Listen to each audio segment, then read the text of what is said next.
This could be the last time, man. Jesus, I'm dying here. My temperature's nearly 37 again. But like I said before, I'm doing this one for the fans, innit?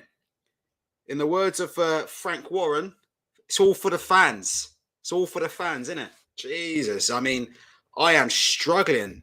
Could I be one of the only people in this country to catch COVID twice in the space of a calendar month? Let's have a check of the temperature. I feel like I'm on fire. I'm nearly sweating. 36 and a half. Oh, Jesus. I am in big trouble. I've been as high as 37 tonight, so I'm in big trouble. Burning up here. Boxing gym, done that 2 days running. Last night and today. Had a quote-unquote light spar with a friend of mine who's about 10 kilos heavier than me and punches like a mule. So, like my ass. Jesus Christ. I got lit up. I've got some footage of me on the back, which we might be looking at in the next couple of days or two. How is everybody doing? I have got two screens. On one side, I've got Dalton Smith versus Ray Mollett, which is obviously, you know, part of my DAZN subscription, because you know I'm very big on subscribing to DAZN. You know me. So, you know, anytime I watch a DAZN card, I've paid for it because, you know, I'm a huge fan of DAZN. And I'm looking forward to seeing Devin Haney versus George Kambosos on a DAZN card too, because, you know, all these DAZN subscribers deserve some good value for their subscription. Oh no, what's just happened here? DAZN are out of the running for Haney and Kambosos. There you go. DAZN are out of the running for Haney and Kambosos.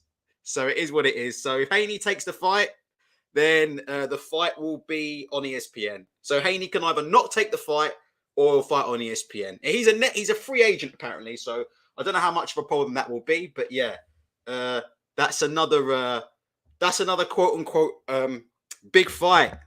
Yeah, obviously DAZN have done well with signing Canelo for 2 fights, but a few question marks there. Failed to make Haney versus Kambosos. Oh, in other news, before we keep going, Demetrius Andrade will no longer be signing with Matchroom after this fight was out. But he's done. Andrade is no longer going to be re-signing with Matchroom. Can I just quickly find something, just out of interest? Can I just quickly find the bit where Eddie Hearn said he was going to make Demetrius Andrade a star? I wonder if YouTube's kept the receipts on that. I'm pretty sure Eddie Hearn said he was going to make Andrade a star when he signed him. Do you remember that one? I'll find that. If anybody can find me a link to that, but do you remember when he signed? I wonder if it's this one here. Let's go have a quick look on Ring TV. You should have heard when Eddie signed this guy. Man, he promised him the fucking world, didn't he? Let's see if we can get a quote from Eddie. Man, he was saying he was going to be the star. When he was like, when DAZN made those statements, he was the one he was kind of the big signing, wasn't he? Do you remember they thought when DAZN sort of debuted their signings, people thought like Mikey Garcia and Gervonta were going to turn up, and we got Demetrius Andrade, Tommy Coyle, and a few others. Now, I'm kind of taking a piss there, but yeah. Anyway, Eddie Hearn said Demetrius Andrade was going to be a star, and then it ended up delivering the likes of Luke Keeler, Walter Kawandaka, Liam Williams, etc. So Demetrius Andrade has decided he no longer apparently wants to be promoted by Matchroom Boxing. Look, it is what it is. Look, Canelo wants to be promoted by Matchroom Boxing, so they're winning on that front. Let's have a look. So, just a little bit of news there. We'll talk about Dillian Whyte and Tyson Fury's. And Quigley. Jesus, the great Jason Quigley. DAZN were doing bits there, weren't they? So, we'll have to see, innit? Sugar Ray Quigley. Oh, boy. I tell you, we'll see. Let's have a look here. So, yeah, it's interesting, isn't it? It's interesting. But listen, I'll tell you one thing about Demetrius Andrade, which I like. At least Demetrius Andrade has taken the payday. How much is he getting from Frank Warren to fight Zach Parker? Frank Warren bid 1.8 million, as far as I'm aware, and Demetrius Andrade is getting, what is he getting? 60% of that. So Demetrius Andrade is getting $1 million to fight Zach Parker in a fight at Pride Park in a stadium which could do anywhere between 10 to 20. I mean, there's going to be a high incentive. People online are saying that Andrade and Parker will never sell out, but I have no idea. I don't really care, to be honest, because I'm not making any money from it. But just for those of you who don't know, there's a high incentive at the minute for Derby County football fans to support that fight. £10 from every ticket sold for Parker Andrade goes back to Derby County Football Club, which is, I have to say, listen, we all know Frank Warren gets it in the arse for bad promotion, right? But that is a hell of an idea. £10 from every ticket goes directly to Derby City Football Club, who are obviously in financial trouble at the minute. So there's a very, very high incentive for people to turn out. And Wayne Rooney's already been promoting it on his social media.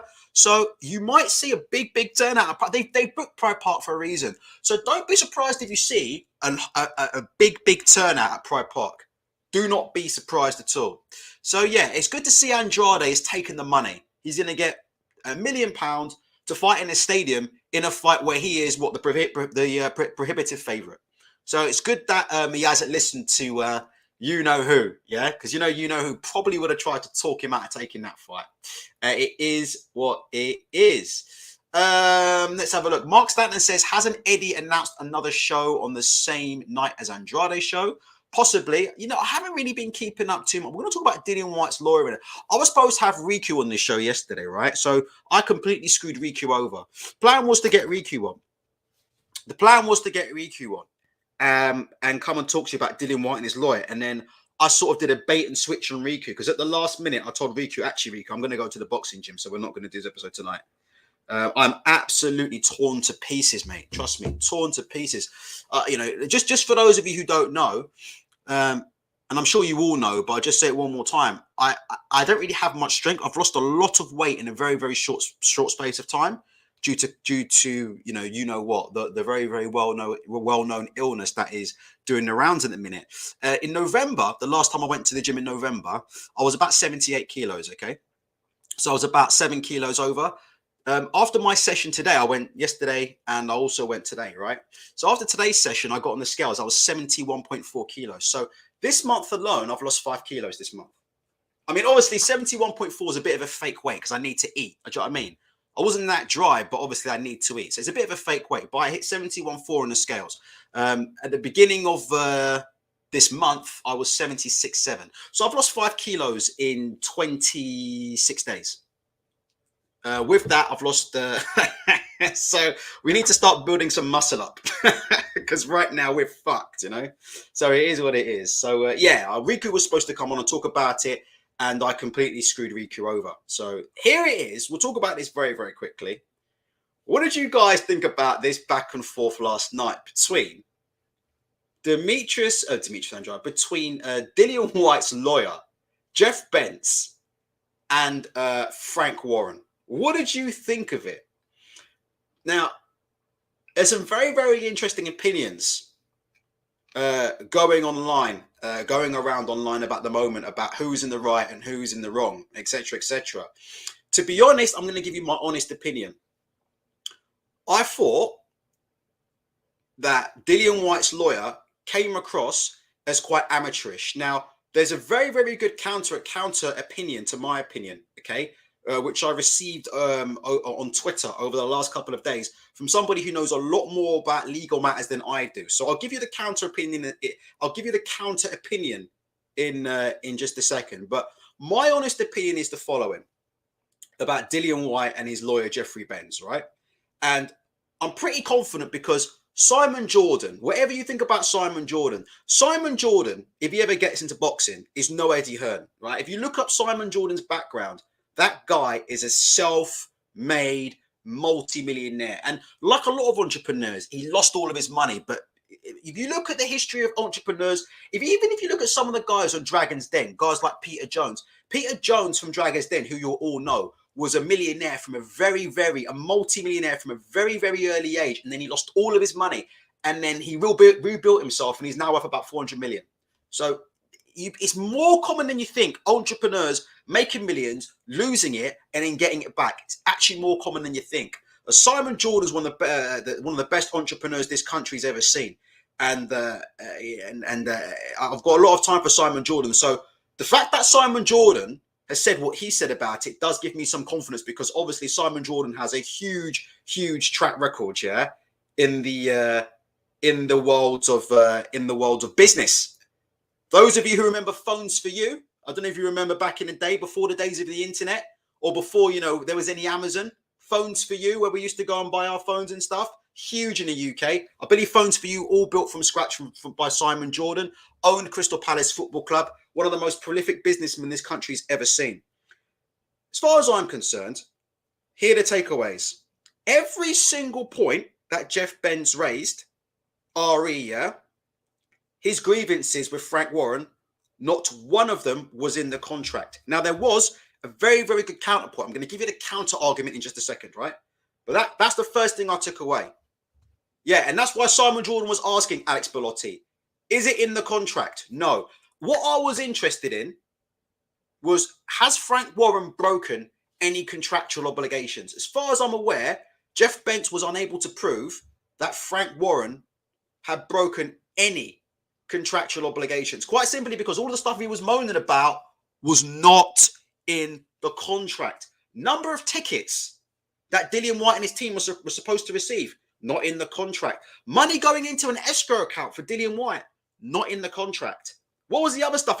I thought the part where I thought a very interesting part was the part about the escrow, where he basically, in my opinion, there was an insinuation that Frank Warren might try and steal some of Dillian Whyte's money.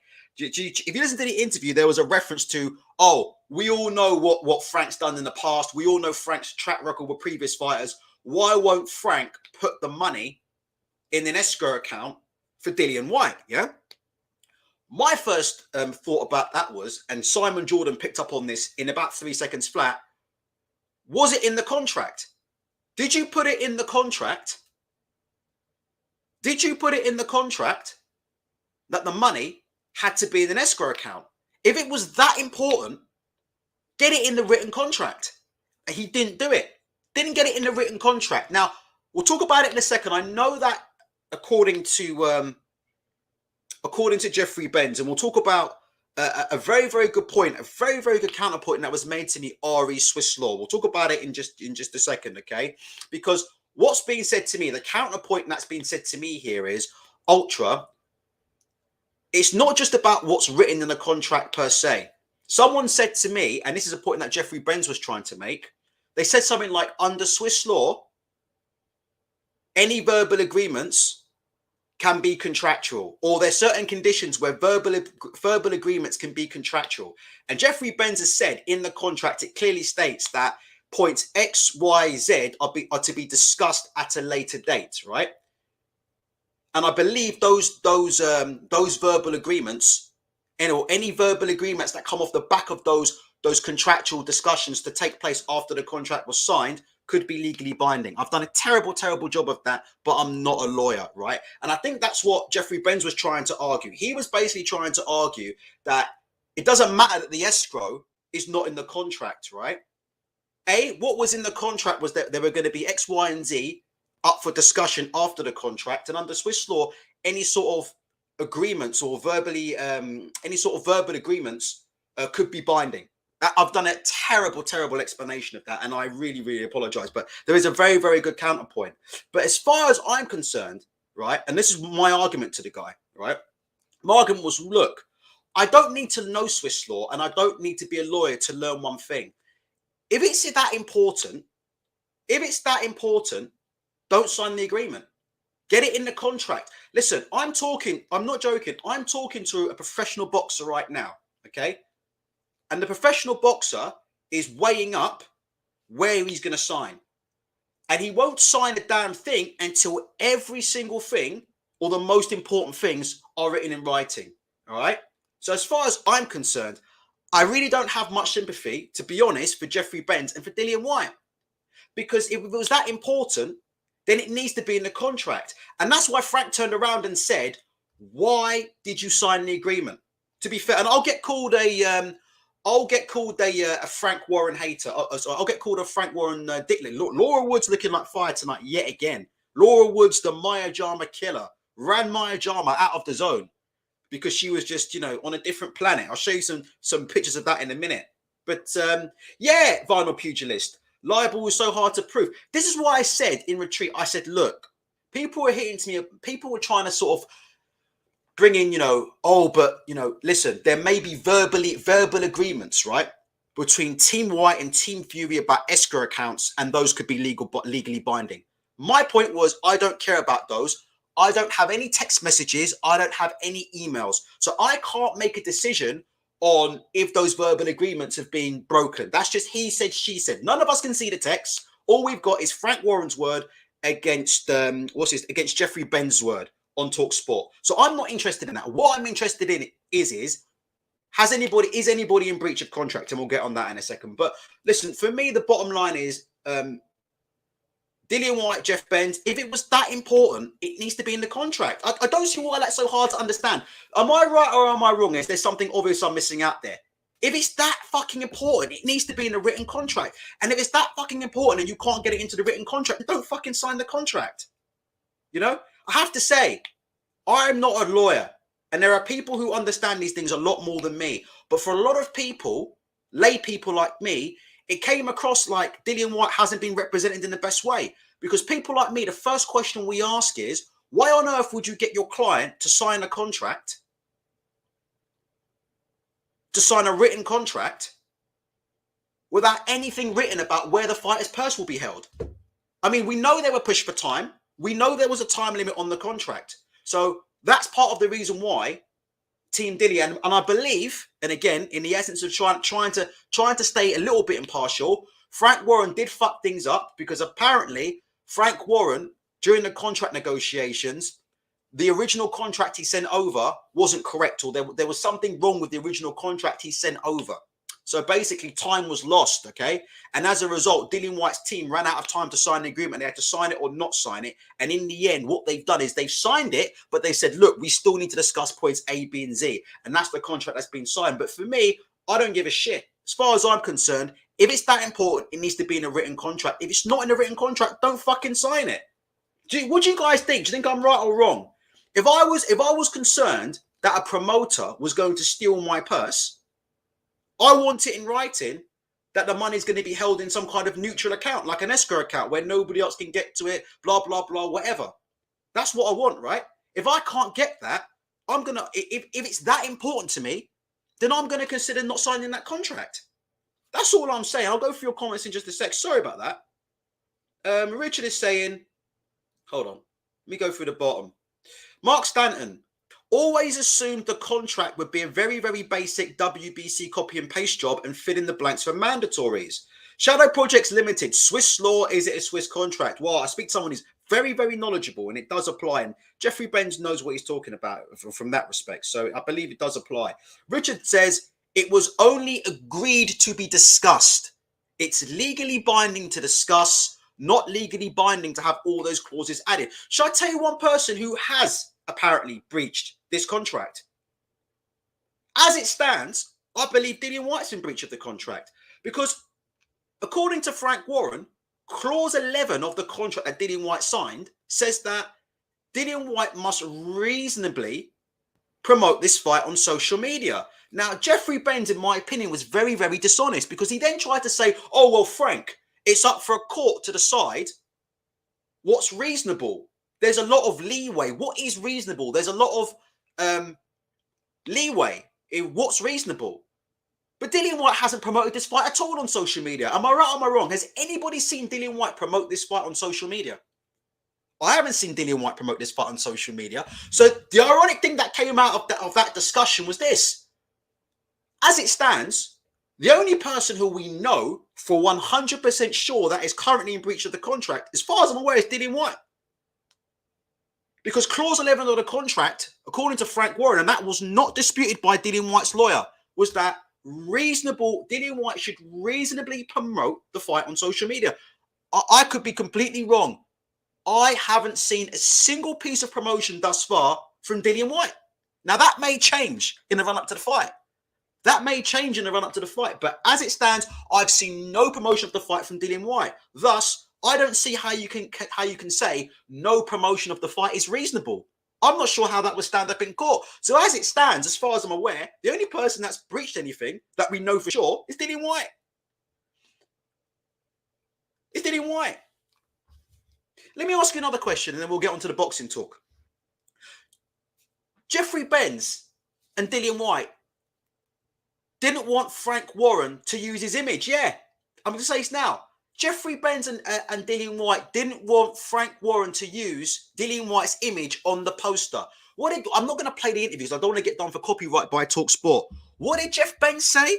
They misrepresented Dillian Whyte's status on the photo and that Frank Warren needs consent. Jeff Benz says you should never, ever use a photo of anybody without any consent. So there are 2 points that Jeff Benz has made. He said that shouldn't ever be able to use Dillian Whyte's photographs or Dillian Whyte's image without Dillian Whyte's consent, and that the photo of Dillian Whyte, quote unquote, misrepresented his status. I believe that could be because they're not showing Dillian Whyte as the WBC interim champion. I could be completely wrong. Could be completely wrong. Now, let me ask you a question. And Dillian Whyte may knock out Tyson Fury in a round. Listen, heavyweight boxing, anything can happen in heavyweight boxing. Anything can happen in heavyweight boxing, okay? Dillian Whyte can beat Tyson Fury. Dillian Whyte could open up a cut on Tyson Fury. Fight could get stopped. Tyson Fury could dislocate his shoulder. Fight could get stopped. Dillian Whyte could land a humongous left hook on Tyson Fury. Anything can happen in boxing.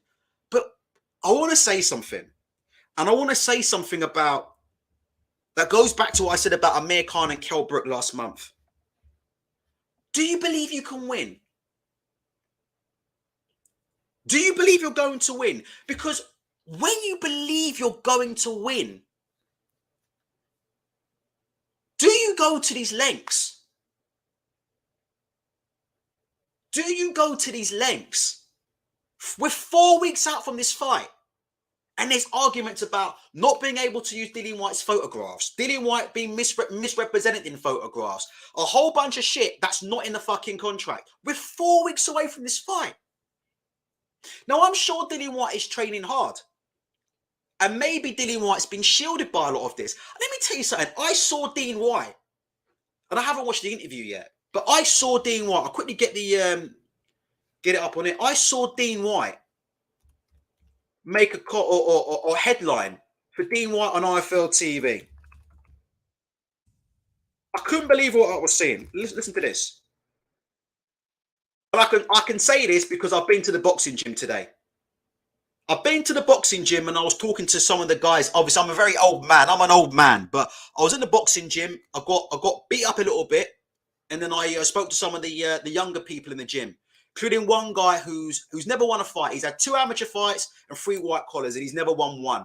And we were talking about keeping his head off the line. This guy has got fitness. This guy's got a chin, but his head was on the line so much it was unbelievable. And I kept walking him on to left uppercuts, basically all round, because he just kept sitting on the line. Remember, angles are important in boxing. Staying off the line is important, but we'll talk about that in a second, yeah? Dean Whyte on BT Sport, as you can see. Your pay-per-view numbers will be very low. Dean Whyte warns BT Sport about Fury and Whyte. Now, let me say, I have not watched this interview. So, like I said before, I need to make sure that I don't misrepresent Dean Whyte, right? And really, I should be watching this beforehand. But if Dean Whyte has said this, I'm just going to say this now. If Dean Whyte has said that BT Sports pay-per-view numbers will be very low, why are you worried about BT Sports pay-per-view numbers 4 weeks out before a fight? If my brother was fighting for the heavyweight championship of the world in 4 weeks, do you think I'd be giving a rat's ass fuck about BT Sports pay-per-view numbers? You're not getting paid from BT Sport pay-per-view numbers. So what are you worried about what BT are going to do? Why are you worried about pay-per-view? Why are you worried about pay-per-view sales? You're not making any money off BT pay-per-views, as far as I'm aware. If I'm wrong about that, let me know. I'm happy to admit I was wrong. So why are you worried about BT pay-per-view numbers? If my brother was fighting for a world title, right, I'd be in that fucking gym 24/7. Do you know what? 4 weeks out from a world title fight, my brother's fighting for a world title. I'm taking them 4 weeks off work. I'm in that gym. And I'll just do whatever it takes, carrying gloves, carrying water bottles, carrying gloves, carrying water bottles, making sure he's eating right, making sure he's mentally on point. Do that make sense? I'll be looking at the opponent, looking at footage of the opponent. I wouldn't be a coach or a trainer, obviously, but I'd be looking.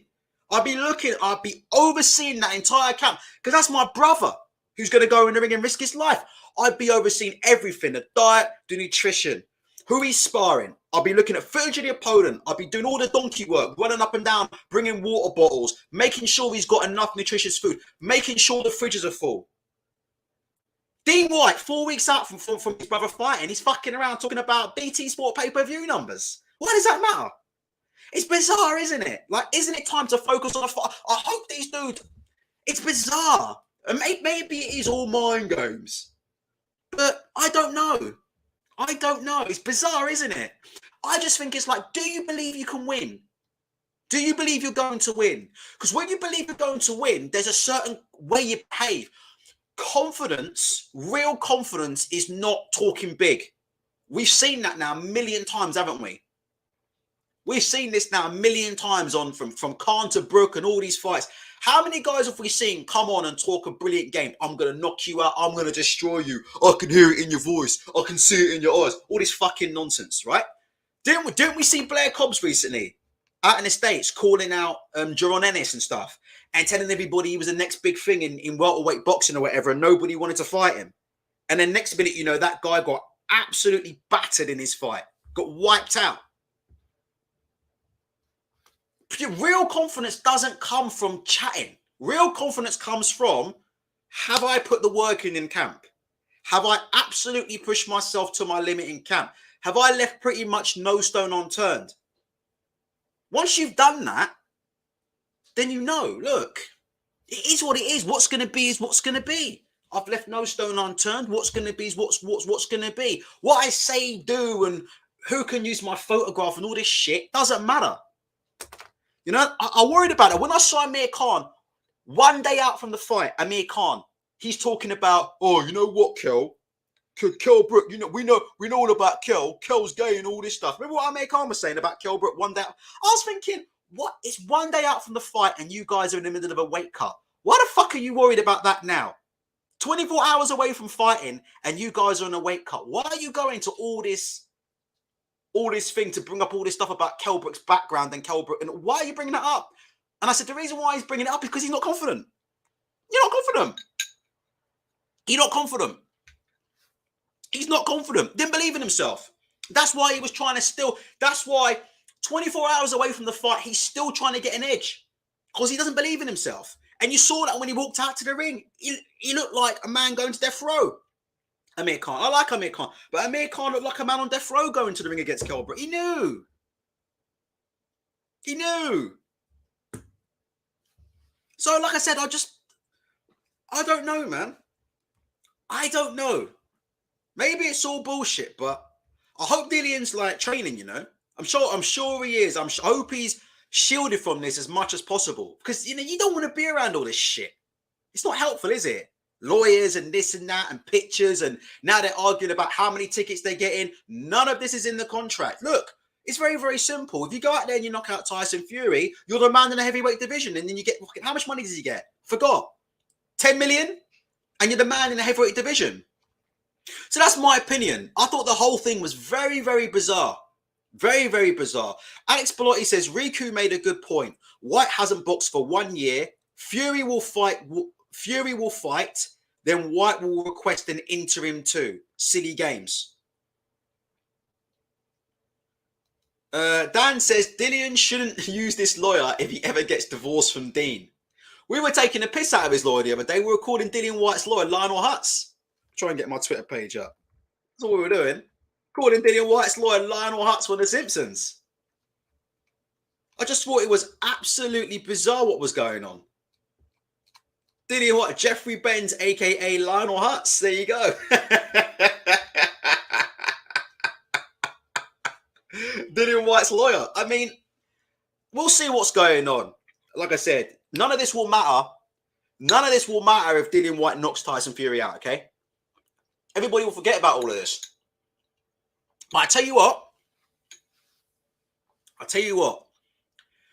If Dillian Whyte doesn't win this fight, and if Dillian Whyte doesn't, I'm telling you right now, if Dillian Whyte does not beat Tyson Fury on April 23rd,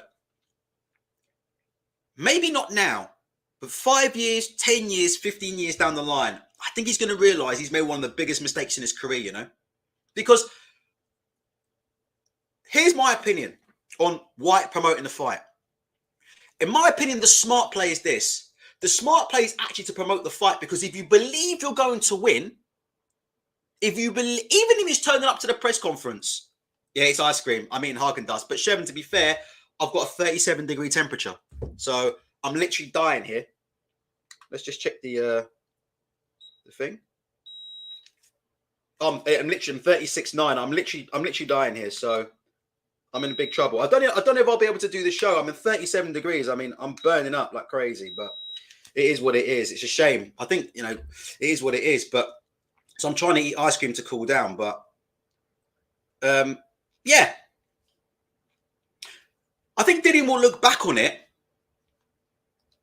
and I wonder what Dillian will feel about it. Because I think the best thing to do, even if it's just turning up just turning up, yeah, and just saying Frank Warren's a piece of shit, Frank Warren screwed me in a contract, he's a bastard. Even if it's that, I think it's good for Dillian, because if you believe you are going to win the fight, you knock out Tyson Fury, you promote the fight, then what do? You take that audience, you take that big audience that you've got, and you take them with you over to the zone. Do you not? Is that not a valid point? It might not be the correct point, but do you think what I've said there, yes or no, is kind of valid? If you believe you're going to win, promote the fight, knock Tyson Fury out, get a fan base, take that fan base over to the zone pay-per-view, and make more money in your next fight. That's what I would have thought. That's what I would have advised him to do. I'd have said, Dillian, if you really believe you're going to win and you're going to win the fight, then look, go out there, knock Tyson Fury out. You'll gain a whole new army of fans by promoting the fight. You'll be the man in the division. Go back to Eddie Hearn, go back to the zone, and bring all those fans over to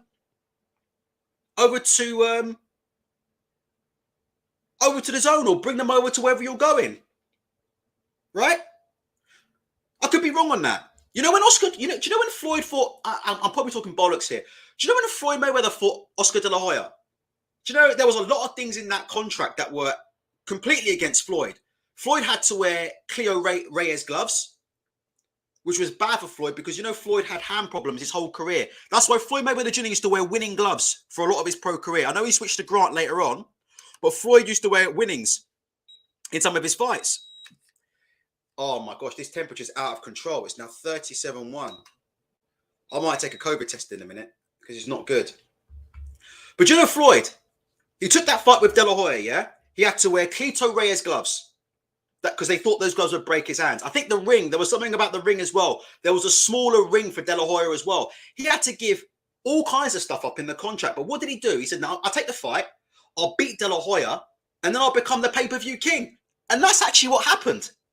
Floyd beat De La Hoya, and then Floyd turned into the pay-per-view king. And he became the man on pay-per-view, and he became the pay-per-view draw. So, I have no idea. I'd like to see Dillian Whyte do something a bit similar. Because you know what? When Dillian's fucking retired from boxing, listen, let me tell you something. If he gets wiped out in that fight by Fury, he's gonna look real stupid. That's all I can say to you. If he doesn't perform in that fight and he gets wiped out, he's gonna look remarkably stupid. And that's my only point on it. That's my genuine point on Whyte versus Fury. I mean, I just think he's gonna become a laughingstock if he doesn't perform. If he performs and loses, or if he wins the fight, I think he'll be fine. But I think if he does not perform, oopsie daisy, wrong screen. I think if he does not perform in this fight, I think he's going to become a laughingstock, and everybody's going to look to these pre-fight shenanigans, and they're going to say, "What the living fuck were you doing?" That's what they're going to say. They're going to say, what the living fuck were you doing, Dillian? That's what I think. I don't know what you believe. Let me know your opinions. I'll read them out right now. But I think if Dillian was to get obliterated, which I don't, who knows what will happen, right? But if Dillian goes into the ring, let's just say, right, and he gets obliterated, I think he looks terrible. And people will say, look, you know, why did you engage in all this pre-fight stuff? Why did you engage in it? I don't know. It's interesting, isn't it? We'll see. We'll see. I'm not saying he could. I want to make this clear, then we'll move on. We'll move on to Ebony Bridges. I'm not saying Dillian Whyte can't win the fight. All I'm saying is this. You only do this kind of thing when you know you're up against it. Am I right or am I wrong about that? Let me ask you an honest question, and then we'll call it a day on this topic. If Dillian Whyte was fighting Trevor Bryan, right? So let's just say everything's the same, right? Same amount of money, Frank Warren promotions, everything's the same, right? But let's say the opponent is Trevor Bryan instead of Tyson Fury, okay? And let's say Dillian Whyte is the overwhelming favorite to win the fight. Do you think we still have this same conversation? Genuine question. Do you think we still have this same conversation?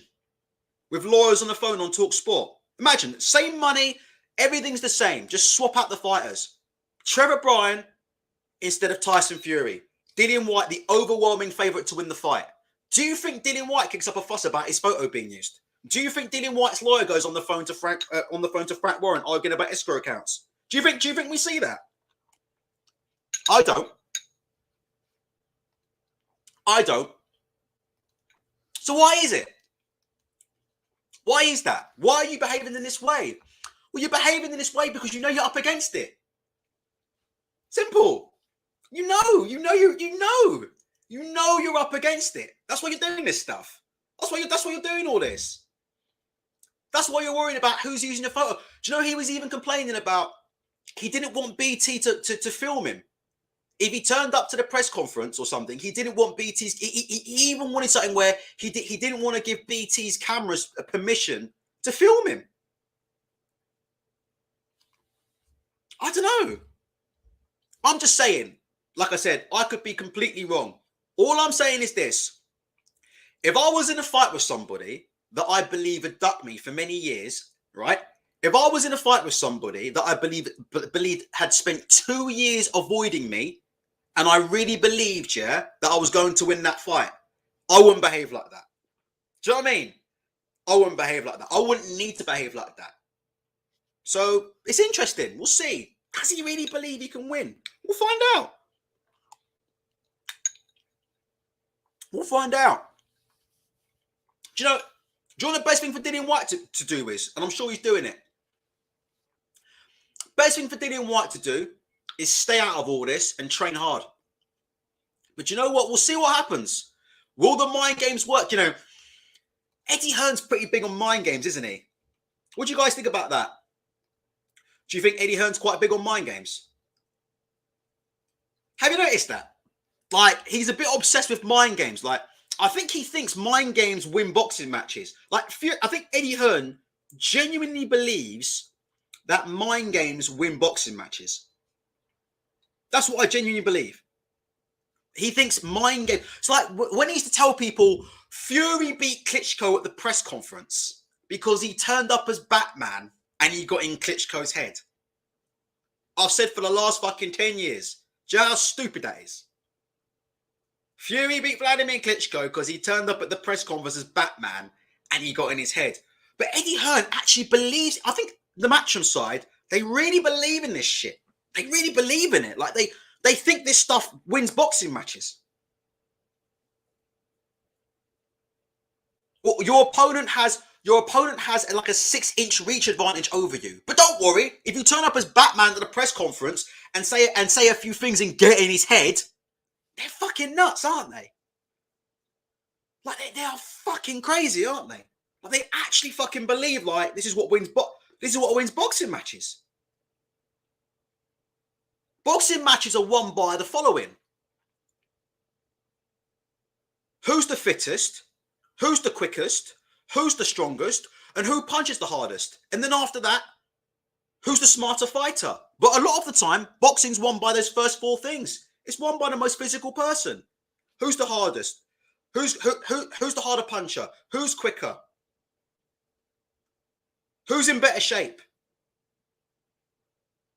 That's what wins fights. I keep saying it. I was in the amateur boxing gym today. There's no resumes hitting people in the face. It's funny, isn't it? When you actually walk in the gym, do you see resumes hitting people in the face? Do you see mind games hitting people in the face when you go to the gym? You ever seen that before? I was in the gym today. I got lit up. It wasn't mind games punching me. It wasn't resumes punching me.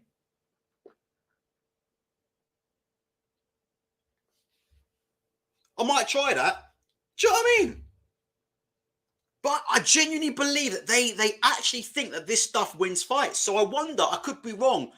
Because Eddie Hearn's made a comment on the IFL TV. I think I'll show you something here about Whyte's lawyers terrorizing them.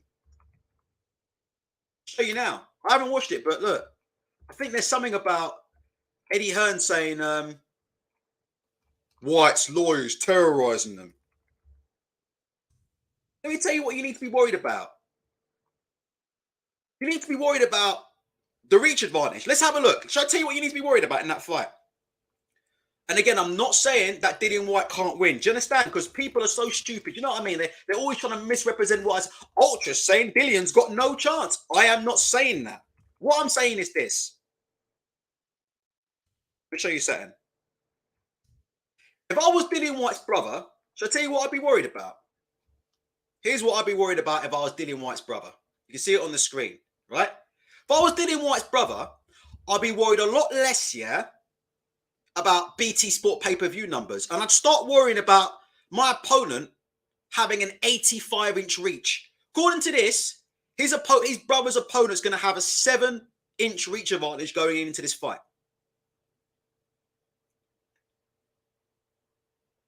5-inch advantage in height and a 7-inch reach advantage going into this fight. Hey, listen. If my brother fights for a world title, that's what I'm looking at. I'm looking at this. Reach. 85 to 78. Okay. That's a problem. You know what? That's a much bigger problem than BT Sports pay-per-view numbers, you know? You know what? You know what? That's a much bigger problem than how many tickets you get, how many complimentary tickets you get for the fight as well. Do you think I'm right or do you think I'm wrong?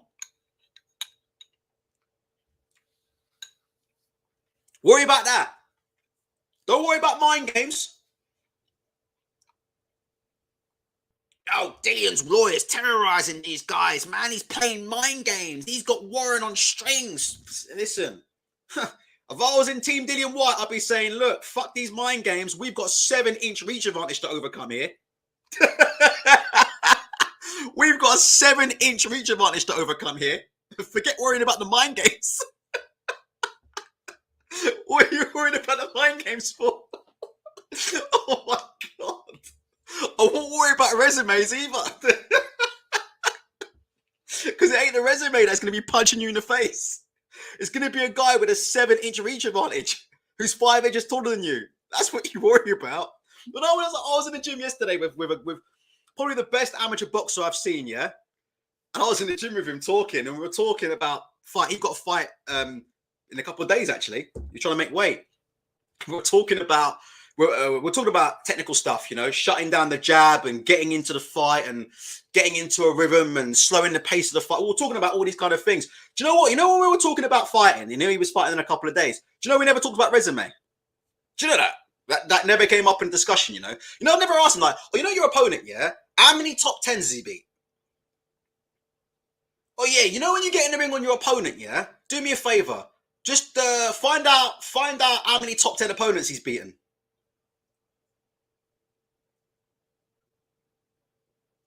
Find out who his last 3 fights were against. What? How many former world champions has he fought? That never came into discussion, man. We were talking about boxing, jabbing, rhythm, shutting down the opponent's jab, using angles. Using angles. Varying the speed of shots. Relaxation, which is really important. Controlling your breathing in the ring. Those are all the things that we were talking about. It's funny, isn't it? Do you know what I say? Honestly, genuinely, right? Worry about the things you can control, innit? Do you agree with that or do you not agree with that? Shouldn't you be worrying about the things you control? Nobody can control BT Sports pay-per-view numbers, right? BT can't control them. I can't control them. Frank Warren can't control them. Tyson Fury can't control them. Dillian Whyte can't control them. And Dean Whyte can't control them. So why don't they worry about things that they can actually control? Why would you worry about something like that you can't even control? I don't know. Just seems odd to me. But we'll see. Maybe Dillian will come out and knock Fury out. But listen, if Dillian wins fair and square, I'll come on, I'll give him props. I don't mind. All I want to see is a fair fight and a fair winner. Vinyl Pugilis says, Ultra been reading some Stoic literature. No, but just, Sonny Singh's the mind games master. And it's all about controlling the controllables, isn't it? What can I control? All I can control is me. That's it. It's all I can control, right? All I can control is me. I can't control other people's behavior. All I can do is control my own. I can't control what someone says to me or what someone wants to do.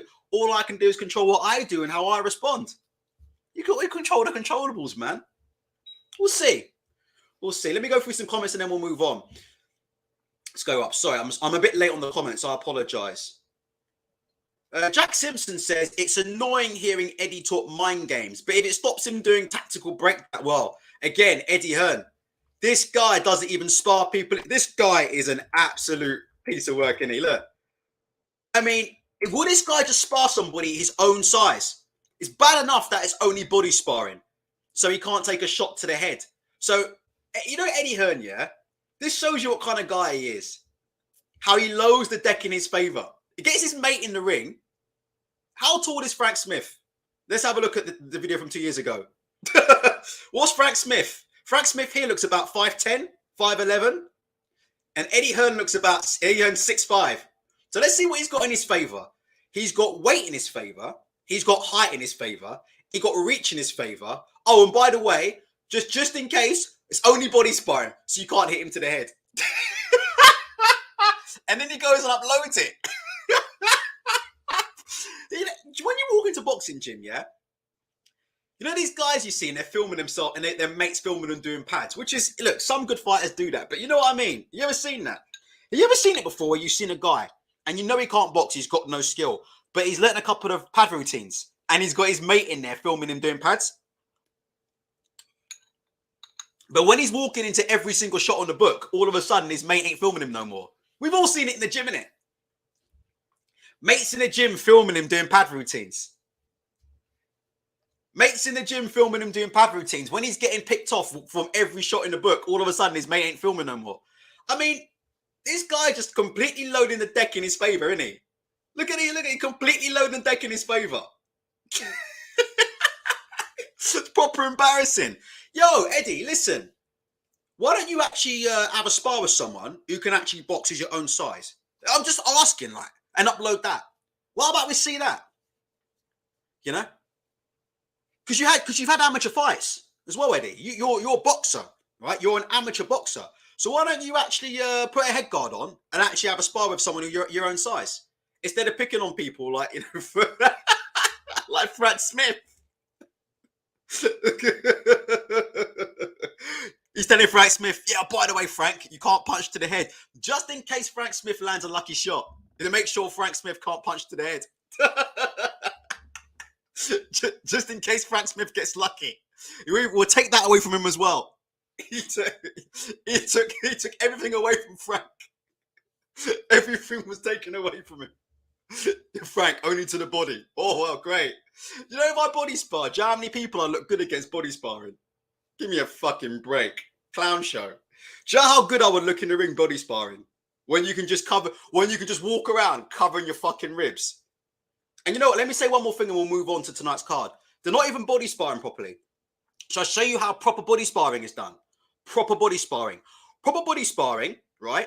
Proper body sparring is when you have your hands in a proper guard. Does that make sense? So even though it's shots to the body, you carry your guard as if you can get hit in the head and the body. Does that make sense? Do you know why? Because otherwise you end up like these two numpties, yeah, on the top right-hand corner of your screen. Look how low Eddie Hearn's carrying his fucking hands. Would you carry your hands that low in a fight? Would you carry your hands that low in a fight? No, you wouldn't. So the whole point of body sparring is not to just walk in, because anybody, do you know what I'm saying? It's not to just walk in and protect your body and drop your hands low. Anybody can do that. Even a 5-year-old can go in the ring and just, do you know what I mean? Leave their head wide open and just drop their hands to their waist and just cover up. That's not the point of body sparring at all. You're actually supposed to be in a conventional guard. Do you know what I mean? I thought he would have known that because he's 4-0 from Billy-Corey. Don't they teach that in Billy-Corey Boxing Club? Don't they teach that in Billy-Corey Boxing Club? Like, if you're going to body spar, you can body spar, but don't drop your hands to your waist and shit. You got to hold your hands in the same guard you use in the boxing ring, and then when the body shots come, yeah, then you practice on leaning over and countering, or bringing your hands down, or tucking your elbows in. That's the whole point of body sparring. You have your hands in a normal guard, and when the shots come to the body, you have to practice bringing your elbows in, turning your hips to cover the shots off. That's what you practice. You don't practice holding your arms around your waist and walking down somebody who's about half your size. I don't know. Pathetic. Absolutely and utterly pathetic from top to bottom. Let's move on to Ebony Bridges. I'm just watching here. Unfortunately, I can see my man Ryan Walsh is quite far down on the cards against Maxi Hughes. It is what it is. Disappointing to see that. I was kind of hoping. I've got nothing against Maxi Hughes, but I do love Ryan and Liam Walsh. I was kind of hoping, for a different result. So I've got the boxing on in the background. Let's have a look. Look at this tweet. This guy's a legend on Twitter. Craig Scott, who's a boxing journalist, says Jeff Benz, sports attorney. He's saying that's Dillian Whyte's lawyer in the top right-hand corner. Right, Ebony Bridges is on next. What do you think about Ebony Bridges on tonight's card? Let's get Ebony Bridges up on the screen. What do you think? Oopsie daisy, my bad. What do you think about Ebony Bridges on tonight's card? You know, she's had 2 world title shots in 7 fights. Is that right? 9 fights, sorry. 9 fights, isn't it? I'm just guessing. I'm not cheating by looking at box rec, but am I right in thinking that? That Ebony Bridges has had 2 world title shots in 9 fights. Wow. That's quite unbelievable, isn't it? Oh my God, one sec. Sorry about that, burping like crazy. What do you think about that? What's her record? She's had 2, this is her second world title shot in like 9 fights, isn't it? Or 10 fights. That is some fucking record. Look, Samuel Harrison says you can rush the greats like they did with Loma. Crazy, isn't it? Look, let's have a look at her record. Hold on. Let's have a look at her record. Right, she's had 8 fights. So it is. Look at that. She had 8 fights. So in 9 fights, she's going to have 2 world title shots in 9 fights. How is she getting these title shots? I'm not saying anything like dodgy's going. I'm not saying anything like that. I'm just saying though, in general, like how is she getting 2 title shots in 9 fights? For what? What has she done to get these title shots? Like, no, I'm just figuring it out. I could be wrong. I'm just could be wrong. But like, what's the criteria for getting world title shots in women's boxing? What is it? I'm not sure. It's interesting, isn't it? I mean, I watched her last fight in Barry Hearn's back garden, and I agree, Mark. I thought she lost that fight. So I'm trying to figure out where she's getting these world title shots from. Look, never will question Ebony Bridges' attractiveness, but I have to say, honestly now, yeah, right? I have to say, I'm going to go to her page again. She's turning up on the fucking scales looking like this, which is, look, it is what it is. I actually felt bad for her opponent, because her opponent was like, look, I can't compete with this, but it is what it is. Turning up to a fight. Hold on, let me get the pictures. This woman's turning up to. I mean, look, it is what it is, but look, she's backstage, isn't she, at the minute? I mean, what do you guys think? Apparently, I think she's the favourite to win tonight and become champion. I'll tell you one thing. A lot of people tonight are saying if it goes to the card, she's definitely winning. I don't know what, we'll talk about Courtney in a minute. Yeah, Shannon Courtney. I'll try and get a picture of Shannon Courtney on DAZN tonight. Shannon Courtney's put weight on again. And we'll talk about Shannon Courtney in a second. Because you know what? Shannon Courtney gets a lot of criticism, right? Shannon Courtney gets a lot of criticism. But can we be honest? Shannon Courtney is levels above Ebony Bridges, skill for skill. I mean, the kind of stuff that Shannon Courtney can do. Like, Shannon Courtney is a legit boxer. I know there's big question marks over her past tweets. I know there's question marks over all that kind of stuff. But in terms of boxing ability, Shannon Courtney or Ebony Bridges, Shannon Courtney's on a different level to Ebony Bridges. Simple as that. Like, you have to ask the question, innit? Where are these title shots coming from? Now, you're turning up doing this at the weigh-in, which is great. Brilliant. Looks fantastic. But at what point does it become about the boxing? That's all I'm saying. At what point does it become about the boxing? That's all I'm saying. Like, what is this? Is this OnlyFans or are we fucking boxing?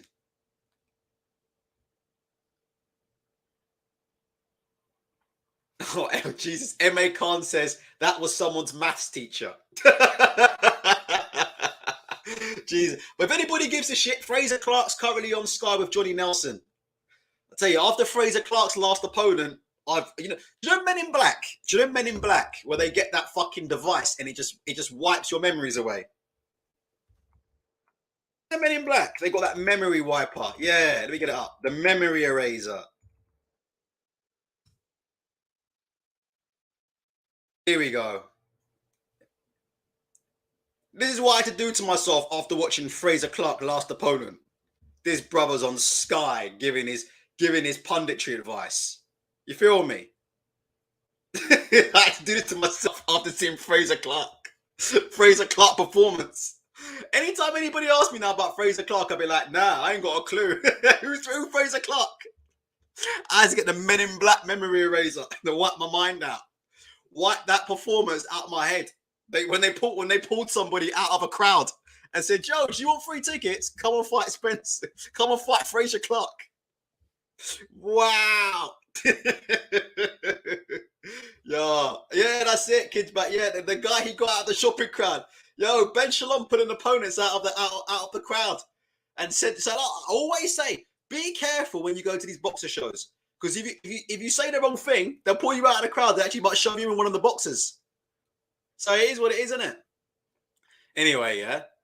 You got your lady here, yeah, Bridges. And I'm saying, look, at some point, it has to be about the boxing, doesn't it, though? That's all I'm saying. Like, if you want respect, innit? Like, I mean, she doesn't need to earn my respect, but I'm just saying, like, at some point, it has to be about the boxing. And with her, I'm concerned it's not. I'm trying to find some of the comments, man. Some of the messages that people send this woman are just, they're fucking unbelievable. They are unbelievable. Oh, I've got to be careful here. Let's just see what this guy says. Hold on. This is a comment on Twitter. Fit and sexy is okay, but acting like a porn star with no class is not good for women's boxing. Thankfully, most of the better female boxers, such as Katie Taylor, prefer to keep their dignity and encourage younger females into the sport for the right reasons. No comment on that. But I'm trying to find this one comment about Ebony Bridges that I read today that killed me, man. Let me get it up. Hold on. I don't want to show the guy, but I want to show the comment.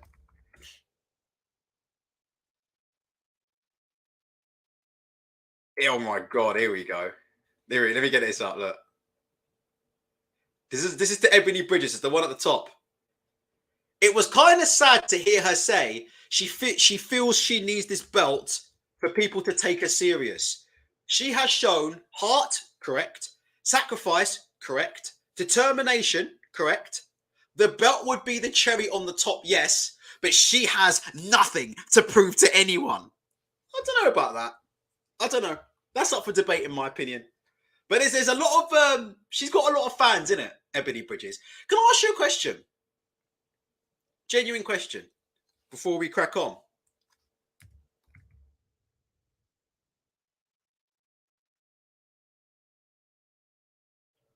If Ebony Bridges looked like this, do you think we'd be seeing these kind of comments? She was sent that comment on Twitter, by the way, by somebody. What do you guys think? Like, do you think if Ebony Bridges looked like that, do you think we'd be seeing comments saying, "Oh, she got nothing to prove, heart, determination, guts, she got nothing to prove"? I'm just asking, like, what do you think? Like, do you think the way she looks has anything to do with the support she gets? do you think if she looked like this, she'd have people justifying her getting 2 world title shots in 9 fights? Am I wrong there or not?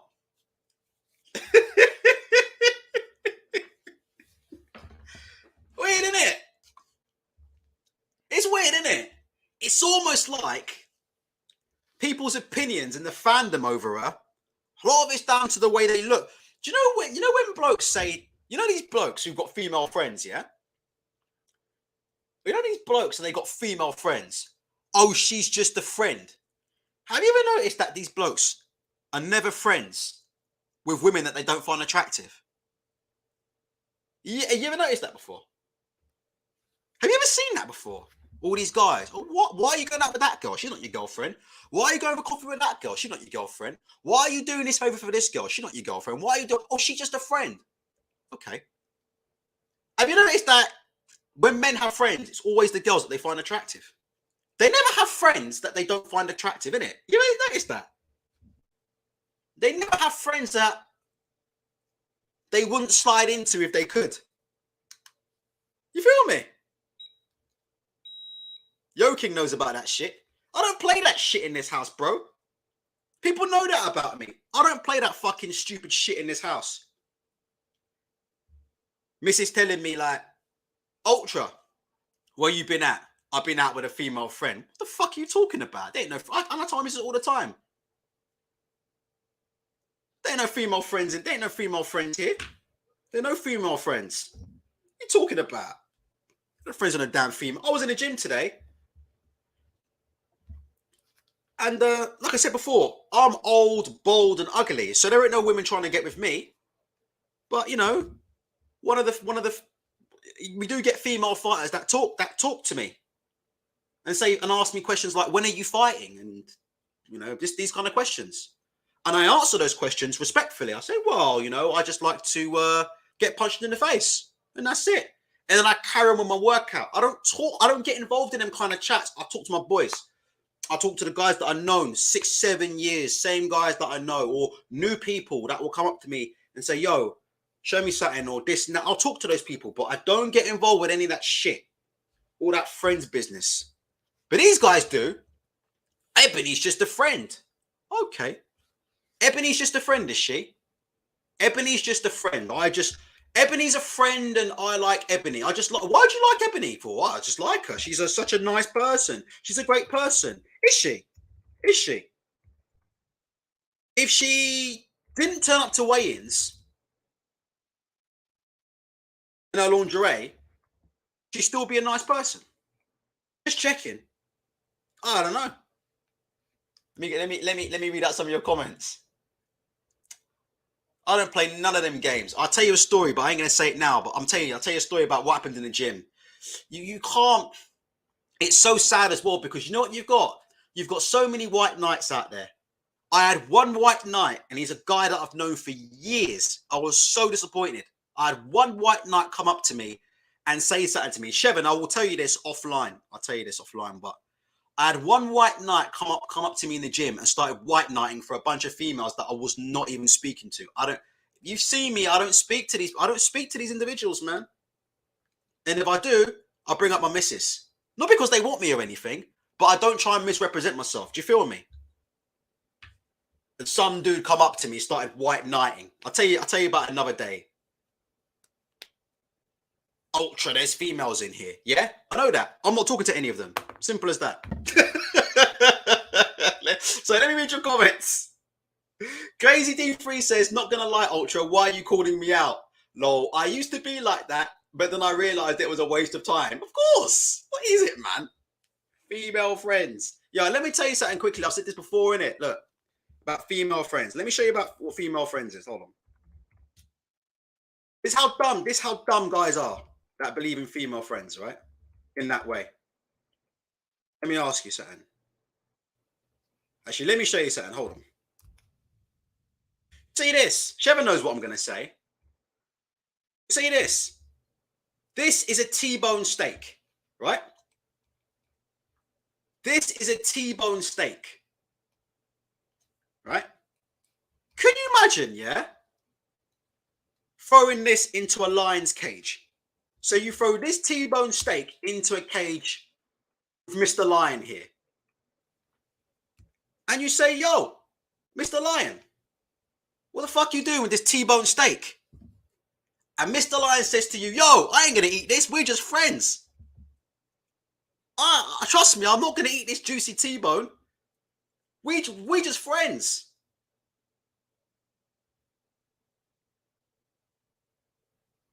You feel me? What would you say about that?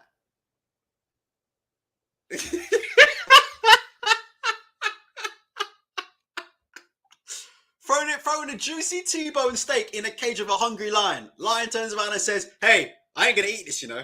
I'm just friends with it.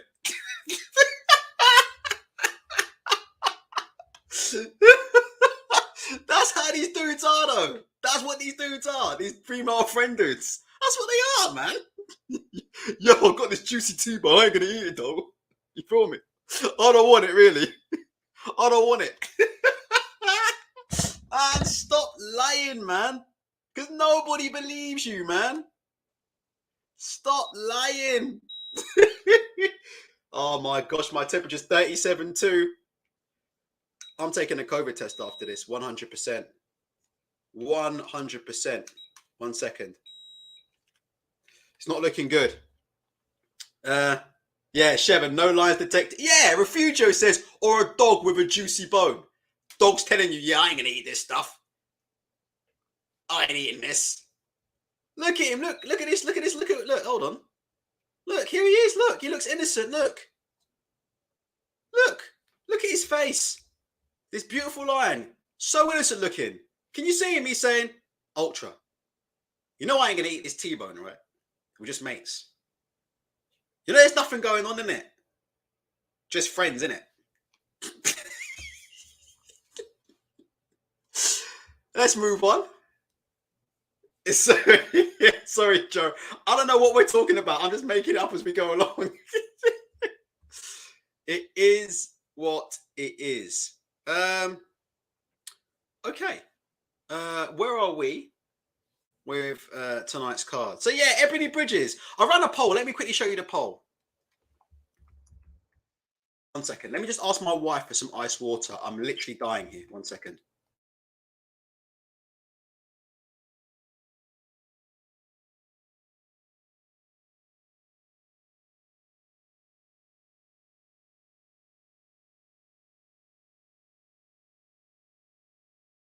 Sorry about that. Just getting some ice water. This might be... The haters want me dead. They might get their wish. Yeah, Marco's bang on. What do you think about Marco says the women's boxing on DAZN is like bra and panties matches that the WWF used to do. Total. Let's be honest, innit? Come on. Like, we are getting to that stage, aren't we? With women's boxing on DAZN. With Eddie Hearn and Vince McMahon. Look, let me show you how women's boxing on DAZN looking right now.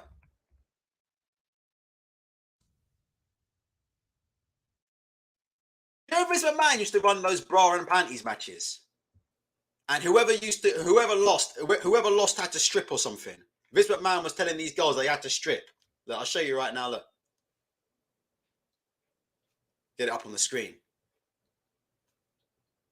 Vince McMahon telling these women, look, they better strip if they lose this bra and panties match. I'm not being funny, but it's getting bad, isn't it? It's getting really bad.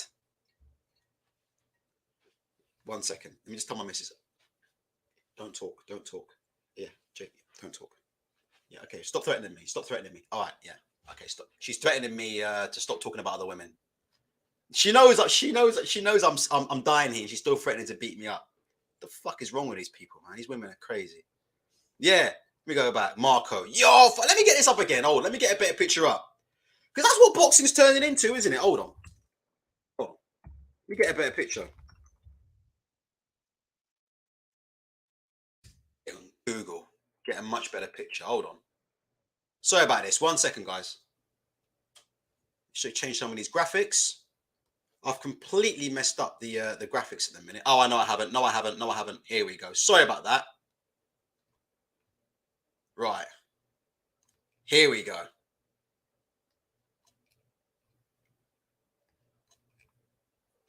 Oh, I can't find a good picture.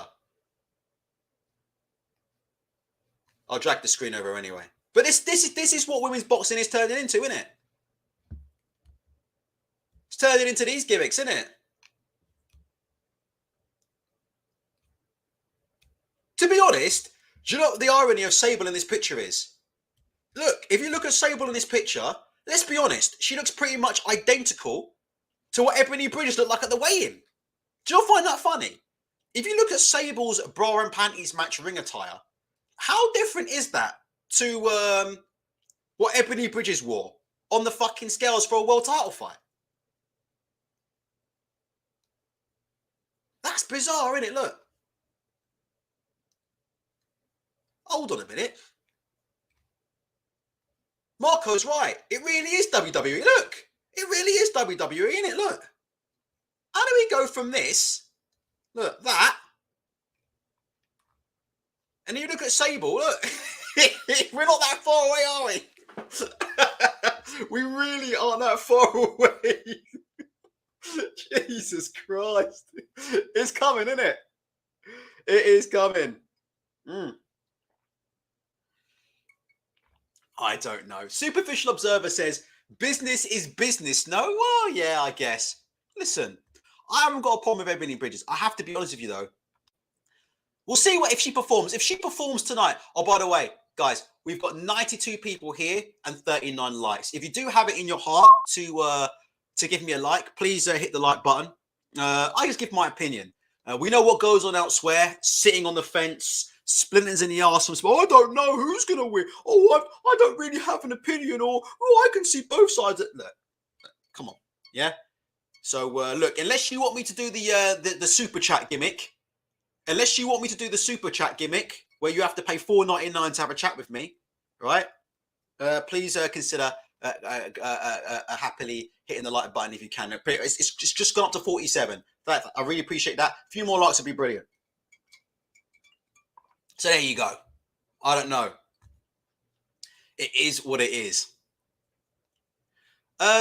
We're coming to the end of Maxie Hughes and Ryan Walsh. We're in round 11 of 12. We'll be covering Ebony Bridges and Josh Warrington versus Kiko Martinez. So if you are here looking to get live commentary on those fights, we will be giving you the live commentary on those fights, and we will be giving you the live commentary on those fights very soon, okay?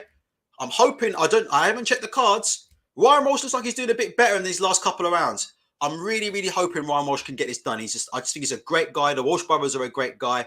And like I said, I think they've had it hard in boxing. Maybe it's something that we can talk about on another episode, but not really very happy with, well, I'm not going to mention names, so I don't want to get sued, but I think we all know who I'm talking about. So just one more time before we get ready for Ebony Bridges. I hope she comes out to the ring, not in lingerie, right? You never know if Ebony Bridges, she might come out to the ring in lingerie and boxing gloves. She really might. Vinyl Pugilist says $4.99. Have you seen the price of diesel lately? I thought that was the going rate on these other places, isn't it? If you want to talk to me, it's $4.99. Otherwise, I can't see your comment. I thought that's what the going rate was. I'm only following the market, Vinyl Pugilist. They say that, market prices are market prices. So if people don't start getting the likes in, then what will happen is, like I said, all that will happen is this will happen. What's that? What did he say? No, I can't see that. Can't see that until this comes in. Can't see that until this comes in. Oh, what's this? Oh, you give me $5. Oh, I can see your comment now. Oh, thanks very much for supporting it. Isn't that what goes on? Oh, thanks very much for supporting the channel. You shouldn't have done that. Hint, hint. Please do it some more. Thanks for giving me $5. Please, please, please. You know, you didn't have to do that. Please keep doing it. Come on, man. Come on, man. It is what it is, isn't it? That's what it is. That's why these guys hate me, man. Because I just tell it how it is, to be honest. Yo, you shouldn't have super chatted me. You shouldn't have given me that money. Please give me the money.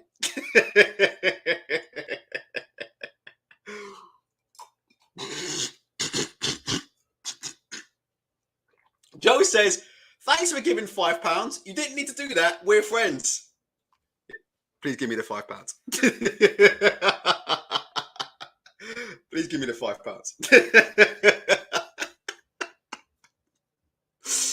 Oh, dear. Right, so let's go through the news and then it's live coverage. Kambosos versus Haney is not off, but it won't be happening on DAZN by the looks of it.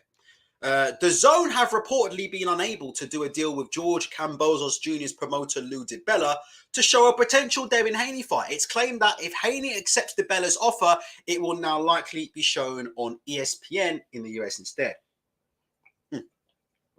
Deontay Wilder's cruiserweight brother, Marcellus Wilder, returned to the ring after a 2-year layoff and lost again last night. He was beaten by journeyman Eric Abraham, now 7-13, who had lost his last 9 fights before this victory. Marcellus is now 5-3 as a pro. Do you know what? Can I be honest with you? Without being disrespectful, I think, look, it's news and it's interesting news, but Marcellus Wilder, look, at the end of the day, I'll be very, very careful about slagging people off and laughing at people who have got the guts to fight when you ain't got the guts to get in the ring. That's all I'm saying. Do you know what I mean? Like, we all know what Benson's trying to do there with that Marcellus Wilder tweet. He's trying to get the usuals to pile in on Wilder. Look, his Wilder's brother lost. He's crap. Yeah, he might be crap, but the thing about Wilder's brother is Wilder's brother has the balls to get into the ring. Whereas 99% of guys on Michael Benson's Twitter page have never even seen the inside of a boxing gym. Do you know what I mean? So I'm just saying, like, it seems to me it's a bit lame, in my opinion, to pile in on a guy for having the courage to fight and lose. And lost. Okay, he lost. In life, you win and lose. In boxing, you win. That's to be a winner, has to be a loser, right? So I'm just saying, like, look, I'm not saying I like Marcellus Wilder. I'm not saying he's a great fighter, but tweets like this, do you know what I mean? Which are basically just there to encourage pile-ins, isn't it? We all know why Benson's tweeted that. You know, trying to encourage, you know, look, he's mentioning stuff like he was beaten by journeyman Eric Abraham, who had lost it. He had to get in little things like he'd lost his last 9 fights as a pro. I had to make sure we got that kind of crap in. Do you know what I mean? Obviously, just trying to stick the knife in and stuff. But have you seen Michael Benson before? No comment is all I'm going to say. Like I said before, in this game, you get talkers and you get doers. You get a lot of people, and you'd be surprised. They want to talk about all kinds of stuff. When you go to the boxing gym, you never see them in there. Never see them in there. Never. And it's, this guy's a fucking coward. This guy's a disgrace. This guy's not a real man. And when you go boxing gym, these guys are never there, you know. Never see them in there. Never see them. Maybe I'm going to the wrong gyms. But like I said before, look, Benson's can do what he wants. But I'm just saying, look, for me, like I said before, the guy lost. The guy, you might think the guy's an idiot, whatever. But I just think, you know, look, give him a bit of credit. He's not a good boxer. He lost to a journeyman. But, you know, we know what's going on. Trying to encourage pile-ins. You know, again, just because he's Deontay Wilder's brother, you don't like Deontay Wilder, you're going to laugh at Marcellus Wilder. That's fine. Richard from Twitter says, full of replies full of, he's a bum like his brother. Yeah, he's a bum like his brother. You won't even turn up to the boxing gym. You won't even go into the boxing gym and put gloves on, though. He's a bum like his brother, but you won't go into the boxing gym and put gloves on, though. You won't do it, will you? When it comes time to go to the gym, you won't glove up. You won't glove up. Yeah, this guy's a bum. He's shit. He got beat. Yeah. When it comes time to go to the gym, do you know what? It's like I don't want to get political, but it's a bit like what's going on with the current situation with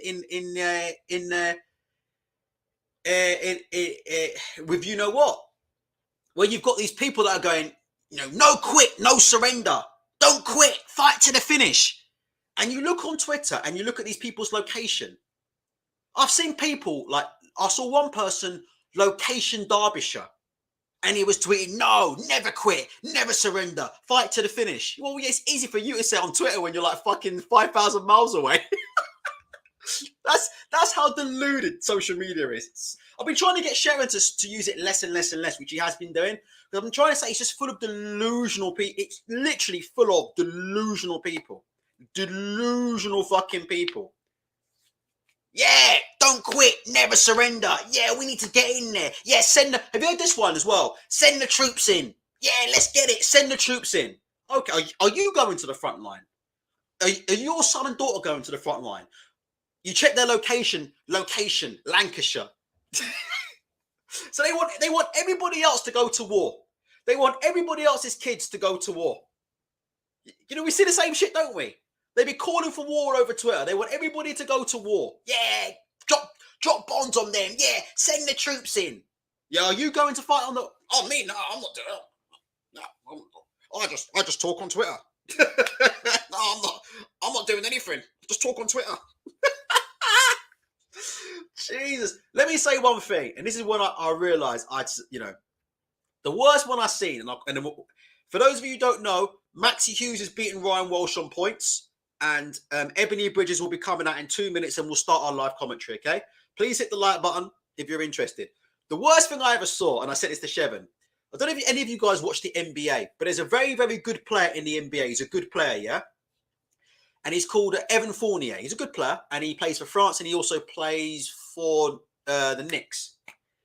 And I believe he's just set the season record for most amount of three-pointers hit this season. I shit you not. Evan Fournier, who is a professional NBA player, who plays the best players in basketball week in, week out. He posted on Twitter that Kyrie Irving is the most skilled player of all time. That's what he said, right? I'm not even joking. Somebody in Twitter replied to a professional basketball player and basically said, you don't know what you're talking about. Seems like you don't watch basketball. Seems like you don't know what you're talking about. Have you not seen this player? Have you not seen that player? How can you think that? It's like this guy plays Durant, LeBron, Giannis, all these guys, yeah? Lillard. He plays these guys every week. And you can't even double dribble a basketball in your own back garden. You're on Twitter trying to tell an NBA player who's made millions of pounds and plays these guys and has seen these guys up close and in the flesh and played against them. You're trying to tell an NBA player he don't know much about basketball as you do. I mean, social media is fucking deluded, man. I've never seen anything like it in my fucking life. I've never seen anything like it. That's one of the most delusional things I have ever seen in my fucking life. Big up Akinwale. Looking like with that. Oh, and somebody mentioned Emperor Michael in the chat. Let me just say this for the record. Emperor Michael's a great guy. I've spoken to Emperor Michael offline a couple of times. And he's been Simon says, so if you can't play, you can't comment. Did I say that? Is that what I said, Simon? Or did I say, how can you say you know more about someone who's a professional? Or did I say that if you don't play, you can't comment? Didn't say that, did I? I said, if you're not a professional, then you can't turn around and say that you know more about a subject than a professional who makes money from it. In general. Makes sense. That's what I'm saying, Simon. I'm basically saying, yeah, right, that for somebody who's never played a competitive basketball game in their life, to question the knowledge of a professional NBA player who has made millions, that's delusional. That's my point. Emperor Michael, let me quickly say, I've spoken to Emperor Michael. several times offline. Great guy. Never had a problem with Emperor Michael. Always been respectful. And let me say, he fights. And I've got a lot of time for him because he fights. And you know what I like about Emperor Michael? And I'll say this now. You know when this guy wins, he posts a video on YouTube. And you know when he loses, that man never got... Whatever you think about him or other YouTubers or whatever, all I will say is this about this guy. When this guy loses, this guy never once disappears, man. He loses a fight. As soon as he comes out of the locker room, he does a video. Oh, guys, I lost my fight tonight. I didn't do this right. I didn't do that right. I need to do this. I need to do that. So, look, like I said before, you know, everybody's different. Everybody's got their own opinion. But I'm not going to join the piling on him because all I can say is this. I've spoken to him and he's always been nice to me. And that's how I treat people. If people are cool with me, I'm cool with people. I don't get involved in the whole beef or the crowd thing. So that's just my own opinion on that, you know. I know the guy's different. We're all different. I know he's different. But it is what it is. Sorry, one sec. So someone brought him up. I'll tell you, I've never had a problem with the dude. And I actually think he's got very good footwork as well. Very, very good footwork he's got as well. Boxing's harder than it looks. I might show you my latest thing on the bag later on. Boxing's harder than it looks, man. It's very, very hard. All right, let's go. That's fine, Simon. It's no beef. No beef. So Simon, I don't want the smoke with you, bro. There's no beef. I don't want the smoke with you, man. Right, let's move on. Right, let's get ready for Ebony Bridges. All right. Big up iKarma. Please hit the like button. Thank you to everybody joining the chat today. Seems like this is the end of Ultra Tech. 37-degree temperature. I've already come back from catching COVID a couple of weeks ago. It looks like this could be round 2. 37.2 at the minute. It's looking like this is going to be a round 2. Things aren't looking too hot at the minute. Let's move on. So we're starting off with the first of our world title fights. Tony Bellew, again, the disappearing man. Is Tony Bellew coming back or is he not coming back to boxing? Does anybody know? Does anybody care? He made a big deal, didn't he, about all these training videos of him? He got into very, very good shape, didn't he, Bellew? He got into really, really good shape and he made a big, big deal about, you know, he's in fight shape. Well, are you fighting again? Personally, can I ask you a question? Would you pay to see Tony Bellew fight again? So if Tony Bellew fought again, you'd imagine it'd be DAZN pay-per-view. Is that something that you'd be interested in paying for? Just out of interest. Let me do a poll right now and see what you guys think. We'll do a Twitter poll. Brian Burke, I had one. I've had one. I don't know if that'll be enough, but I've had one. And I'm not going to say any more about it than that. 1 second. Let me just do a poll. I'm on the wrong screen, but let me just do a poll right now. Please hit the like button. 91 here, only 57 likes. Please hit the like button if you would like to. Let's do a poll on Tony Bellew. Because if Tony Bellew comes back to boxing, what would you think, right? He's a pay-per-view star, isn't he, right? According to Eddie Hearn and the rest of them, right? He's a pay-per-view megastar, isn't he?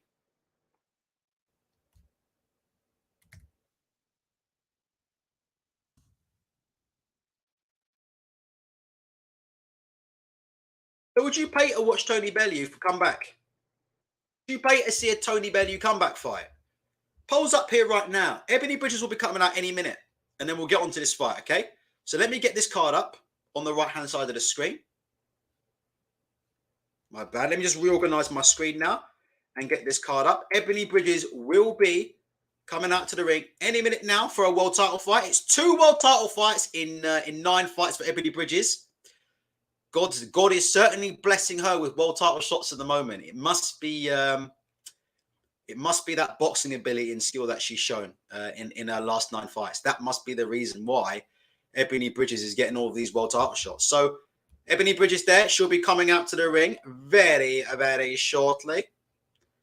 We should probably do the obligatory Ebony Bridges website check as well. Meanwhile, let me check the poll on Tony Bellew. Would you pay to see? Because I think if Bellew comes back, I'd imagine that would be DAZN pay-per-view. So far, 96% of you would not pay, surprise, surprise, to see Tony Bellew come back. Phil says, I'd only pay to see a Bellew fight if he's likely to get iced. I'm going to make no comment on that. I'd like to comment on that, but I can't. Bellew versus Cleverly 3. Oh, it's David Diamante's in the ring. Wow. let me just say, it's fucking brilliant to see that David Diamante is finally back into the ring. He's moving around really well, isn't he? Ebony Bridges is now coming out for a world title fight. Let me tell you, isn't David Diamante moving around? He's moving around great. I need to go and see his chiropractor, you know. Has anybody got the number for David Diamante's chiropractor? Or David Diamante's surgeon? I need to see this ASAP, because this has been something. He is truly is. I mean, do you remember the film with Bruce Willis, Unbreakable? You ever seen that film with Bruce Willis, Unbreakable? Like, this man cannot be hurt. Like, this man cannot be hurt. Look, here it is. Ever seen this film, Bruce Willis and Samuel L. Jackson, Unbreakable? Is that David Diamante, isn't he? He's like Bruce Willis, isn't he? Unbreakable, isn't he? Fair play, man. I'll tell you what, the crowd looks absolutely packed out. So fair play. Fucking hell, it's like David Diamante must be made out of adamantium, like Wolverine, isn't he? He's got that war. I don't think Wolverine's got recovery powers like David Diamante. Bloody hell. He's got great genes, great genetics, isn't he? I'm glad he's back. I'm glad he's back, and I'm glad he's okay. Ebony Bridges is now walking to the ring for her world title shot. Let me just reorganize this on the screen. So if you're here for live coverage, we will be doing live commentary. Ebony Bridges versus Cecila Roman. Can somebody who knows something about betting please check the odds on this? I believe Bridges is the favourite. Am I right or wrong? Friend of the show, Mark Tibbs, is in the corner. Mark Tibbs is a great guy and a lovely guy. I've got so much time for Mark. Honestly, Mark Tibbs is such a great guy. When he said, why don't you come to the gym and show me? Part of me wanted to go to the gym, but then I realised I run into Johnny Fisher and Johnny Fisher's dad. And then I realised I end up getting KO'd pretty quickly. But Mark Tibbs is a guy that I've got a lot of time for. Some of these comments about David Diamante, I can't put up on the screen right now. I wonder why that is. It's weird, isn't it? Some of these comments about David Diamante, for some reason, I can't put these up on the screen. I think legal reasons. So there might be some kind of legal reasons I can't do that right now. Oh my god! Oh, it's Richard from Twitter. Richard, if you put the link in the chat for your own show, Richard, you're welcome to do that. Absolutely. Put the link in for the chat for your own show, Richard, and we'll give it a proper promotion at some point. I'm just going through these Diamante comments, working out which ones I can read. Samuel Harrison says, last minute prediction for this fight, Ultra. I'll be honest with you. I don't really know much about women's boxing. I've never seen Cecila Roman box, so I don't know. You know, there have been big question marks about her age and the fact that she's never knocked out an opponent. I would say in women's boxing, it's different because 2-minute rounds, you don't see that many stoppages. Or you know, you don't see as many stoppages, do you? Because obviously it's 2-minute rounds. So it's hard to say. I don't have any idea. I don't have an opinion. Let's just see, innit? We'll just see. Can Ebony Bridges... Oh, my stream. Okay. I just want to see if Ebony Bridges has got a bit more to her game, hasn't she, than thing. I'm trying to get something up. Look. Fuck it. In the meantime, let's get up Ebony Bridges' website. Cecila Roman is currently in the ring and ready to go. As far as I can see. Let me just check my DAZN subscription. Subscribe to DAZN if you haven't already. Best boxing channel on the absolute planet. Best pundits on the planet as well. If you look at DAZN's punditry team, it's fucking awesome. Brilliant. Brilliant. No sitting on the field there. All you get is straight talk. That's why I love DAZN, man. That's why I love DAZN. Their pundits are awesome. You never get any sitting on the fence or anything. It's always straight talk.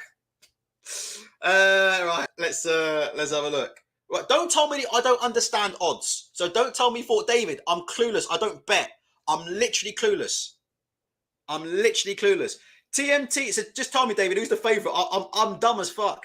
TMT says, looking forward to tactical advice from Ebony on her. Oh, Ebony Bridges has got loads of tactical and technical boxing advice.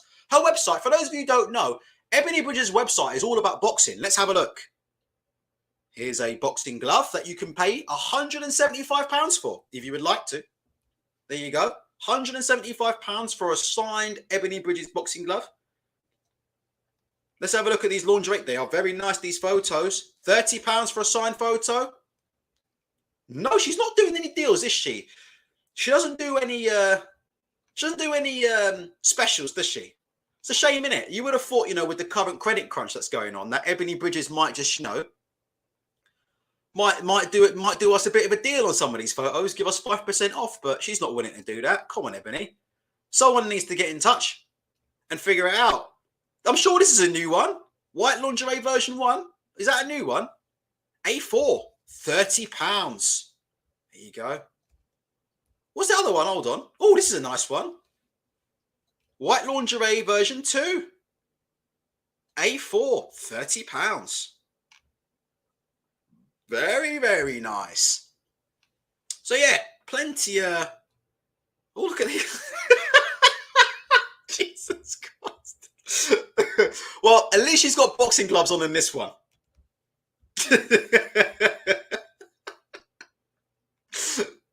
At least she's got boxing gloves on there. So there we go. Right. Who's the ref? Who's this guy? Bob, what's his name? I forgot.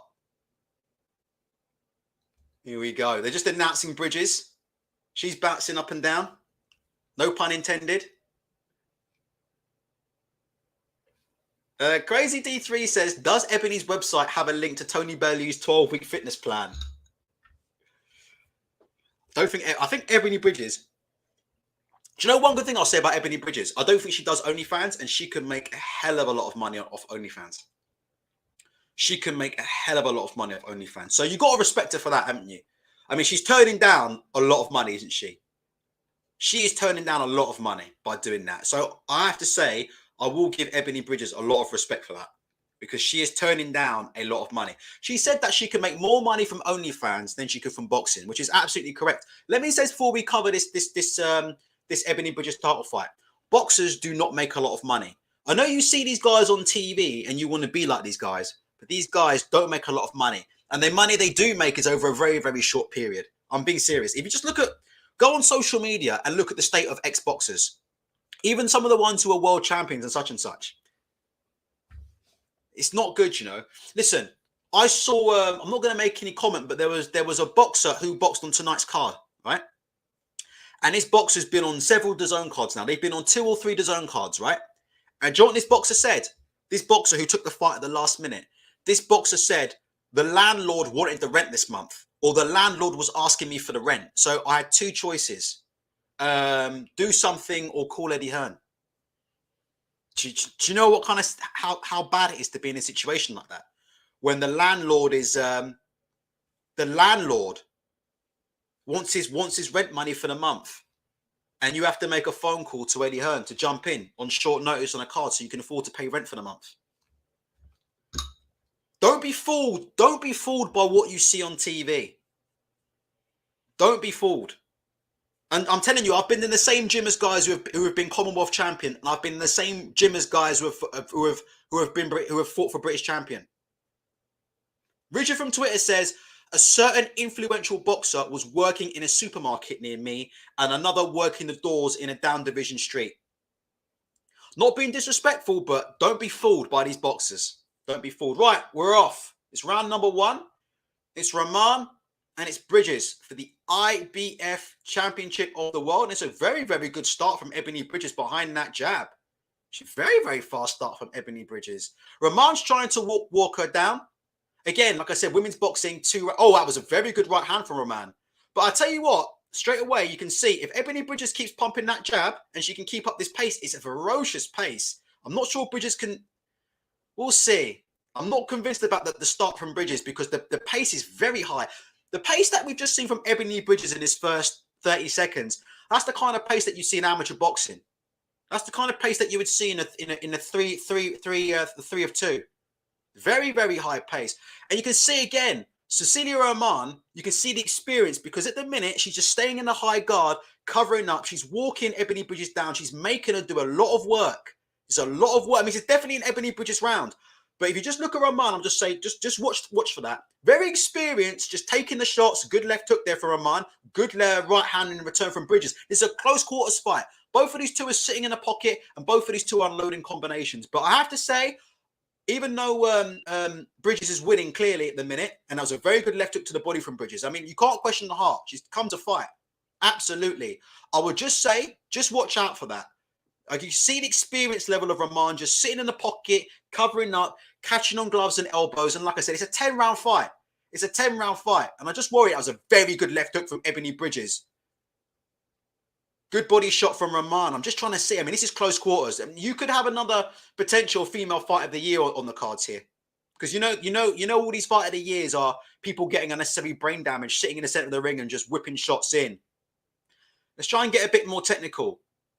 One thing I will say is Ebony Bridges moving that head left to right, always putting the jab on Roman on the way in. So lots of head movement from, no pun intended, lots of head movement from Ebony Bridges early on, no pun intended, sticking behind the jab and then working combinations off the jab. For me, that was clearly a round one from Ebony Bridges. Clearly, I don't know how you guys thought. I'll try and give you a bit more of a technical breakdown in this next one and try and see what's going on. The only thing I say is I'm always wary of fighters who start really fast in these kind of fights, because I have to ask, can they keep that kind of pace up? Because like I said before, for me, you see Roman, in my opinion, like I said before, with some of these fights, maybe you drop the first 2 rounds, let the opponent burn themselves up. Roman was very economical there, just catching the shots on the elbows. And then later on, we've seen it many times in boxing. Later on in the fight, these fighters take over, but we'll see. Bridges looks to have the power in that fight and very, very good on the jab. Can't question her fitness. I've never questioned her fitness or her heart or a desire. What I've questioned is her boxing skills. 123 in the chat. Please hit the like button. Round 2, that's a clearly first round for Ebony Bridges. So 1 round down, yeah, in a bid to become world champion. And she's getting behind the jab again. Let's have a look. She's getting behind the jab. Roman's trying to walk herself into the pocket. Roman's trying to use head movement, but she can't really get off the line of that jab. It was a good right hand from Bridges, but Roman returned with a good jab. I'm just trying to see. So that's what's happening in the minute. Roman is trying to walk herself into distance and shut down Bridges. Bridges is doing a very, very good job at changing the... And one thing I will say about Bridges, what she's doing very well, is she's turning corners very, very well. So she's jabbing on the way in, and then she's throwing right hands and left hooks, but she's spinning around. She's not moving back in lines, and that's why she's not finding herself on the ropes. Bridges is doing a very, very good job turning the corners, staying off the ropes. And that's what you do. That's what you try and do against pressure fighters. You want to try and turn laterally as much as possible. What you want to do against pressure fighters as well, to be honest, is you want to try and turn down the pace of the fight. You want to take some of the pressure out of the pressure fighter. You want to turn the pace of the fight down. But right now, Ebony Bridges is looking at $1 million. I mean, Roman is walking in a high guard. There's not a lot of head movement from Roman. And Bridges is whipping shots around the guard. And that's the problem with just having a high guard. When you have a high guard, you've got to adjust that high guard to catch the left hooks and the right hooks. And she's walking into all kinds of punishment right now from Bridges. I mean, she's walking. Bridges is just landing left hooks, right hooks around the guards, uppercuts down the center. Because Roman is coming in. If you look at Roman is walking in a high guard and her head is right down the center line. So Bridges is able to whip shots around the guard. And you see Bridges there. She doubled up on that right uppercut, Bridges, which is on the inside. If you watch Bridges, is landing that right uppercut, right hook around the guard and bringing the right uppercut around the center, because Roman is just literally sitting down on the center line. So she's not really getting herself off the line. That's bad, bad news. I think we're going to see a new world champion based on this fight. This can't go on for too much longer. I mean, she's taking an absolute fucking pasting at the minute. First 2 rounds, she has taken an absolute pasting. Simple as that. She has taken an absolute pasting. Walking up in a high guard, no side-to-side movement, no head movement. She's not throwing the jab with Ebony Bridges on the way in. She's not jabbing with Bridges on the way in. She's not trying to push Bridges back or break Bridges' rhythm by throwing the jab. She's not doing any of that. She's literally walking on a high guard, trying to absorb as many shots as she can in the hope that Bridges is just going to get tired. It's all right to carry a high guard in boxing, but you have to adjust that high guard. When you see that left hook come in, you need to just tuck your chin in and bring up that. I'm a southpaw, so I need to think about orthodox. Yeah, when you see that left hook come in, tuck your chin in, bring that right hand. Tuck your chin in. When you see the right hook come in, tuck your chin in, left. You know what I mean? It's not just about, you can't just have a high guard, a static guard, because good opponents will whip shots around your guard. You've got to adjust it. You've got to look for the hooks, pick the hands up, these things. This opponent is an IBF world champion. I'm quite shocked, you know. And Bridges there. Bridges is throwing the jab. She's throwing the jab. She's tapping the jab. Very, very good performance from Bridges. Bridges there. Tripled and doubled up the jab as Roman came in. And then she threw 3 left hooks, doubled up on the left hook to the body, and then went to the head. It's great boxing from Bridges. You can't argue with that from Bridges. It's just great boxing.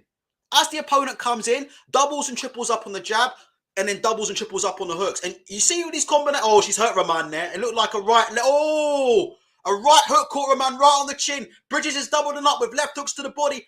This might not go the distance, to be honest. It's a tremendous performance. I have to be honest. Karma says Roman is a punching bag. I have to say, she does look like a walking heavy bag right now. Bridges is whipping all kinds of shots in from all kinds of angles. Unbelievable. I mean, Bridges is just teeing off. Practice this is worse than what happened to me today in sparring. This is great work from Ebony Bridges. We always give credit where credit's due on this fight. That was a good left hook there from Roman. That was a good right hook from Roman. Another good right hook. The only danger of Ebony Bridges winning this fight is if she burns herself out. She's fought at a very, very high pace for the last 3 rounds. I'm just trying to see who's invested. Oh, that was a good left hook there from Roman. Let's have a look. Good left hook to the body from Roman. Roman is starting to punch in the middle of Bridges. She's starting to catch Bridges because what's Roman starting to do? So one of the first things that happens in boxing when you get tired. When you get tired, oh, it was a good left hook from Roman there. It was a good left hook from Roman. When you get tired in boxing, the first thing you lose is your shape. Good left, good right hand from Roman. You start losing your shape. And Ebony Bridges is beginning to lose her shape. And she's starting to get caught in the middle of punching by Roman. You see the end of that round? I thought Roman had a very, very strong finish at the end of that round. Because Ebony Bridges, you can see she's starting to get tired. The shots started to get wider. The shots were sharp. Fatigue, you know the saying, fatigue makes cowards of us all. And we saw that there. The fatigue is the only thing that's going to stop her from being world champion. But Roman there started to up it, and she started to punch when Bridges was punching. Bridges is getting very, very wide on the shots, clearly fatigued and starting to get very, very wide on the shots. And Roman is starting to punch when she punches. She caught her towards the end of that round. She caught her with a couple of good left hooks and a couple of right hands. Joe says Bridges has got 3 more rounds in her at this pace max. Yeah, but women's boxing, you can do that. This is what I'm saying. I'm not disrespecting women's boxing, but the difference between a 2-minute round and a 3-minute round is huge. And anybody who's ever boxed a 2-minute round or a 3-minute round will tell you that. The difference between I know it seems, it's only 60 seconds. Get in the ring and do it. The difference between a 3-minute round and a 2-minute round is massive. Round 4. All 3 rounds have gone to Bridges. Is she beginning to slow? Good jab from Roman. That's what she needs to be doing. Walking Bridges down behind the jab. Previously, Roman was just absorbing punishment. It looks like this might be part of some game plan. That was a good right hook from Bridges, though. Again, Roman doesn't adjust that guard. She doesn't adjust the... Oh, good combination from Roman. But like I said for Roman, have you noticed? Listen, when the left hook comes, pick the hand up. You know what I'm saying? Do you guys know what I mean? When you can be in a high guard, when you see the left hook coming, you've got to just tuck your chin in, turn slightly, and you've got to catch that hook. You've got to catch those hooks. And Roman's not catching any of the hooks. And Bridges is whipping them around the guard and she's nailing her. But Roman is definitely having a better round here, to me. I think Bridges is gassing. The punches don't have the same pop on them at all. That was a good right hand from Roman. Sorry. What do you guys think? That looked like a good right hand. Caught Bridges clean on the eye. Bridges putting in a lot of work, though. You can't question how much she wants it. Maybe the judges will just give her the rounds on work rate. But for me, good left hook from Roman. Good right hand. Good left hook from Bridges. Bit of titter-tattle here. Let's have a look. But for me, the harder shots are starting to come from Roman. Good right hand, left hook from Roman. Let's have a look. Who do you guys think is winning this round? Bridges may just get it on work rate, to be honest. You know what these judges are like. That was a good uppercut from Bridges. Good right hand from Roman. But the spice is clearly going off Bridges' work. Roman needs to come forward behind the jab and stab her with the jab. It's right there. Bridges' hands are dropping. She's gassed. But Roman will not come in behind the jab. And Bridges just shoes on. That was a good left right hook from Roman and a good shot to the body from Roman. Left uppercut from Bridges. This is just turning into a war. This is going to come down to who wants it more. Simple as that. Who are you giving this round to? Oh, that was a lovely little right hand at the end of the round to finish. I think that was a good round for Roman, but I think they'll give it to Ebony Bridges based on Bridges is boxing very clever because she's shoe shining. We all know what shoe shining is, yeah? We're throwing arm punches. The shots might not necessarily be hurting the opponent, but we're being active.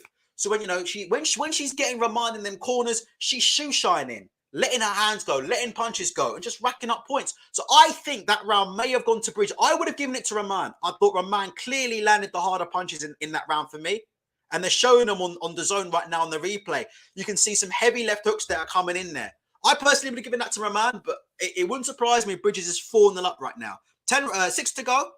It looks like she's well on the way to becoming a champion. And I won't be able to criticise her because the performance and the heart, sorry, you can't criticise that. If you would like to hit the like button, please hit the like button. We've got 125 in the chat here. 63 likes. Please feel free. We've got 128 in the chat. Please feel free to hit the like button. And let me know how you've got it so far. We're into round 5. Is Roman going to step in behind the jab? Bridges is tired. So Roman needs to step in behind the jab. Don't walk in like a heavy bag and absorb punishment. Walk in behind the jab and work off it. She should be jabbing with Bridges' jab. She should be exchanging jabs. Roman is... There you go. Roman tried to jab. At least she's trying to walk in behind the jab. Start walking in behind that jab. Bridges is changing levels. Nothing's really been landing in this round. That was a good overhand right by Ebony Bridges. Then she walked Roman right into an overhand right. Again, Roman not being very good at cutting at catching hooks, and she's not being very good at, you know, catching the shots that come around the guard. Roman is absolutely, the pace is very, very high. Bridges, again, is working off the jab, and that's a point scorer. And again, that's probably what's going to lose Roman this fight. It was a good left hook to the body from Roman. But this is probably what's going to lose Roman this fight. Bridges, every time Roman is walking in, Bridges is active with the jab. Jab to the body, jab to the head. Judges are going to count that. Judges are going to look at that. Roman is not using the jab enough to get us off into range and letting the shots go. But I have to say, Roman looks the fresher out of the two. Just looking on the inside, it's a good left hook from Roman. Good overhand right from Roman. Good left hook. Good. Roman looks the fresher. When they're on the inside, she looks the stronger out of the two. I'm just trying to have a look here. Good right hook from Roman. Good right hook, left hook. Oh, that was a big right hook from Roman. Bridges stays in there. Roman's not a puncher. She's never knocked anybody out. But these are big punches that are being landed. And again, it's Roman is catching Bridges in the middle of... Oh, Bridges getting caught with some big shots. You know, Bridges' eye's going to go, you know. Bridges is getting caught with... She looks gassed. Do you know what? Ebony Bridges is going to be in trouble. Oh, that was a big right hand, I think. Good right. Bridges is going to be in trouble. Nose is starting to bleed here. Bridges is going to be in trouble. Oh, another left hook there. Just missed Bridges. She's getting caught in the middle of punching because she's burned herself out. All the shape has gone to Ebony Bridges' work. This is the problem.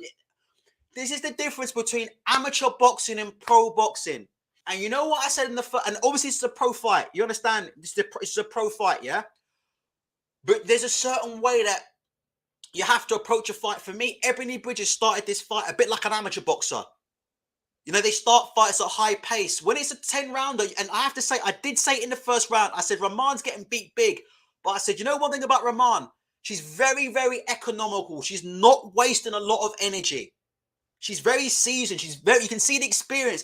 And you can see Ebony Bridges had that very, very amateurish, but hype is a very, very hyperstar. Unloading, throwing, you know, 4, 5, 6 punch combinations.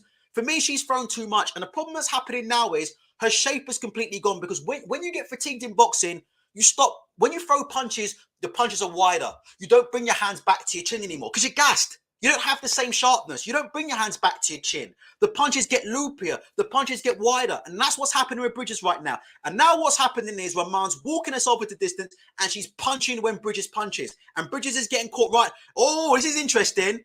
Shannon Courtney has got it 5-0 to Ebony Bridges. That's very interesting. So maybe I'm calling the fight wrong. I think there's a case that Roman has won the last 2, to be honest. How have you guys got it right now? But Shannon Courtney's got it 5-0 to Ebony Bridges. And again, Roman jab right hand over the top there. I mean, oh, another right. I mean, if you look at the faces of the two, in my opinion, I think you can clearly see that Bridges has had some leather landed on her. But we'll see. I mean, I don't know how you guys feel. She's winning the fight, but I'm not sure if it's 5-0. But we'll see. Luke's got it 3-2 to Bridges. That's how I've got it, to be honest. But I could be wrong. How have you got it? Shannon Courtney's got it 5-0 to Ebony Bridges. Let me concentrate. We've got a minute to go. This is definitely an Ebony Bridges round. Roman hasn't done any work. Bridges has done a lot of shoe shining. Heavy left hooks to the head and body, but it's a great double left hook to the body by Ebony Bridges. Rahman tries the same thing, didn't land. This is definitely an Ebony Bridges round. No question for me. Definitely an Ebony Bridges round. A lot of you guys have got it 3-2. Maybe it's my commentaries influencing you. But there's no question about this round. This is a clear Ebony Bridges round. This round might win of the fight. That was a beautiful double left hook up on the inside from Ebony Bridges. She's done a great job of whipping shots around that high guard. I'll tell her that now. Alex, there are 3 rounds left after this round. This is a clear Ebony Bridges round, and there's 3 rounds left. No, there's 4, 7, 8, 9, and 10. Clear Ebony Bridges round in this round. Simple as that. No question about it. So, I mean, you could make an argument. I'd say I will give at least 1 round to Rahman, but we'll wait and see. And Bridges is finishing very strong. She's pushing Rahman back in that round. That was a great round for Bridges. I think if Ebony Bridges stays on her feet, I think she's going to become champion. So it is what it is. We'll have to wait and see. I think we're getting to the point where Rahman's going to need to do something she's never done in the ring before, and that's stop Ebony Bridges. It's a close quarters fight. It's a close quarters fight. This fight's been fought in the pocket. Rahman is trying to up the pressure. She's trying to use pressure. She's walking in, no head movement, behind the guard, behind the high guard, not a lot of jabbing. Bridges is trying to counter the pressure by walking her onto the jab. Every time she comes forward, Bridges got at the end of the jab, end of the jab, end of the jab. And then when she comes in, Bridges is doing very well, doubling up on the left hook. She's whipping left hooks around the guard. She's whipping right hooks around the guard. But the key for the fight is Bridges has been very active with the jab. Every time Rahman has to close distance, Rahman is always having to get past 4, 5, 6 jabs to get into distance. And then Ebony Bridges is working shots off them jabs. And that's the reason why she's going to become world champion tonight. Rahman is capable of pressuring. Rahman is capable of pressuring, but she's lost too many points, in my opinion. The lack of a jab has really cost her in this fight. Right, round 7, 4 rounds to go. I think, like I said, if Bridges stays on her feet, she's going to become world champion. And to be honest, I'm not her biggest fan, but you can't question that. I don't know how you guys feel about it. You can't question it. Just having a look. Again, and these are 2-minute rounds, you see. Again, if this was a 3-round fight, I would lean towards Rahman to win it. But 2-minute rounds is a completely different ball game. It's almost a different sport. A good start from Rahman. Good left hook from Rahman. That was a beautiful. Ebony Bridges hit her with 5 left hooks in a row, all around the guard. And great head movement from Bridges. Yeah, it's the first time I've seen that from a while from Bridges. Great head movement from Ebony Bridges. Switched to one flank, switched to the other flank, and came back with a hook. She's been working very, very hard in the gym. You can't question the heart from Ebony. I've never seen her. I've seen her with Courtney, but I've never seen her fight at this pace before. So you can't hate on the woman. I mean, she's clearly left no stone unturned in camp. And she's winning this round. That was big. She fought 5 left hooks in a row. The head movement's coming back from Bridges there. Rahman threw a right hand. Bridges rolled underneath Rahman's right hand and tripled up on the hook and landed 2 of them. Oh, that's a good right hook. Again, around the guard. Always around the guard. Ebony Bridges whipping shots around the guard. That was a good right hook there from Rahman. But then Bridges comes back and she's doubling up on that left hook. Rahman's not using any angles. Can you guys see any angles that Rahman is using? I'm watching right now. Rahman looks square. No angles. She's just walking in straight lines. That's why she's been hit with every punch in the book. No angles. Yeah, she's completely square. 10 seconds left in round 10. This is the kind of fight Ebony Bridges likes. Up the shoulders. Ebony Bridges throwing right uppercuts up the middle. She's got Rahman backed up here. She's hit Rahman with right uppercuts. I mean, Rahman is just completely squared up. There's no way Rahman's winning this fight. Ebony Bridges deserves to be world champion. Simple as that. iKarma says Bridges is winning this easily. Ade is with Sky Nicholson. It is what it is.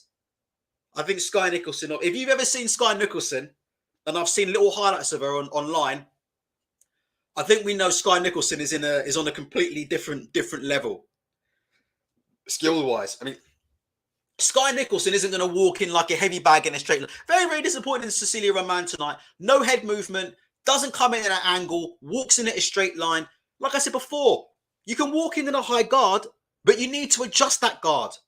You see Ebony Bridges whipping shots around the earmuffs, around the side of the head. So what do you know? When that hook comes, you need to turn. You need to absorb it. I can't explain it right now because I'm not on video. But you can have a high guard, but when that hook comes, do you know what I mean? You need to bring that hand higher. Chin down, hand higher, turn the shoulder in. She's not doing any of that. She's not doing any of that. Right, round 8 of 10. Ebony Bridges is going to be world champion. There's no question. Unless this woman does something she's never done before and knock out an opponent, Ebony Bridges is going to be world champion. And I can't hate on her. I'm quite disappointed, to be honest, because I wanted to hate on Ebony Bridges, but I'm not going to get my chance tonight. Meanwhile, I'm sitting here, possibly with COVID again, with a very, very high temperature, trying somehow to survive. Oh my gosh, not looking good at the minute. It's more of the same in round 8. Ebony Bridges there, doubling up on that left hook. You think Roman would have a plan for that by now? With Bridges just doubling up on that left hook all the time. You'd like to see Roman. Better work from Roman, but again, it's not what I like. Oh, that was a good right hand from Roman. Bridges took that clean. I mean, I would say Roman's up in this round, but it's going to take a stoppage. It's going to absolutely take a stoppage. In the clinches, Bridges looks stronger. Simple as that. Bridges is the one pushing her back, landing uppercuts. There's a good right hand from Roman. Good right hand from Roman. I'm just trying to see the positions. Bridges is way stronger. Bridges is bullying her up close. She's using the shoulders. She's backing her up. She's pushing her back to the ropes. Bridges is finding angles, and that's the difference. Oh, that was a big left hook from Roman. If she could punch, that was a big shot to the body from Roman. Those were 2 big shots by Roman, but Bridges just won't be denied. Bridges walked herself right onto a left hook. Right onto the left hook, Bridges. And then Roman followed up with a left hook to the body, but Bridges will not be denied tonight. And she is the stronger of the two. She's definitely losing this round, though. This is definitely a Roman round. But it's probably only the 3rd round you can give her. But I would definitely give this round to Roman. I think she's landing the biggest shot. Oh my God. Oh, Bridges just landed. And again, Roman squared up. Cecila Roman squared up. Completely tired. This is what happened at the end of that round. Bridges may have just stolen that round. Cecila Roman squared up. Completely tired. Her head fell down the center line. She was leaning on Bridges. Do you know what Bridges did? Bridges then rolled left, rolled right. Bridges, that was beautiful. Bridges rolled left hook, rolled right. That was beautiful from Bridges. I have to say, the opponent is squared up, walking in on a straight line. Bridges rolled once. It's almost Tyson kind of boxing. Roll to your right, roll to your left, and then bringing up hooks, roll out. Do you guys understand what I'm saying there?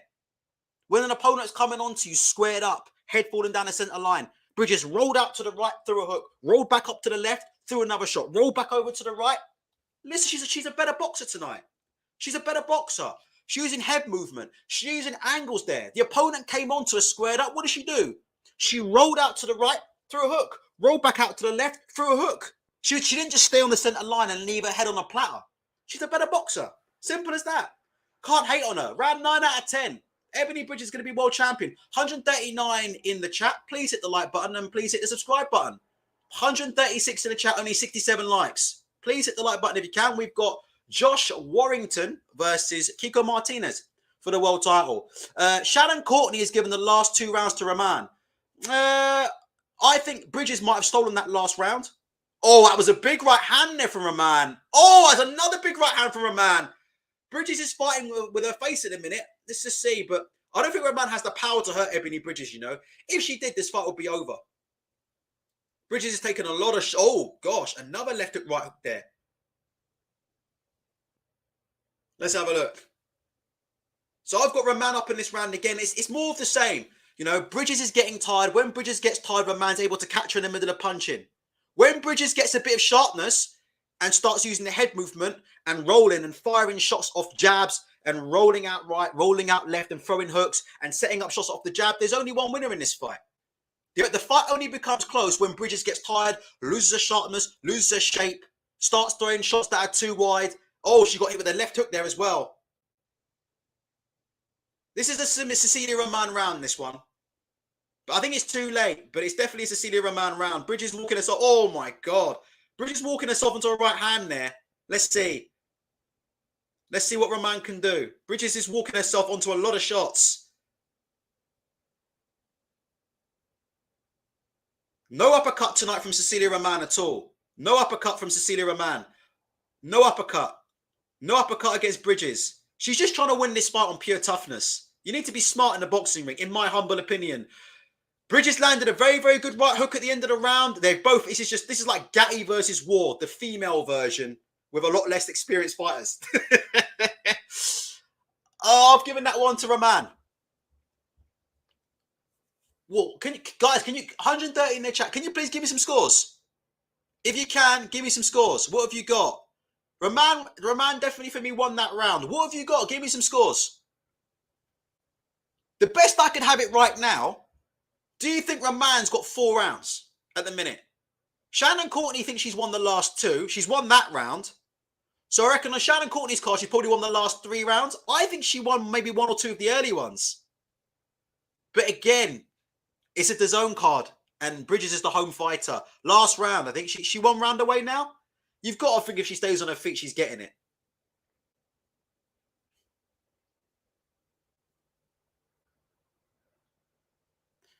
I'm going to do a COVID test very, very quickly right now. 1 second.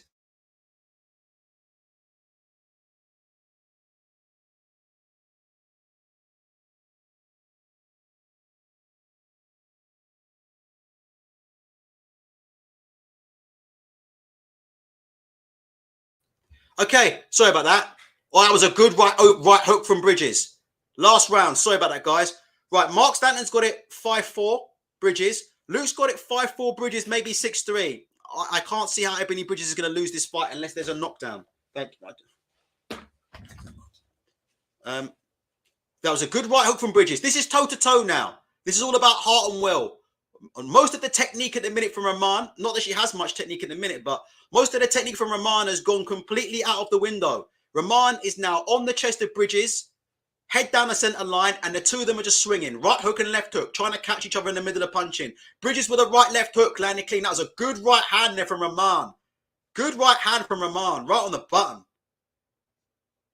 Oh, another good right left hook from. For me, it looks like Rahman's landing. Bridges is shoe shining a lot with a lot of arm punches. But for me, it looks like Rahman's landing the heavier shots. I don't know how you guys see it. It's interesting. ABB saying this fight's a draw. There's no way Ebony Bridges isn't winning this fight.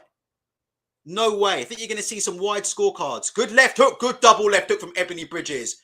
Oh, and then she gets caught with a left hook of her own. But again, Bridges is pushing her back. Oh, she's clever there. That's the first bit of boxing IQ I've seen tonight from Rahman. She saw Bridges was shoe shining. There's a lot of arm punches going in from Bridges and shoe shining and pushing her back. So she quickly pivoted. She's got 20 seconds left. Good right hand from Rahman. She's got to let her hands go right now. She's got to break the clinch and let her hands go. There's no way she... Oh, that was a good right hand, but there's no way Bridges is smothering her. Good uppercut from Bridges. I think Bridges has done enough. Yeah, Bridges has done enough. Good shot at the end of the round. I think Bridges done enough. Let's see. Luke's got it a draw. How did you score it? They're going to call that a fight of the year candidate, aren't they? I'm going to take a COVID test live as we speak. What have you got? I'm going to take a COVID test live on air. I'm in big trouble here. Oh, so let me put your comments up. ABB's got that a draw. I haven't got that a draw at all. I don't think there's any way Bridges is losing that one. No way. Given what we've seen on some of these recent DAZN cards. Lou Manhattan said score's going to be wide, Bridges so predictable. I mean, given what we've seen in British boxing of late, I don't think there's any hope for Rahman. Joe says DAZN will probably call that 190. Volta says Bridges took it. I have to be honest. I think Bridges has won this fight. And I think she deserves to win this fight. I think, for me, honestly, if you look at...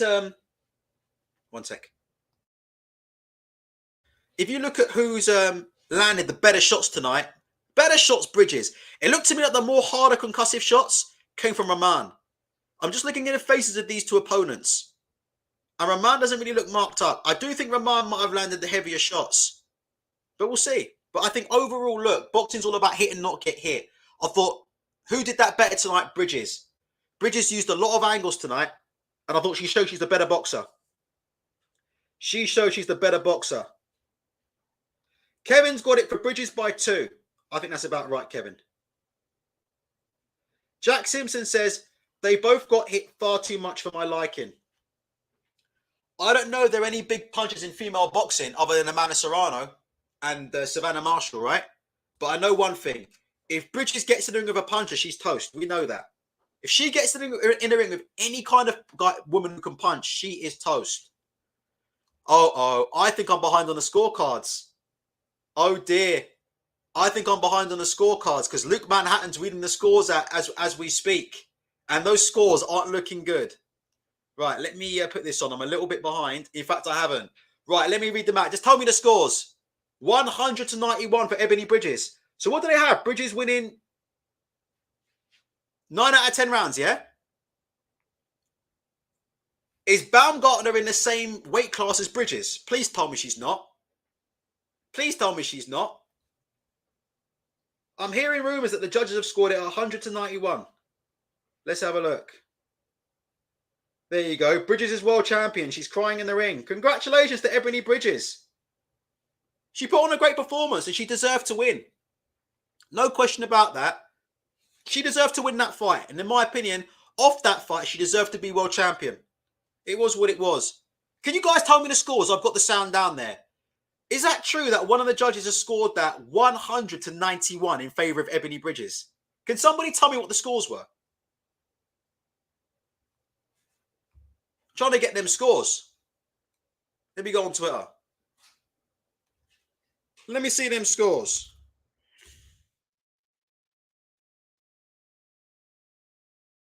Fair play to Ebony Bridges.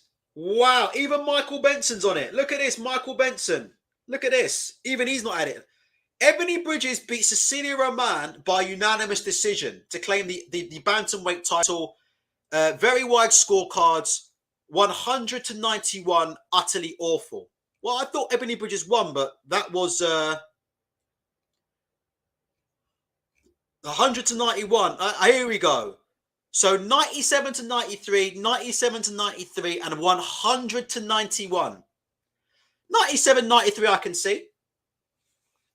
I mean, let's be honest. I think that there was only going to be, if Ebony Bridges stayed on her feet, I think there was only going to be one decision, right? What do you guys think? Look, I think she deserved to win. I think she deserved to win. Right. Getting ready for the main event, guys. Just give me 2 seconds. I'm just going to do my COVID test. I'll be back in literally 10 seconds, okay? 1 sec.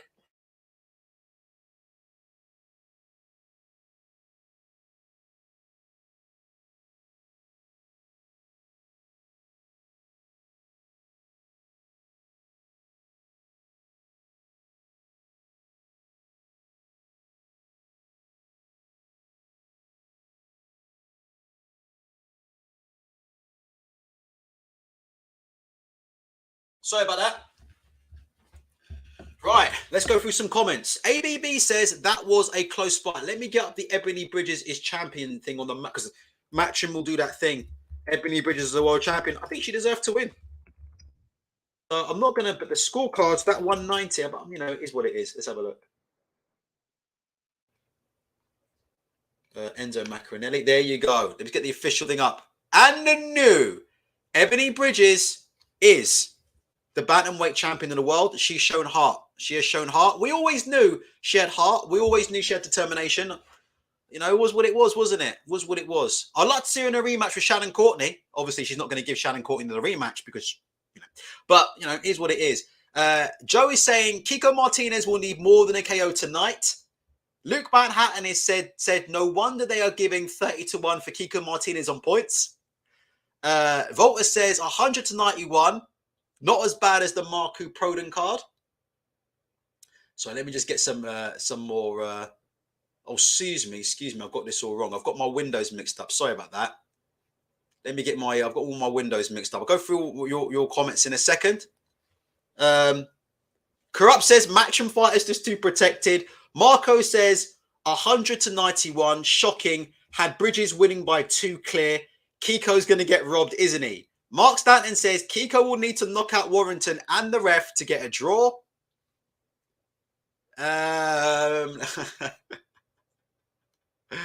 Let's get up the celebratory Ebony Bridges picture. There you go. She's now world champion. ABB says Riakapor's on now. Who gives a shit? Corrupt says Eddie is gonna milk Ebony for every penny now that she got that belt. We'll have to see. Ebony Bridges is the IBF world champion. Who's in her weight class? Can you guys tell me other than Courtney? Courtney will be fucking gunning for that shot now. She's not going to give Courtney a shot. I think she's always said she doesn't want to give Courtney a shot. I think Courtney is the better fighter. I think Courtney's the better out of the two, but we'll see. Oh my gosh. Samuel Harrison says, buy the signed lingerie photos now. They are definitely going up in price. Can you imagine? EbonyBridges.com. Now that she's a world champion, Jesus. Can you imagine? Get these photos right now for £30 a touch because you won't be getting them for £30 much longer. She's now a world champion. And imagine there'll be world champion version 1 laundry photos. Imminent. Imminent. Absolutely imminent. Sorry, what was this on? Congratulations to Ebony Bridges, who is the new bantamweight IBF champion in the world. Oh, Jamie Mitchell. Yeah, you don't want to... I've only seen bits of Jamie Mitchell, but you don't want Ebony Bridges in the ring with Jamie Mitchell.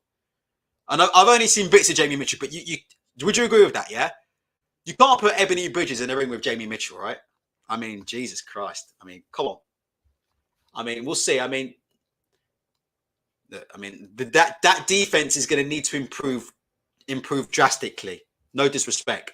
No disrespect. Marco says, not being a hater, but women's boxing talent pool is shocking. How was that girl world champ? She was world champ for 5 years.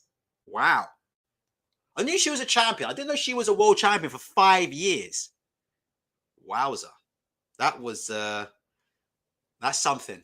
That is something. Joe says, I'm calling it now.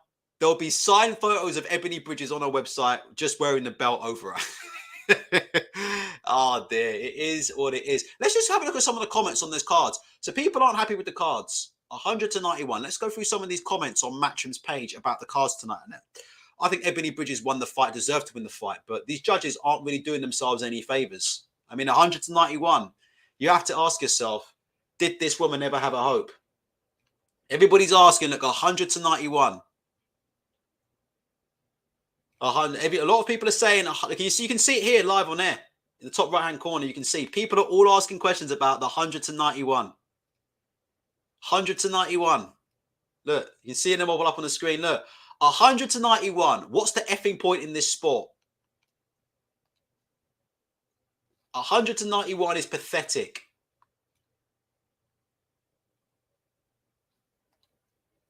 It was what it was. Yeah, people not happy with the cards, but it was what it was. It was what it was. Right, Warrington versus Kiko Martinez is imminent. Hold on, Corrupt says Ebony won't fight anyone with a pulse right now. She will be protected. Well, look, the Zone are going to try and make as much money out of her as they can, aren't they? So, look, I mean, they're entitled to do that. They're in the boxing business, and boxing's a business. So they're entitled to do that. Real Traveller says, I had Bridges by 4 rounds. Yeah, I thought Bridges clearly won the fight. And I think she deserves to be world champion. Not sure about the 100 to 91 card, but it is what it is. Marco says, who did the 100 to 91 card? I thought Ian John Lewis was demoted. Yeah, Ian John Lewis was demoted from what was he? He was demoted from a triple A ref to, no, he was demoted from an A-star ref to an A ref. Oh, that's a big demotion, isn't it? Old Ian John Lewis, he's gone from being an A-star ref to an A ref. Jesus Christ. It is what it is. Oh, you guys, yeah, you guys say. Joe says, I thought Warrington UD before tonight's fight. Now I am absolutely convinced. Sorry, I'm just paraphrasing this comment while I try and get my my page back up. Sorry, my DAZN subscription is frozen. So I'm just trying to get my DAZN. But listen, credit to Ebony Bridges. She obviously put some very, very hard work in the camp. And listen, I thought she was great behind the jab. And she beat what she beat tonight. She beat what she beat. She beat what she beat. Right. You tell me. I don't remember Kiko Martinez versus Josh Warrington 1. That was on Box Nation and done by Frank Warren. But I do believe that when that fight happened, it was very, very controversial. I thought Kiko Martinez did enough to win that fight. That first fight with Josh Warrington. I think it's safe to say, after seeing that 100 to 91 tonight, that Kiko Martinez isn't going to be winning on points tonight. Is that a fair comment, yes or no? I think after seeing that 100 to 91 card for Ebony Bridges, the judges gave Cecila Romano 1 round. One of the judges gave Cecila Romano 1 round. Mark Stanton saying it's Don Trella from the USA. He gave Cecila Romano 1 round tonight. I think it's fair to say that Kiko Martinez won't be winning this. Won't be retaining his world title on points. Let's put it that way. He won't be retaining any titles tonight on points. I think we all know that Kiko Martinez needs that knockout to win. He needs that knockout to win. It is what it is. Hopefully the fight soon, man. What time is it? It's nearly 20 to 11 UK time. So it's really time for this main event to get going. I mean, as they say, we are in Frank Warren time right now. Corrupt says Don Trella waking up with a new Rolex tomorrow. Jesus. Let me show you Don Trella.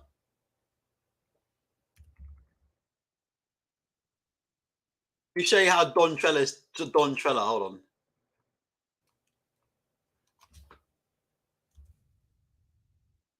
Hold on. Don Trella is going to be turning up to the airport looking like Scott Storch. Those of you who know, yeah? Those of you who know about Scott Storch, I'm going to get the picture up. This man was once one of the richest men in the world, you know. Scott Storch. You know about Scott Storch, all them hits he produced. It was worth like this man blew 300 or 400 million, and he blew most of it on cocaine. It'd be Don Trella. 100 to 91. That's how Don Trella turning up tomorrow, isn't it?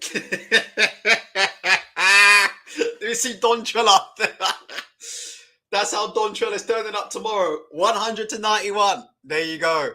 That's how Don Trella's arm and wrist is going to be. Don Trella arm and wrist going to be iced out tomorrow, boy.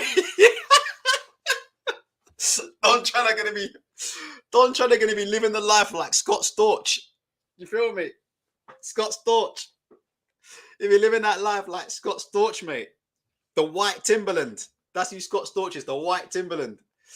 Jeez. Don Trella. That's what you'll be seeing Don Trella tomorrow. Out with P. Diddy. Out with P. Diddy, man. 100 to 91. It was what it was. Real Traveller says Eddie White needs more champs in his stable because once White is gone, that's rematch room done. Well, listen, anything can happen in a boxing fight. Stranger things have happened than Tyson Fury getting beat by Dillian Whyte. So look, like I said before, I'm definitely giving Dillian a chance to win. And we never know what might happen. So there we go. There's the live coverage there on everybody's favourite newspaper, thesun.com. Probably one of my biggest gaffes ever once said that the Sun was a semi-reliable source for news. I probably should have made a whole video apologising about that. I made that comment with good intentions and it ended up being an absolute shocker. Richard from Twitter says, fresh pair of Versace PJs. I must be 38 at the minute. I mean, I'm absolutely dying here. This will definitely be the last show I do for a very long time. Jesus Christ. Let's have a look. Yeah. Mauricio Lara. If you're Mauricio Lara right now, like I said before, you'll be trying to figure out how on earth Josh Warrington has got a title shot before you got a title shot. It's funny how boxing works, isn't it? It is what it is. Josh Warrington is going to be coming out imminently. I'm just going to go and check on my test to see how it's getting on.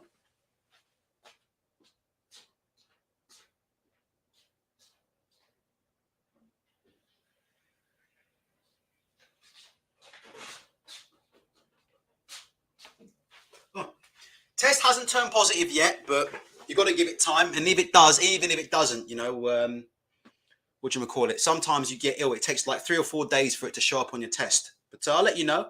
I've just checked. I think it's been going 10 minutes or so. But test is Warrington. I'm going to try and get you a live photo right now. But my snipping tool has gone. I'll show you a live picture of Josh Warrington. How this man has managed to get himself into a world title shot, Lord only knows. But boxing is a business. Let me just get this up here. So this is Josh Warrington. Backstage, just waiting to come out. Have you seen the photo of him and his dad, Sean O'Hagan, by the way? Let me see if I can get that picture up of Josh Warrington and Sean O'Hagan. My God, that is some picture. Can you believe this guy trains him, Sean O'Hagan? Let me get you this picture of Warrington and his dad. I'm just waiting for the main event. Sorry, I'm doing 10 things at the same time. I'm doing a COVID test, and I'm doing this. Right. Just waiting for Josh Warrington. Josh Warrington's backstage. Final predictions for this Kiko Martinez fight, if you have them. Final predictions. Kiko needs a knockout to win. What do you think about Josh Warrington's punch resistance? What do you guys think about that? What do you think about Josh Warrington's punch? Oh, gosh, look at this. Look, do you remember this? Oh, let me get this up. Do you remember the good old days? Who remembers the good old days? Oh, my gosh, I forgot to do a show on this. Let me get this up and I'll show you. 1 second. Right, who remembers the good old days when Michelle Joy Phelps used to be in with Kid Galahad? There you go. Who remembers that? Who remembers the good old days? Can let me say something before we get on with tonight's main event? Please hit the like button if you can, all right? Have you seen the video of Michelle Joy Phelps interviewing Alexander Usyk and Igis Kilmas? And Alexander, and I'm not even joking, right? Michelle Joy Phelps did an interview with Alexander. I'm going to get up on the screen, right? She did an interview with Alexander Usyk and Igis Kilmas. And Igis Kilmas says, obviously, the Anthony Joshua rematch can't take place in Ukraine. Michelle Joy Phelps turned around with a straight face, looked Igis Kilmas in the eye, and asked him, why can't the Anthony Joshua fight take place in Ukraine? Right here in this video, which I'm not going to play.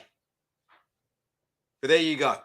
There you go. It's right here on the screen. I ain't going to play it, but it's right here.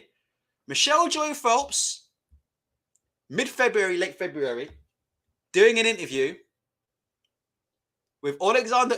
I don't know if you can see Usyk's face. It is unbelievable. Michelle Joy Phelps doing an interview with Igis Kilmas and Alexander Usyk. She's asking Usyk and Kilmas, why can't the rematch take place in Ukraine? In the middle of a war. How has this woman got a press pass? How on earth has this woman got a press pass? The press pass should be taken away immediately. And I've heard that she's been saying that the reason she has a press pass and other fighters don't have a press pass is because these other fighters aren't working as hard as she is. Have you heard that? Apparently she's been doing videos with Radio Rahim, and the two of them have been patting each other on the back, telling each other how hard they work and how hard they work for access. So she reckons that she deserves a press pass and she, quote unquote, puts in the work. Well, I don't know what kind of work she's putting in, but it's certainly not research. I mean, she doesn't even know the countries and the backgrounds of the opponents that she's interviewing. I've never seen anything like that before. Anything like that before. That somebody would ask a Ukrainian in the middle of war why you can't hold a world heavyweight title fight in a country that's got bombs raining down on it. But Michelle Joy Phelps thinks that those are legitimate questions. Remember, guys, she gets access to these events because she puts in loads of hard work. Josh Warrington is now coming to the ring. I will show you a picture of Josh Warrington at the walkout because I'm such a nice guy. This fight is on. Who's that? One of the Leeds players, I imagine, has come out with Warrington. We know the Leeds fans aren't exactly the most charming bunch of fans, are they? I mean, they are known for swearing, spitting, and throwing bottles at Josh Warrington's opponents. So Kiko Martinez very much coming to the lion's den, but he has done that before. Is this the last chance saloon for Josh Warrington? We'll have to wait and see. We will have to wait and see. Is it the last chance saloon for Big Josh? If he can't get this fight done tonight, it is what it is. Luke Manhattan says, what the fuck did she actually ask that? Go and look at the video. Go and look at the video. There you go. Richard from Twitter says, anyone who uses the word journalist to describe this lady, straight in the bin. Josh Warrington, here he is. I'm going to get the video up right now. I'm going to get the picture up right now. Josh Warrington is now coming to the ring as we speak. There we go. Big Josh Warrington. I hope Kiko Martinez, you know what Kiko Martinez needs to wear on this walkout? Because you know what these Josh Warrington fans are like? You know what Kiko Martinez needs to wear? I hope Kiko Martinez is wearing one of these. Spit hood. you know, like correctional officers. You know, like correctional officers have to wear spit hoods because the inmates are always spitting in them and trying to infect them and stuff. I don't know, man. If I was Kiko Martinez coming out to this Leeds crowd, fuck me. I'll be on the phone to Scotland Yard trying to get one of these ASAP, man. Because you know what this Leeds crowd, these Leeds crowd are about. Jesus, they are very, very different. Let's put it this way, or get one of these at least. Kiko Martinez has been in the face visor, isn't he? Lord, jeez. Real Traveller says, "Are you guys paying for this?" No, yeah, we are. Of course, we always pay for stuff, and we believe in paying for DAZN.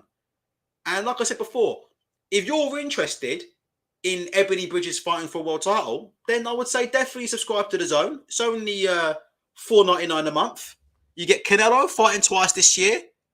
You get Ebony Bridges fighting for a world title. Not only do you get Canelo and Ebony Bridges, but you also get David Diamante, who people would say is probably the best MC in the world right now. David Diamante, a.k.a. Wolverine. So, of course, we will pay for it. Absolutely. Yeah, M.A. Khan says Hamzat suit.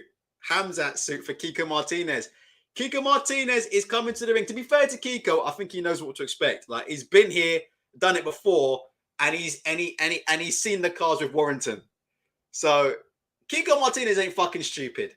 He knows what's about to happen tonight, innit? He knows it's knockout or nothing, innit? Kiko Martinez knows it's knockout or nothing. So it is what it is. It's knockout or nothing because the Ebony Bridges judges are on duty tonight. There you go. There's a live pick of Kiko Martinez coming to the ring to fight Josh Warrington. Let's have a look. I think some of you are laughing at my about David Diamante, aka Wolverine. David Diamante's got an adamantium spine, isn't he? Adamantium, isn't he? Diamante. Call him David Adamantium. What's it called? Adamantium. Metal, yeah. Let me see. You see, this main event is minutes away. They're both in the ring. There you go. Look, this is David Diamante. When you cut David Diamante, that's what you see.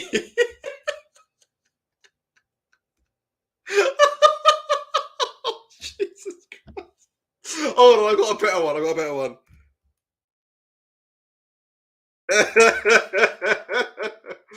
Hold on. This is David Diamante. That's David Diamante, isn't it? That's David Diamante, man. This guy is unbelievable. You know that? That's what his skeleton is. Do you know what I mean?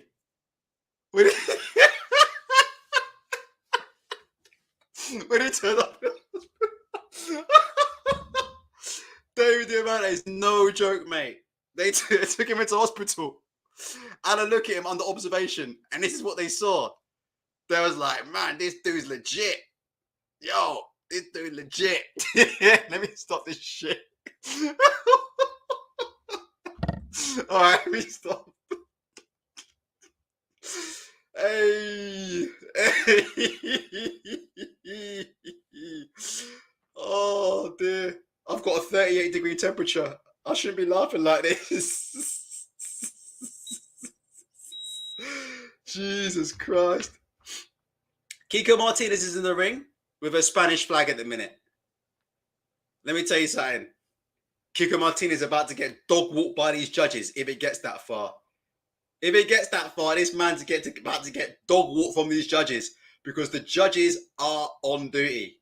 They're reporting, isn't it? The you know what judges are reporting for duty tonight. So it is what it is. Kiko Martinez versus Josh Warrington is just minutes away. For some reason, they're doing national anthems in the ring. I just think this bit is tedious. Let me go and check on my COVID test. 1 second.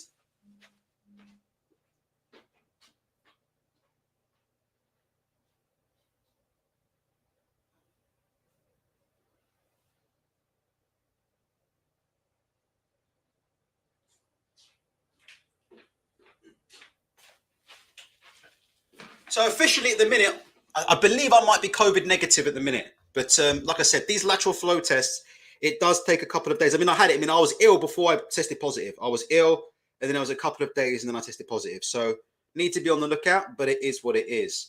Let's go through some more of your comments here. Corrupt says, if Kiko gets robbed, I'm done with boxing. They say that every single show, and then we all tune in and watch next week. Simple as that. That's why I was laughing, yeah, at the something needs to be done. Do you remember the something needs to be done crowd? Look at Jack Catterall. Something needs to be done about the sport. And then you know what happens in boxing. Next week, we forget about it. It is what it is. Jay says, Lara finished Warrington's career. I disagree with that. We'll wait and see. This main event is about to start. I need to go to the toilet because I'm going to have to hold my pissing just for a little bit. Marcus McDonnell is the referee for the fight. There you go. I'll show you Sean O'Hagan, who I have given a lot of credit to in the past, but I have to say, it's very, very strange, isn't it, when you've got this man as your trainer. I'll show you right now on the screen. I have to say, I mean, I'm sure Sean O'Hagan knows a lot about boxing, but what do you guys think? Don't know. Personally, I'd like my trainer to be a little bit in shape. What do you guys think about it? I mean, ultimately, does it matter? Does it not? I think Bomac, obviously, is Terence Crawford's trainer, and he's absolutely fucking massive. But to be fair, Bomac's got a background in boxing. Bomac was a professional boxer who had about 30 fights. Has Sean O'Hagan ever had a professional fight before? He could have. I'm just asking. I don't know his background. I'm genuinely asking. Has Sean O'Hagan ever had a professional fight before? Because if you haven't had a professional fight and you're in that kind of condition, but you never know that Josh Warrington, I have to say, is always... I mean, I think Josh Warrington's got one of the best physiques in boxing. So I will say that. I will say that. Josh Warrington has one of the biggest physiques. Simon says it doesn't matter. Simon, honest question. Have you ever actually trained before? And if you did, have you ever seen a boxing coach that's that size? Have you? And one that might not have had a pro fight? For me, like I said, if you look like that, you better have fought in the pros. Because for me, like, can you see him getting in? Okay, can you see him being able to get in the ring and show you a technique or get? I don't know. For me, it's like, Simon, would you take advice from a personal trainer who looked like that? I'm just being honest and saying, like I said, I think Sean O'Hagan, some of the game plans he's coming with Josh Warrington is outstanding. But I do question in it. A, that weight isn't healthy, and B, to be honest, like I said before, it's like you wouldn't go to a personal trainer who looked like that, would you? So why would you have that guy running your camp? I mean, he doesn't look like he can do much. I could be completely wrong, but I mean, it looks like to me pads is as far as it goes. Joe Wall says they installed a... Oh, Jesus. I don't know if I can read that. He says they installed a standard stair lift to get him to the ring. Yes, Simon, I know he's his dad, but I don't care about that. What I care about is, you know, is he the best trainer for Josh Warrington?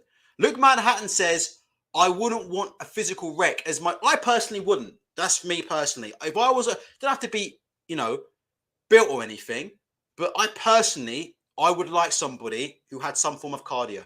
That's just me. We are off. You guys, can you do me one favor? You are slightly ahead of me for this fight. So can you do me a big favor, please? Can you not, if there's a knockout or there's a big stoppage or something, can you just not ruin it? If you can, all right? I'm a little bit behind. Josh Warrington versus Kiko Martinez is on. I'm going to get you a picture of those two in the ring. It is on. This is on. This is happening. How Warrington ever got in this position after getting knocked out by Lara, I'll never know. But this is on. I'm just going to get my picture up on the screen, and we are go. Let's have a look here. So, 2 minutes 40 gone in round one. Good start from Josh Warrington. Kiko Martinez trying to walk into range and change levels. So Martinez wants to walk into range, and he's dipping the head. He's trying to keep the head low. And you know what Kiko Martinez is? He's going to try and come under and up. Yeah? So you know what Kiko Martinez is going to try and do? Kiko Martinez is going to try and roll Warrington shots, roll up and come up with hooks. So start underneath and come up with hooks. But that was a nice start from Warrington. I saw as Martinez tried to dip, he threw a left uppercut at him, and he just threw a lovely little overhand right around the guard. Josh Warrington has a very good overhand right and a very good right hand around the guard.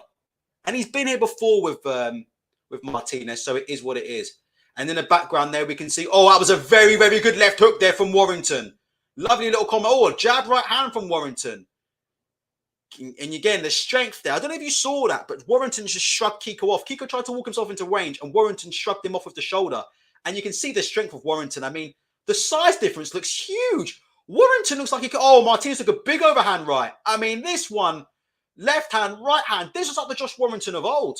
But Martinez looks so small in there. I mean, he looks hurt. He's holding on there. I mean, he's been blitzed. Straight away, he's been absolutely blitzed. Martinez is still making his way forward. It's got to be intelligent. It's got to be intelligent. Use angles and use head movement. But so far, he's walked himself into all manner of overhand rights and left hooks. I'm just trying to see. Martinez is now trying to establish a jab and walk in behind the jab. He's trying to come in low. Good overhand right by Martinez. Just misses. There was a shot from Warrington. What was that? What happened there? Another head clash. It's unbelievable now. We're into one round of a Josh Warrington fight, and we've already had 2 head clashes. But Martinez's problem, is taking that head off the line. You can see Warrington's going hunting with uppercuts very, very early. Oh, Warrington, there's a big shot. Martinez is down. Eye cut. Well, where did the eye cut come from? Did the eye cut come from the shot, or did it come from the uppercut? It was a very, very good shot from Warrington. He looks in a completely different league in a minute. A different weight class in a different league. Oh, this one could be over in a round. Martinez is hurt. Getting battered against the ropes. Left hooks, right hooks, big shots. This one's going to be over. Martinez is trying to fight. But how did this guy knock out Kid Galahad? You guys are saying the eyes come from the head clash. Well, hold on a minute. The referee's counting again. What's he doing here? He's warning Martinez about something. Wow. Jesus Christ. This fight looks like it's not going to go more than a couple of rounds. Kiko Martinez has had a game plan of trying to walk down Josh Warrington and use head movement. Josh Warrington, obviously the bigger man, has managed to walk him into all manner of uppercuts. Every time he's tried to get onto the inside, he's been met with an uppercut. And then as he rolls up, so Martinez is trying to start low and come up with a shot. And every time he does that, Martinez is trying to... So you know what Martinez is trying to do? Martinez is trying to do the classic small man tactic. Yeah? He's trying to walk his way inside, dip his head to go low, and then come up with hooks. That's what they try and do. They try and start low, and they try and roll up with hooks. And every time Martinez has tried to start low and roll up, when he tries to start low, he's had uppercuts thrown in his face. And then when he comes up to start his attack, Warrington's meeting him with left and right hooks. Warrington's this looks like a mismatch. It's unbelievable that this guy beat Kid Galahad. Can you believe it? He iced him as well. He absolutely iced him. I tell you one thing, Galahad versus Warrington again. We'll have to see. But it looks like Josh Warrington's going to be world champion. You wouldn't think Kiko Martinez can take too much more of this. And you can see there, Martinez is in the pocket. Oh, yeah, Martinez hit him after the break. I think Martinez is frustrated with the headbutts. Right, round 2. Sorry about that. Let me try and get a little bit more of a technical angle on what's going on. Shannon Courtney looks huge. That was a good overhand right there from Martinez. That was a lovely left hook again, though, from Josh Warrington. Caught Martinez right at the top of the head. Overhand right from Warrington. This fight's not going to go on. Martinez is barely on his feet. He's trying to fight, but every time he's hit, he's all over the place. This fight's not going to go many rounds. Can't compete. Warrington's a very good hooker. Warrington tries to lead him with the uppercut. He misses. Can Martinez... Oh, it's another right hook. Another right hook into uppercut. Left hook into... Oh, my gosh. Body shot. Left hook. Right hook. They're going to call this off. There's no way this is just a beating. It's so hard to even get a technical understanding of what's going on because Martinez is trying to start low. That was a good uppercut for Martinez, but it had no power. There's no pop. You can see he's barely on his feet, Martinez. You can see the legs. Good jab from Warrington. Trying to see how Martinez is starting these attacks. Tries to come in with the jab. There, Josh Warrington backed him up with a double jab, and the right hand just missed from Warrington. Martinez is walking himself into... Oh, my gosh. It's terrible. Martinez keeps walking in, and he is walking in the lines, but he's been hurt. Warrington then just steps to him. So Warrington gives himself a little breather, lets Martinez walk into him, then he meets him with all kinds of uppercuts. And the size is huge. The size difference is absolutely massive. Warrington just bullied him against the ropes. The referee's criticising Warrington yet again for the use of the head. Oh, use of the shoulder this time. We all know how Warrington fights. But, I mean, the size difference is massive. See, Warrington gives himself a bit of distance. And then he lets Martinez walk himself in. And then as Martinez walks in, Warrington steps in and meets him. And he meets him with a barrage of left and right hooks. And he just beats him up. Like, Warrington's not even jabbing on the back foot right now. There you go. As I say that, Warrington throws a double jab. But Warrington's not even jabbing that much. Warrington's just giving himself a little bit of space, giving himself a bit of room. He's letting Martinez walk himself into distance. That was a good uppercut for Martinez. He's letting Martinez walk himself into distance. And then while Martinez walks in, Warrington steps in, meets him. Left hook, right hook, left hook, right hook. Josh Warrington throws very, very wide hooks. So again, Martinez is getting caught with all kinds of stuff here in this. But I can't believe he's still on his feet. I mean, if there's any way you can implement a roll will be very good now. Because you know what Warrington's doing. Warrington doesn't throw a lot of straight shots. And that's been one of my biggest criticisms about Josh Warrington. He does not throw a lot of straight shots. Very, very good inside work from Warrington. Lovely shot to the body. Warrington changing the angles. That was beautiful from Warrington. Warrington leaned on one shoulder, switched around, leaned on the other shoulder, and he's firing in the body shots from different angles. Martinez is stuck on the ropes and can't get off here. He's firing uppercuts back at Warrington. Again, the only way Warrington will ever lose a fight like this, that was a good for Martinez. That was the first time I see Martinez roll a shot. Josh Warrington loaded up with a right hook. Martinez rolled his right hook and then came back up with an uppercut. If Kiko Martinez cannot implement a roll, he's finished in this fight. My biggest criticism of Josh Warrington is that he's too hook happy. I don't know what you guys feel about that. Josh Warrington's very, very happy with the hooks. He's not a straight puncher. You know, if you look at his fight with Frampton, close distance of Frampton, left hook, right hook, left hook, right hook. He's a very, very wide puncher. He's a very, very wide puncher. So with Warrington, you know that a lot of the shots that he's going to throw are going to be hooks. So again, can you roll and get underneath those hooks? And Martinez, for the first time at the end of that round, managed to just roll under one and throw a right uppercut. But the writing's on the wall because you can see Warrington when Warrington's in close quarters. Let's have a look in close range here.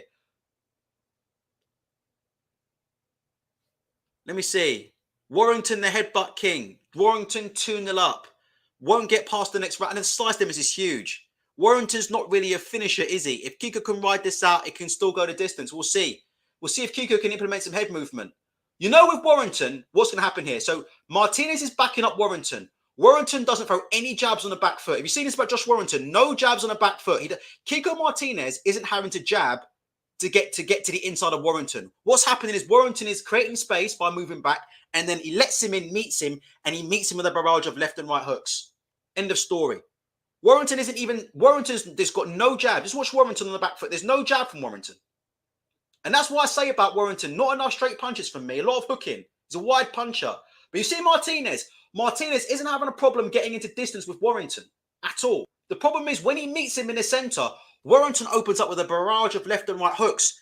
And Martinez can't get out of the way of them. And he's got to start being cute. That was a good uppercut from Martinez. Warrington looks tired in this round. Maybe Warrington's taking this round off. I mean, he put an awful lot into that first round. But Martinez has done very, very well. There's a good left hook from Warrington. But you see how Warrington led him with them two shots. They were both left hooks. No straight punches from Josh Warrington. There's a jab from Warrington. But you see, there's not a lot of straight punches from Warrington. Warrington throws a lot of hooks. He leads off with a lot of hooks. So you walk in to try and take your head off the line. Get ready to roll. Dip in your knees. You know what's coming with Warrington. You know it's a left-right hook. Can you roll with the shots? That was good from Kiko. Made Warrington fall short. There you go. Josh Warrington went with the right hook. Kiko rolled it. Got to roll with Warrington.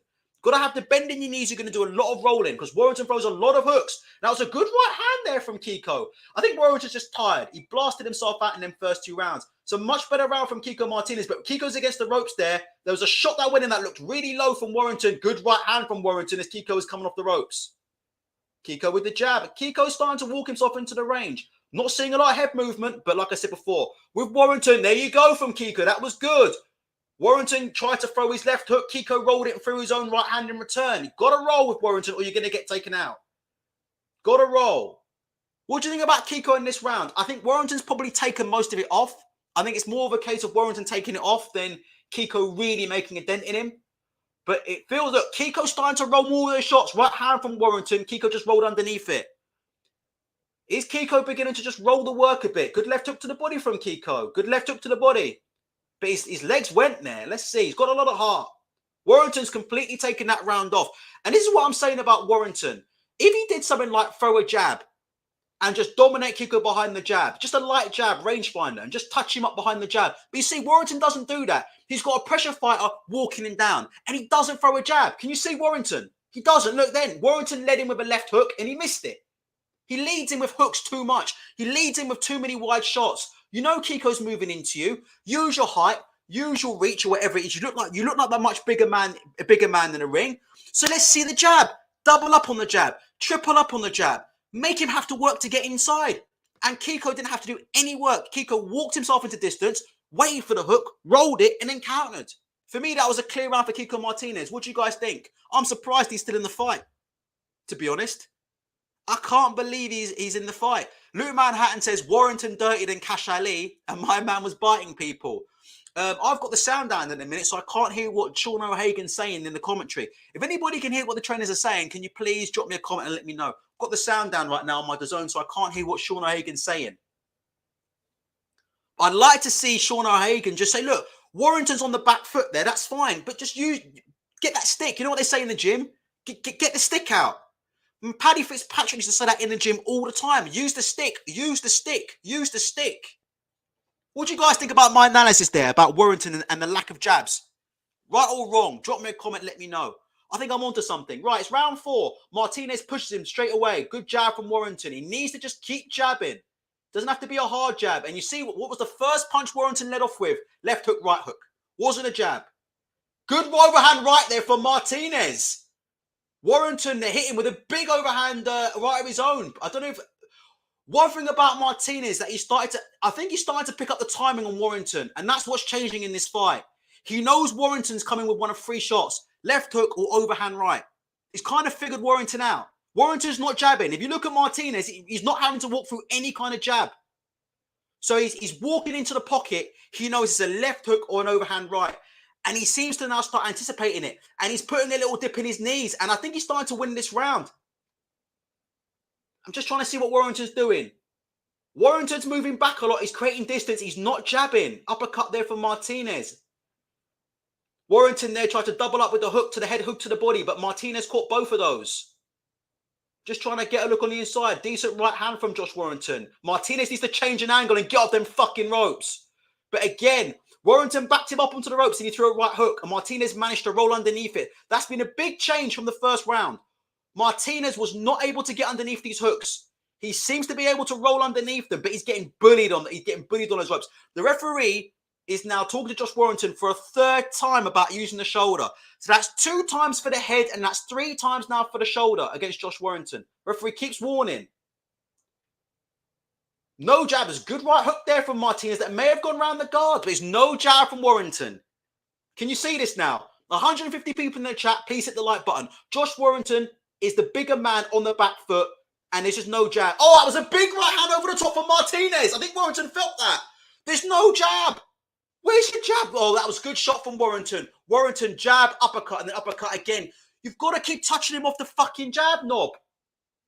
What are you doing? You don't let a man walk in for free. You never let a man walk in for free in boxing. And you see there, Warrington's backing Martinez up, bullying him. He's using the shoulder a lot. Let's have a look at what's going on. Heads are going in a lot. Oh, my God, Warrington. Heads are going in. Shoulders are going in. Martinez seems to be coping a bit better. Let's see if Martinez, he's trapped on the ropes and he can't get out. Warrington tried to just switch over to his right, take an angle and throw a right hook to the body, and Martinez covered it. It's very scrappy. Good uppercuts on the inside. Good uppercut on the inside from Martinez. Martinez seems to be coping a lot better. I mean, this might go to Warrington, but I think Martinez is coping a lot better. Let's have a look. Martinez walks in to finish the round. Let's see if Warrington throws the jab or he throws a hook. Josh Warrington threw the overhand right, and he actually landed it there. But he looks like he's finding it tough in there, Warrington. I'm actually starting to worry for him in this round. He looks very, very gassed.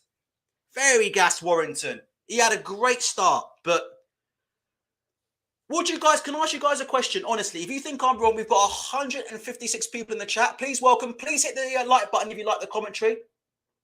153 in the chat, 83 likes. Please hit the like button if you like the commentary. What do you guys think about my point about Josh Warrington and the lack of a jab? Do you think I'm onto something or not? For me, and I'm not a boxing trainer, but you know, when you're dealing with a pressure fighter, and especially if the pressure fighter is shorter, you need to keep pumping that jab out, you know? Because you can't let him close. Whatever you do, you can't let him walk in and close distance for free. Makes sense. He can't just be able to walk into range for free. And at the minute, for me, in my opinion, Josh Warrington is letting Kiko Martinez get into the pocket for free. And Martinez is getting into the pocket and he knows what's coming. Left hook, overhand right. And as soon as Warrington goes, he's now starting to roll the shots, come under and throw the shots. He needs to walk him into that jab. Double it up. You know, it hasn't got to be a hard jab. British coaches are obsessed with throwing a hard jab. Touch him with the jab. Touch him. Keep your distance. Look, Kiko's straight on him with a right uppercut in round. We're in round 5. Kiko's walking straight for free. He's walking straight in for free. And Warrington will not jab. Kiko fucking jab Warrington in the face. Warrington will not jab. Jab from Warrington. He needs to touch him up and double it up. Good, 2 jabs from Warrington. And when Warrington throws the jab, he lands the jab. Because Martinez is closing the distance in a straight line. He's not coming in with much head movement. He's desperate to shut. Martinez wants to shut the distance down as quickly as possible. Good. That was a good shot to the body by Martinez. But Martinez is just a fresher fighter right now. But let's have a look. Warrington has the power. But Martinez, every time Warrington throws the jab, he'll land the jab. Because Martinez isn't moving. All he's trying to do is close the distance. That was a lovely combination from Warrington. Jab, right hand, jab. That was a lovely combination from Warrington. You see that? 1-2-1. And then another one or something. He went 1-2-1. Jab, right hand, jab. He landed all those shots. Martinez is coming in straight lines. He's just desperate to close the range. If Warrington throws straight shots, he's going to land them and find them shots. Good double uppercut from Martinez. Good jab from Martinez. For me, this is a Warrington round. But again, this is the difference between 2-minute rounds and 3-minute rounds. They're fighting at a very hard pace. There's still half the round to go. That's the difference between men's boxing and women's boxing. Warrington went for a right hook. Martinez went straight underneath it. Warrington needs to get back on that jab. He does try to get back on his jab. Martinez did slip it. Warrington needs to get back on that jab. Warrington went for a right hook and nearly got countered. Warrington went for a left hook and nearly got countered with a big right. But this is definitely a Warrington round for me. I think Warrington's landing the better shots. Just a question of can he keep up the... if Martinez can't keep up the pace, he'll get stopped. So we'll see. Good slip there. Warrington came in with the jab. It was a good slip from Martinez. They're both on the inside. Their heads are going in. That was a good uppercut. Good right uppercut from Martinez that snapped Warrington's head up. Another good uppercut. Martinez has got a not... Sorry. 46 seconds left. So I'm just trying to get a gauge. I think Warrington's up in this round. Just trying to see, but Martinez keeps getting into that pocket. He's not. It was a good overhand right from Martinez. Martinez is not having to work to get into short range at all. There's no work. Oh, that was a great left hook from Warrington. Warrington there changed angle and threw a left hook. Martinez walked in on a straight line. Warrington pivoted to his left and threw a left hook, and he caught him flush. I think that's enough to get the round for Warrington. But again, decent right hand from Martinez. Good uppercut from Martinez. Warrington looks gassed to me. I don't know what you guys think. The hands are coming down at the end of round 10. This is a hard fight to call because I feel if Kiko Martinez gets a second win, this could get interesting because I think Warrington's had it, to be honest with you. And I think that's the reason why, you know. What do you guys think? Yeah, yes, I think Warrington's won that round. I think, what are we, round 5? Round 6, let me see. Sorry. I think Warrington's way ahead with the knockdown. I think Martinez may have won 2 rounds. Let's see where we are. Let's go through your comments. Richard agrees with my analysis. He says 100%. He looks like he's got nearly a foot advantage on him and he's not jabbing and getting down low. Luke Manhattan says Kiko needs to set up the right hand, keeps leading with it. Let's go through some stuff. Luke Manhattan says lack of a jab from Josh is allowing Kiko to collapse the pocket. He's walking in for free. Walking in for free. El Dante says, I think Josh might gas. He looks gassy, but so does Martinez. But it's going to be interesting, you know. You know, if Martinez was able, I mean, Martinez has got 2 horrible looking cuts over both eyes. Jesus Christ. If Martinez was able to build this momentum in the beginning, then it would have been a different fight. But those cuts look bad. But he needs the knockout. He's not going to get it on this. He's a warrior, though. Look, we're still halfway through the fight. Hold on a minute. What's this ref doing now? Too much Vaseline on the eyes. There's too much Vaseline on Kiko's eyes. So they want the Vaseline removed, I believe. I can't hear a thing. Yeah, it is. Yeah. There's too much Vaseline on Kiko Martinez's left eye. And the ref wants him to remove it. Okay, here we go. Round 6 has just started. Let's see how Josh Warrington's doing. Martinez moves straight into the kill zone. Backs Josh Warrington up against the ropes. That was a good little duck from Warrington, but guess what we're not seeing? There you go. Jab from Josh Warrington. When he throws it, he lands it because Martinez is just desperate to close in. Martinez's priority right now is, oh my gosh, Tony Bellew is giving every single round to kick to Josh Warrington right now. What do you think about that?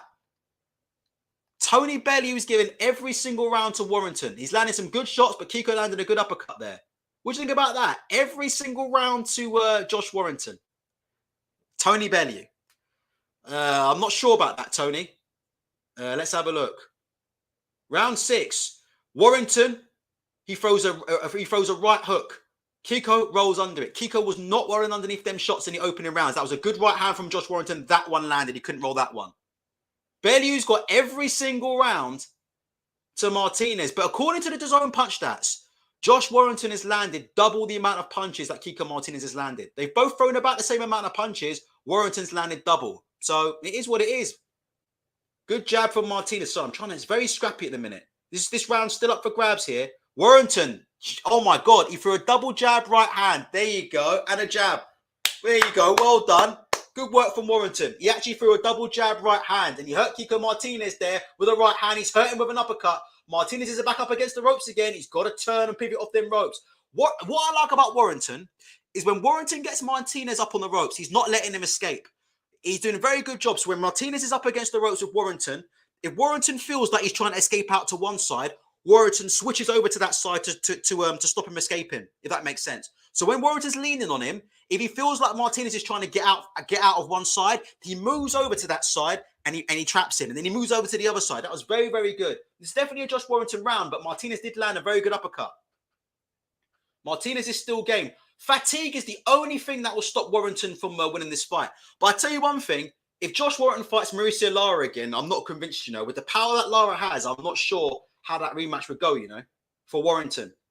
Because he used to have one of the best gas tanks in boxing, didn't he, Warrington? He used to be like the Duracell bunny. But he looks like he's feeling it a bit here. We'll see what happens. You guys think Tony Bellew's a moron. Bellew has every round to Warrington. I mean, I don't see that, but it is what it is. For Kiko, that overhand right looks nice. And Kiko tries to throw the overhand right there. That overhand right looks nice for Kiko. Yeah, you can see Kiko can see that. You can see Kiko throws the overhand right. You see looking for the overhand right on Warrington. It was a great uppercut from Kiko Martinez there off a jab. Jab. And then actually, I thought it was going to be a right hand over the top and he threw a right uppercut right up the middle. That was a good shot. Ultra, what are your scorecards so far? You know what? It's difficult for me because I'm trying to deliver the fight for you guys. I'm not really following the score too much. I think I've given Kiko 2 rounds. Josh Warrington's got the knockdown in every other round. So I think, like I said before, Kiko, on these matchroom cards, he probably needs a knockout. But he was always going to need a knockout anyway. He was always going to need a knockout. Joe says Lara's too much for me. I do think Lara might be a bit too much for Warrington, to be honest. Richard from Twitter says Lara finishes him off. I think Lara might be a bit too much for him, but we'll see. Probably wants to avoid that trilogy because I do think it's a bit too much. The heads are going in. It's Warrington with the heads again. And that's what they're showing on DAZN. More head work, but it is what it is. I mean, Kiko's got a cut on his forehead now. Jesus Christ. So he's got 2 cuts over his eyes. We think one of the cuts over his eyes is caused by a head cut. Kiko Martinez has now got a cut on the fucking top of his forehead. He's been opened up. I'd imagine that might be from the head. The referee's complaining about the amount of Vaseline that Martinez is putting on, but I mean, the heads really are going in. Every Josh Warrington fight is the same thing, isn't it? It's the same shit. Heads going in every 5 minutes. It is what it is. I think him and Katie Taylor are probably the 2 biggest headbutters in all of boxing. 158 in the chat. Please hit the like button. We've got 2 minutes 45 to go in round 7. Kiko Martinez needs a knockout or he's not world champion anymore. And right now, it looks like if Josh Warrington stays on his feet, he's champion again. So it's going to be a bad night for me. Both Josh Warrington and Ebony Bridges are going to become world champions on the same night. It is what it is. Kiko's pushing the pace. Just trying to see what's going on. They've got a weird camera angle going on. Kiko pushing the pace. Jab right hand from Kiko. I think Warrington covered that off. Warrington's on the back foot at the minute. That was lovely from Warrington. On the back foot there from Kiko. And he just whipped for Kiko, made him fall short. Throw a right hook. Oh, he's in trouble there. Kiko's in trouble. Warrington giving a left hook, right hook. Caught him clean. Kiko's legs look like he staggered. And Warrington didn't step in and finish. He looks hurt. Why is Warrington not stepping in and finishing? Why is he still showing him the respect? Another right. Josh Warrington's got him in trouble. There's another right hook over the top from Warrington. He's landing big shots. So he's just not. He needs to step in and let them go. Showing too much respect, in my opinion. But I mean, I don't know how hard Kiko Martinez punches. Martinez is still marching forward into a barrage of punches, I might add. He's going to need that one big shot. Warrington's forgotten how to jab again. Letting Martinez walk in. There you go. Warrington doubles up the jab. There you go. Lands both of them. That's what will happen. A lot of feinting going on. There was a lovely jab from Warrington. Tried to throw an uppercut off it, but missed the uppercut. But that was a good jab. Every time Warrington's throwing that jab, he'll land it. Kiko's face is absolutely bust. Oh, that was a big right hand from Kiko. For me, I thought that landed clean. What do you guys think? 1 minute 08 seconds into round 7. That right hand looked like it landed clean. Oh my gosh. Let's have a look. But Warrington seems fine. Oh my gosh.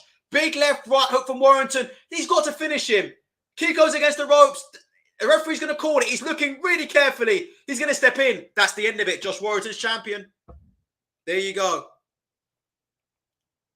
And for me, like I said before, the referee was looking to step in. Kiko Martinez was busted up. Look, it was what it was. Eddie Hearn's jumping in the ring, raising Josh Warrington. Josh Warrington is the champion of the world again. Beats Kiko Martinez fair and square for me. He was ahead in the fight. He won the fight. What do you think about that performance? I can't believe Kiko Martinez beat Kid Galahad on that. I just can't believe Kid Galahad got iced by this guy. Because he looked like the old Kiko Martinez who we've been seeing in recent fights, you know? I mean, I know Kiko Martinez put in a decent performance against Zelfa Barrett, but I'm pretty shocked, you know? He got completely blown out of there, to be honest. You know? And Warrington could have finished that a little bit earlier for me. Good performance from Josh Warrington. Good performance from Josh Warrington. I just think for me, the only thing I would say from Josh is, right, is like I said before, not enough jabbing. You could have had him at the end of the jab and worked his shots off. For me, he was leading off from the back foot with too many hooks. But like I said before, towards the end of that round, Josh Warrington caught him with a big right hook right around the gloves. Right around the gloves, a big right hook right around the side of the temple. And that was the end of the fight. Stephen Smith says Warrington headbutted him 3 times. You guys aren't happy about the headbutts. YouTube Madness says elbows and headbutts. You know what Warrington is. Every single fight. Warrington fighting in Britain, you know what's going to happen. Every single fight, heads, elbow. I mean, it was what it was. I mean, Kiko Martinez has got cuts in both his eyes and his head. How many of those were caused by punches? We don't know. But to be honest, I'll be honest with you. I do think Josh Warrington, like I said before, world champion, absolutely fantastic. We know he's a big ticket seller. I think if he gets in the ring with someone like a Mauricio Lara again, I think the writing's on the wall. But I could be wrong. Let me know what you think about that. But I think if he was to get in the ring with, I don't think he'll be allowed in the ring with Mauricio Lara, because I think if he gets caught, I think that will be the end of that. But let me know what you think. You guys are not happy about these headbutts. Look, I just think Warrington was too big. Warrington for me just too big. Warrington for me was just too big. Too big and too strong. Oh my God. Let me show you Michael Benson's comment sections. I actually disagree with this. Listen to this. Look at Michael Benson's comment section. This is unbelievable. Look at this. Early stoppage. Kiko was fine. Did Kiko look fine to you? I don't know what view Kiko had, but you could see the referee waiting for a cool 20 seconds. There was only going to be one result. I mean, the referee was sitting there waiting. And Kiko Martinez, there was about a period there, a good 5-second period where there was just a barrage of punches unanswered. And the referee couldn't wait to step in. You knew what was going to happen. There's no way they were going to let that continue. He had 2 cuts over his eyes and one cut over his head, and he'd been knocked down in a fight. He'd been hurt. He'd been backed up to the ropes. He then had, a barrage of punches thrown against him, and he didn't answer back. You know, in Britain, if you don't answer back with these refs, you know what's going to happen. So I have to be honest with you, it is what it is. But, Josh Warrington is what it is. I'll be honest with you with Josh Warrington. He's a good fight. He's a decent fighter. I'm not happy about the crowd, about his crowd. But like I said before, I'm not happy with some of the headbutts and the way he fights. But I will say, he's a warrior. But I would honestly say this. Look, someone mentioned Warrington and Navarrete. Please. You can't make them kind of fights. Do you know what I mean? Stick Warrington in with Navarrete. You can't put Josh Warrington in a ring with Navarrete because there's only one outcome in that fight. That's what I'm saying, And I'm not trying to be disrespectful. I'm just saying. You guys are asking the questions. I'm answering them. What about Navarrete? Jesus Christ. You can't let Warrington anywhere near Navarrete. Anywhere near him. Any of those guys. You can't let him near. He can't. Navarrete, Shaka Stevenson, any of those guys. You can't put him in a ring with those guys. Keep him in Leeds and build tickets off him and just do that. Simple as that. Keep him in Leeds and build tickets off him, but you can't let him in a ring with them kind of guys because there's only one outcome. Luke Manhattan said, Wood fight next. Methinks both sell tickets. You think Josh Warrington and Lee Wood? Listen, Lee Wood looks to me. Who do you think is a bigger guy? Kiko Martinez or Lee Wood? Lee Wood looks to me to be a much bigger guy than Kiko Martinez. I think size and strength was what won in the fight tonight. Kiko Martinez just could not stand up to the punishment. And you know what? Kiko Martinez did really, really well. I'm just watching the stoppage. There's no way a ref's not stopping that. Sorry, there's no way that was an early stoppage. Just go and watch that stoppage. I mean, it shows you how stupid some of these people are. Early stoppage, Kiko was fine. Just watch it on the zone right now. I'm watching it right now. He's slipping a lot of punches. But there's like literally 20 or something punches at least getting thrown unanswered. No referee's you're just not going to allow that to continue. There's no way. Against a man that's been hurt and backed up to the ropes. You're not going to allow 20 fucking punches to come in unanswered. It's simple as that. No, it's not. For me, that's not an early stoppage. And Warrington deserved to win the fight. ABB says Warrington versus Lara has to happen. That's not going to happen. What do you think? Warrington versus Lara has to happen. That fight ain't happening, in my opinion. I think Lara is... There's Josh Warrington in the ring. They're celebrating. I just think Lara's a different type of puncher. He's a completely different type of puncher, Lara. I don't think Lara's even a great boxer, but I just think Lara is a completely different type of puncher, in my opinion. Richard from Twitter says, I know at one point there was talk of Stevenson versus Warrington. Only one outcome. That Stevenson will stop him. Simple as that. Stevenson will get him out of there. And I'm not no disrespect. I'm just saying. But it is what it is. Look, Warrington is the world champion. Deserves to be world champion. Good performance. I can't hear Eddie Hearn right now. I might turn on my speakers. Can you guys tell me? I'm going to try and get my speakers on so I can hear it. If Eddie Hearn mentions any more future opponents, can you let me know who he mentions? Because there's two rematches that I'd like to see. Galahad or Lara. But I'll be honest with you, I don't think we're going to see either of those. Right, I've got it on in the background. Let's have a listen.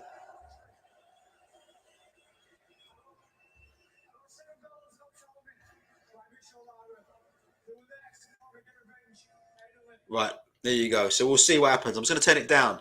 What do you guys think? I'm going to turn it up when Eddie Hearn talks. I just want to see if they're mentioning any opponents. Let's have a look here.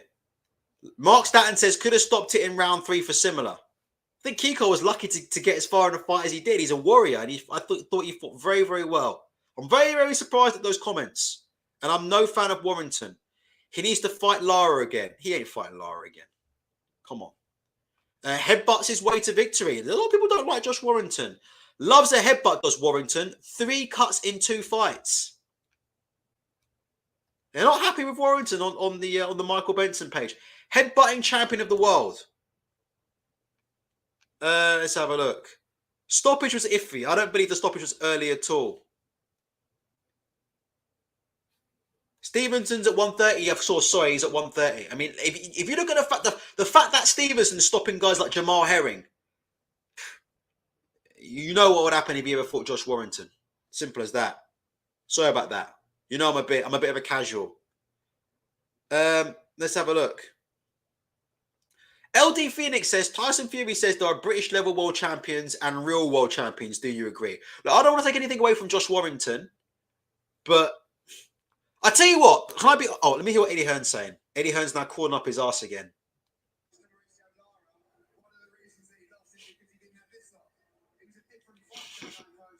Oh my God. Oh my God. Eddie Hearn saying the reason why Josh Warrington lost to Mercy Lara is because he didn't have a crowd. Fucking hell. Jesus Christ. You know Matchroom, they seem to focus on everything other than actual boxing. Have you noticed that? Mind games and crowds win fights, apparently. Let's have a listen.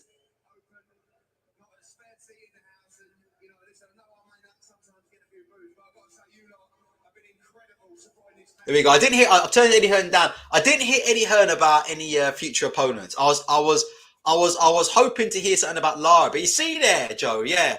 Eddie Hearn is saying that he lost to Lara because he had no crowd. He's a different fighter now. Okay. Fight him again then. Let's see. Why not?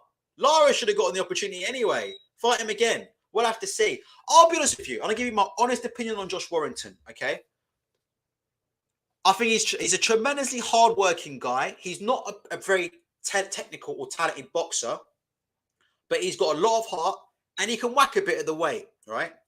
But I'll be honest with you, the headbutting, it does piss me off just a little bit. I'll be honest with you, because I'm not being funny now. That's every fight he's involved in. I'm not going to get called a hater for saying this, but I'm just going to be honest. Oh, Lee Wood's ringside. He's hugging Lee Wood. So it looks like we could get that next then. Lee Wood is a lot bigger, so we'll have to wait and see. Who do you think is a better technical fighter, Lee Wood or Josh Warrington? I haven't even seen Wood and Conlon properly because I had COVID at the time. I was recovering from COVID, but I haven't bothered to watch it back yet. But I would say, based on what I've seen from Lee Wood, Wood is is more of a technician than Warrington. Do you think Lee Wood would be afraid of what he saw from Warrington tonight? I don't think he would at all. What do you guys think? I don't think Lee Wood's seen anything tonight that makes him think, you know? I mean, the way Martinez hustled him and backed him up and there was no jab from Warrington. Oh, yeah. I don't know. I'd fancy Lee Wood big time in that fight. Mark Stanton says Wood could take Warrington. I would fancy Lee Wood big time in that fight. Big time. But we'll see about the referee because, like I said before, it's the headbutts and it's the use of the shoulder. And I'm just saying now, every opponent that seems to get near Warrington seems to have this problem of getting cut everywhere. So we'll see. But Warrington was the man tonight and he deserved to win. Let's have a look. Carl says Warrington reminds me of Chris Eubank Jr. on the pads. Looks good, but Lara schools him all day. Oh, Joe says Warrington just said he wants an away day now. Well, that's good. When are they going to do that fight then? Away day. Away day against who? Luke Manhattan says Lee Wood beats him easily. LD says Warrington would ice Wood if his crowd's there. Jesus Christ. I mean, just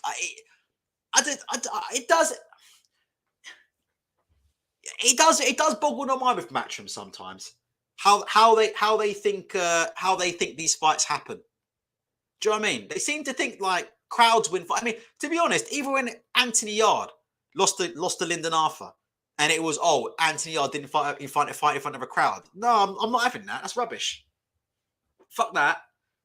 Anthony Yard lost to Lyndon Arthur because he lost to Lyndon Arthur, and then he corrected that in a rematch. I don't think crowd's the reason why he lost, but I could be wrong about that. Let's have a look. Yeah, Richard from Twitter saying Josh Warrington saying away day in knots if he has to. Very, very good. There you go. So we'll have to wait and see. Let me get some more comments there. Just say some final comments. I'm a soldier, I've done my best tonight. I'm absolutely fucking... My throat is on fire. Here we go. Steve Kim. I don't know what people think about Steve Kim. He talks a lot. Let's put it that way. Steve Kim talks an awful lot. I don't think Steve Kim's ever boxed or been in a gym or actually done any work. Let me see if I can see Steve Kim on the pads. He talks a lot, doesn't he? He's a bit like a Dan Raphael, isn't he, Steve Kim? he talks an awful lot about fighters ducking and stuff, but you've never kind of seen Steve Kim actually hit the pads, have you? And I think we know what would happen if we saw Steve Kim on the pads. Look, can you see? Like, you got to respect Radio Rahim, innit? Because at least Radio Rahim will go in the gym and put the gloves on and actually take a punch in the face. That's why I respect that, you know? Like, Radio Rahim will put the gloves on and he'll take a punch in the face. Steve Kim, you see all these journalists, Steve Kim, they know everything about boxing, apart from how to take a punch. They know everything about boxing about how, except from how to throw a punch. Look at this man here, look. This man's one of the premier journalists in boxing. Look at this man here, look. Apparently, this man's opinion on boxing carries weight. He's on social media calling fighters out for not taking fights and ducking. Can you fucking believe this shit? So all these boxing journalists, they seem to be real experts on boxing. Except from how to actually, but they've got no idea about how to throw a punch, right? How to throw a jab. But they seem to be experts on world title fights. It is what it is. Let's go back to some more of your comments to finish. I don't know how we got on there. But yeah, we're talking about Steve Kim because he's saying, so we're getting Warrington versus Lara 3, right? But we're not, obviously. It is what it is. Now, a lot of people here calling for Lara. Look, congrats, Josh Warrington, world champion once again, but you're going to have to see the maniac Bronco Lara sometime soon. That fight ain't happening. Lara, they're all asking for. Look, I've just put in. Oh, no, my bad. I put in Warrington Lara. So bad. Sorry, that's my bad. My bad. Hold on. My bad. I thought I put in Warrington and Kiko. I actually put in Warrington and Lara. And it is all the Americans asking for it, correct? Let's just see what's going on. Let's go for your final comments. Han says, UK fighters are good, but when they step up competition, they get found out. Most UK fighters are overrated. Britain's had a lot of world champions, but in my opinion, Britain hasn't had a lot of real solid world champions. That's just my opinion. A lot of WBO world champions. You know, and look, winning a world title is fantastic. It's a fantastic achievement regardless of wherever you are. But you know what I mean? Like, with all due respect, like Josh Taylor, I know he had that hiccup against Jack Catterall, right? But prior to the Jack Catterall fight, like Josh Taylor was one of the most legit champions we've had in a very, very long time. You know, fought everybody he could fight, unified champion, undisputed champion. Josh Taylor was a real champion. Obviously, we've got Fury, even Anthony Joshua, to be fair. You know, Anthony Joshua was wasn't just some WBO champion, unified the division, and he fought, you know, world-class opponents time after time. He wasn't, you know, hiding behind a fucking WBO world title fighting the man from Del Monte. So I'd put Anthony Joshua in there. I wouldn't quite put him on the level of like a Lennox Lewis as a champion who fought absolutely everyone. Yeah, or someone like a Josh Taylor. Do you know what I mean? I think like someone like a Carl Froch. These are guys just fought everybody in their primes, away from home at home. None of this 50 million here, 50 million there, contracts, term sheets, you know, none of this nonsense. So I wouldn't put AJ on that level, but I would say AJ's a good champion, definitely. He's not some WBO champion, but some of these British champions we've got, WBOs, IBF, WBA interims. Do you know what I mean? I'm not trying to be disrespectful, but we all know what happens when it comes time to fight, you know, the real deals. We know what happens. And that's why I always, you know, give Tyson Fury credence for going to Las Vegas, because it's not easy to go away from home to Las Vegas as the away fighter and get it done. And he's done that. So you have to give him credit for that, you know. Certain other fighters who shall remain nameless, but who are on the screen, you know, they seem to, you know, they enjoy their home comforts, don't they? They enjoy their home comforts. Jim Carras says, Warrington literally caused 3 cuts on Kiko with headbutts. Fucking ridiculous. Can someone... Yes. Joe said Carl Frampton. Absolutely, Carl Frampton was a very legit champion. Carl Frampton went away from home. Again, you see the pattern here. Went away from home and he beat an undefeated Leo Santa Cruz. And was Ring Magazine Fighter of the Year and was top 10. You see what I mean? He's a legit champion. Carl Frampton weren't some fucking, you know, some guy who was a WBO. You know what I mean? It's not just a WBO. You know what I mean, don't you? The guys who have the WBO belt and they just fight, you know, these random guys, man from Del Monte. Now, Carl Frampton went away from home, yeah? He went away from home and he beat Leo Santa Cruz. He was a proper champion. Well, I would say Anthony Joshua was also a proper champion as well. Not quite on the Frampton level, but not too far away. Han says Amir Khan was a proper champion. You have to say he was. He went away from home, didn't he? Boxed in America. So you have to say maybe Khan was a real champion. to say he was a world champion. Right, guys, final comments. What are you guys, someone's talking about Ben versus, when is that shit? Ben, listen, I'm going to be dead by the time Ben versus Van der Heerden. I'm literally got a 38-degree temperature right now. I'm dead. So you won't be seeing me again. Ben versus Van der Heerden. When's this garbage on? Conor Ben versus Chris Van der Heerden. When's this garbage on? God, how much are we paying for this shit on DAZN? When's this shit on? Oh, that's like 3 weeks away, right? 3 weeks away. Thank fucking goodness. Jesus. If they could double it and make it 6 weeks away, it'd be even better. I mean, what a load of absolute fucking toilet this is. Conor Ben versus Chris Van der Heerden. Jesus Christ. How did we go from Conor Ben would beat Sean Porter to Conor Ben fighting Chris Van der Heerden? What I was looking forward to was Conor Ben versus Maurice Hooker. But I know Hooker got injured, didn't he? That would have been an interesting fight. Let's have a look here. We've got the card. Oh, God. Zolfa Barrett's back. Jesus Christ. Oh, God. Look at this card. Jesus. 3 weeks away, and look what we've got on this fucking card. Campbell Hatton. Zolfa Barrett. Jesus Christ. Chris Billam-Smith and Tommy McCarthy is the co. That was a fight of the year contender, I believe, last year. So it is what it is. I don't know. What we're paying this money for? We're paying what? How much a month? We're getting Conor Ben versus Chris Van der Heerden and Chris Billam-Smith versus Tommy. Would you say that's game changed? Conor Ben versus Chris Van der Heerden, Tommy McCarthy versus Chris Billam-Smith as chief support. Would you say that's game changed? Farouk Corbinoff versus Zolfa Barrett. Campbell Hatton, TBA. So Campbell Hatton's fighting in three weeks, but we don't know who he's fighting against. No opponent. 3 weeks now, and no one knows who Campbell Hatton's opponent is. 3 weeks out from a fight. Jesus fucking Christ. Mark Stanton says, waiting for a bus of TBAs again. Oh my gosh. It is what it is. Let's have a look. 91. Thank you very much. If we can just get a few more likes, that would be fantastic. 91 likes. I don't know if we can get 100. We're nearly done. We're not quite going yet, but we are nearly done. Han says, Ben will never win a proper world championship belt. They want Spence in that because Crawford's talking about moving up and fighting Charlo, isn't he? Have you heard about Crawford's apparently going to sign with PBC? I don't know if anybody's heard that, but there's been a few bits on the internet that Crawford's going to fight. Crawford will be fighting on PBC in a 2-fight deal. So the Spence fight might be happening. That's what. It's just a little bit of something that I caught online. It could be BS, but we'll have to wait and see. But Crawford's talking about fighting Charlo if he can't fight Spence. Both of those are are PBC fighters. So the fact that Crawford's talking about fighting Spence or fighting Charlo kind of tells me that he's going to go to PBC. Now, he could move up to 154 pounds, but you can see with Conor Ben, what they want is they want the champions to move up. You know what they're trying to do with Conor Ben? They're trying to protect him.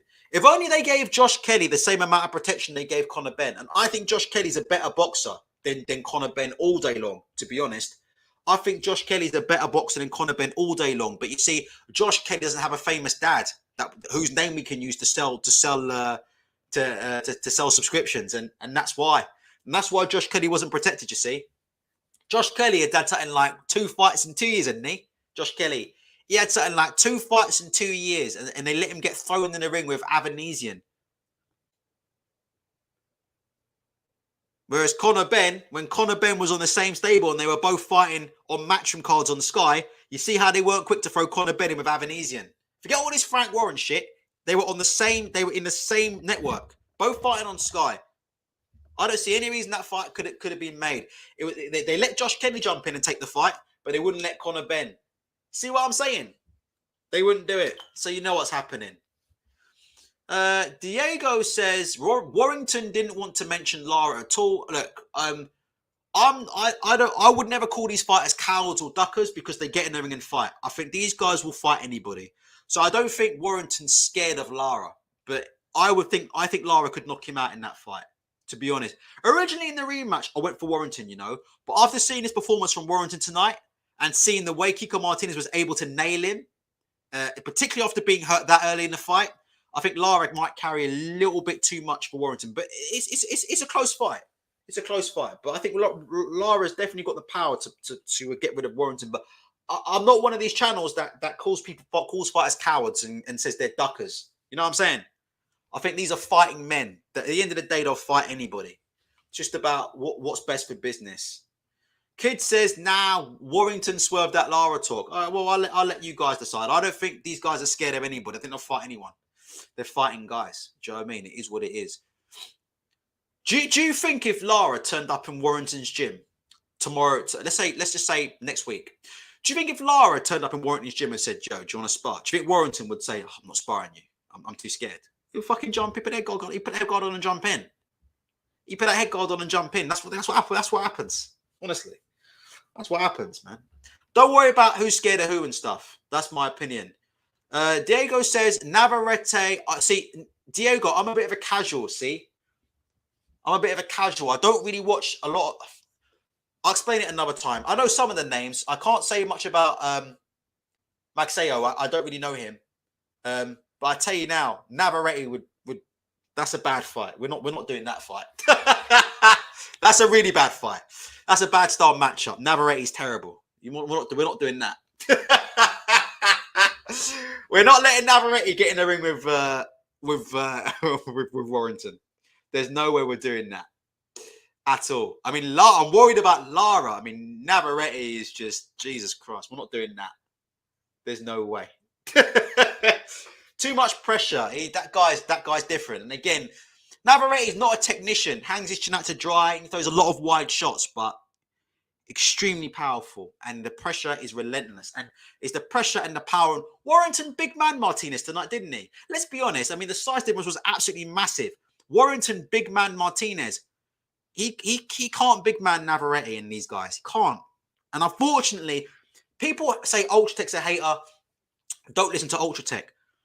I'll leave it at this. The reason why I talk about things like Warrington's boxing is winning the fight, but he's not jabbing and stuff, and why I'm so hard on it is this, right? In boxing, right? Whether you're white collar level, never had a fight, whatever level you are, you just go to the gym for a spar, whatever, yeah?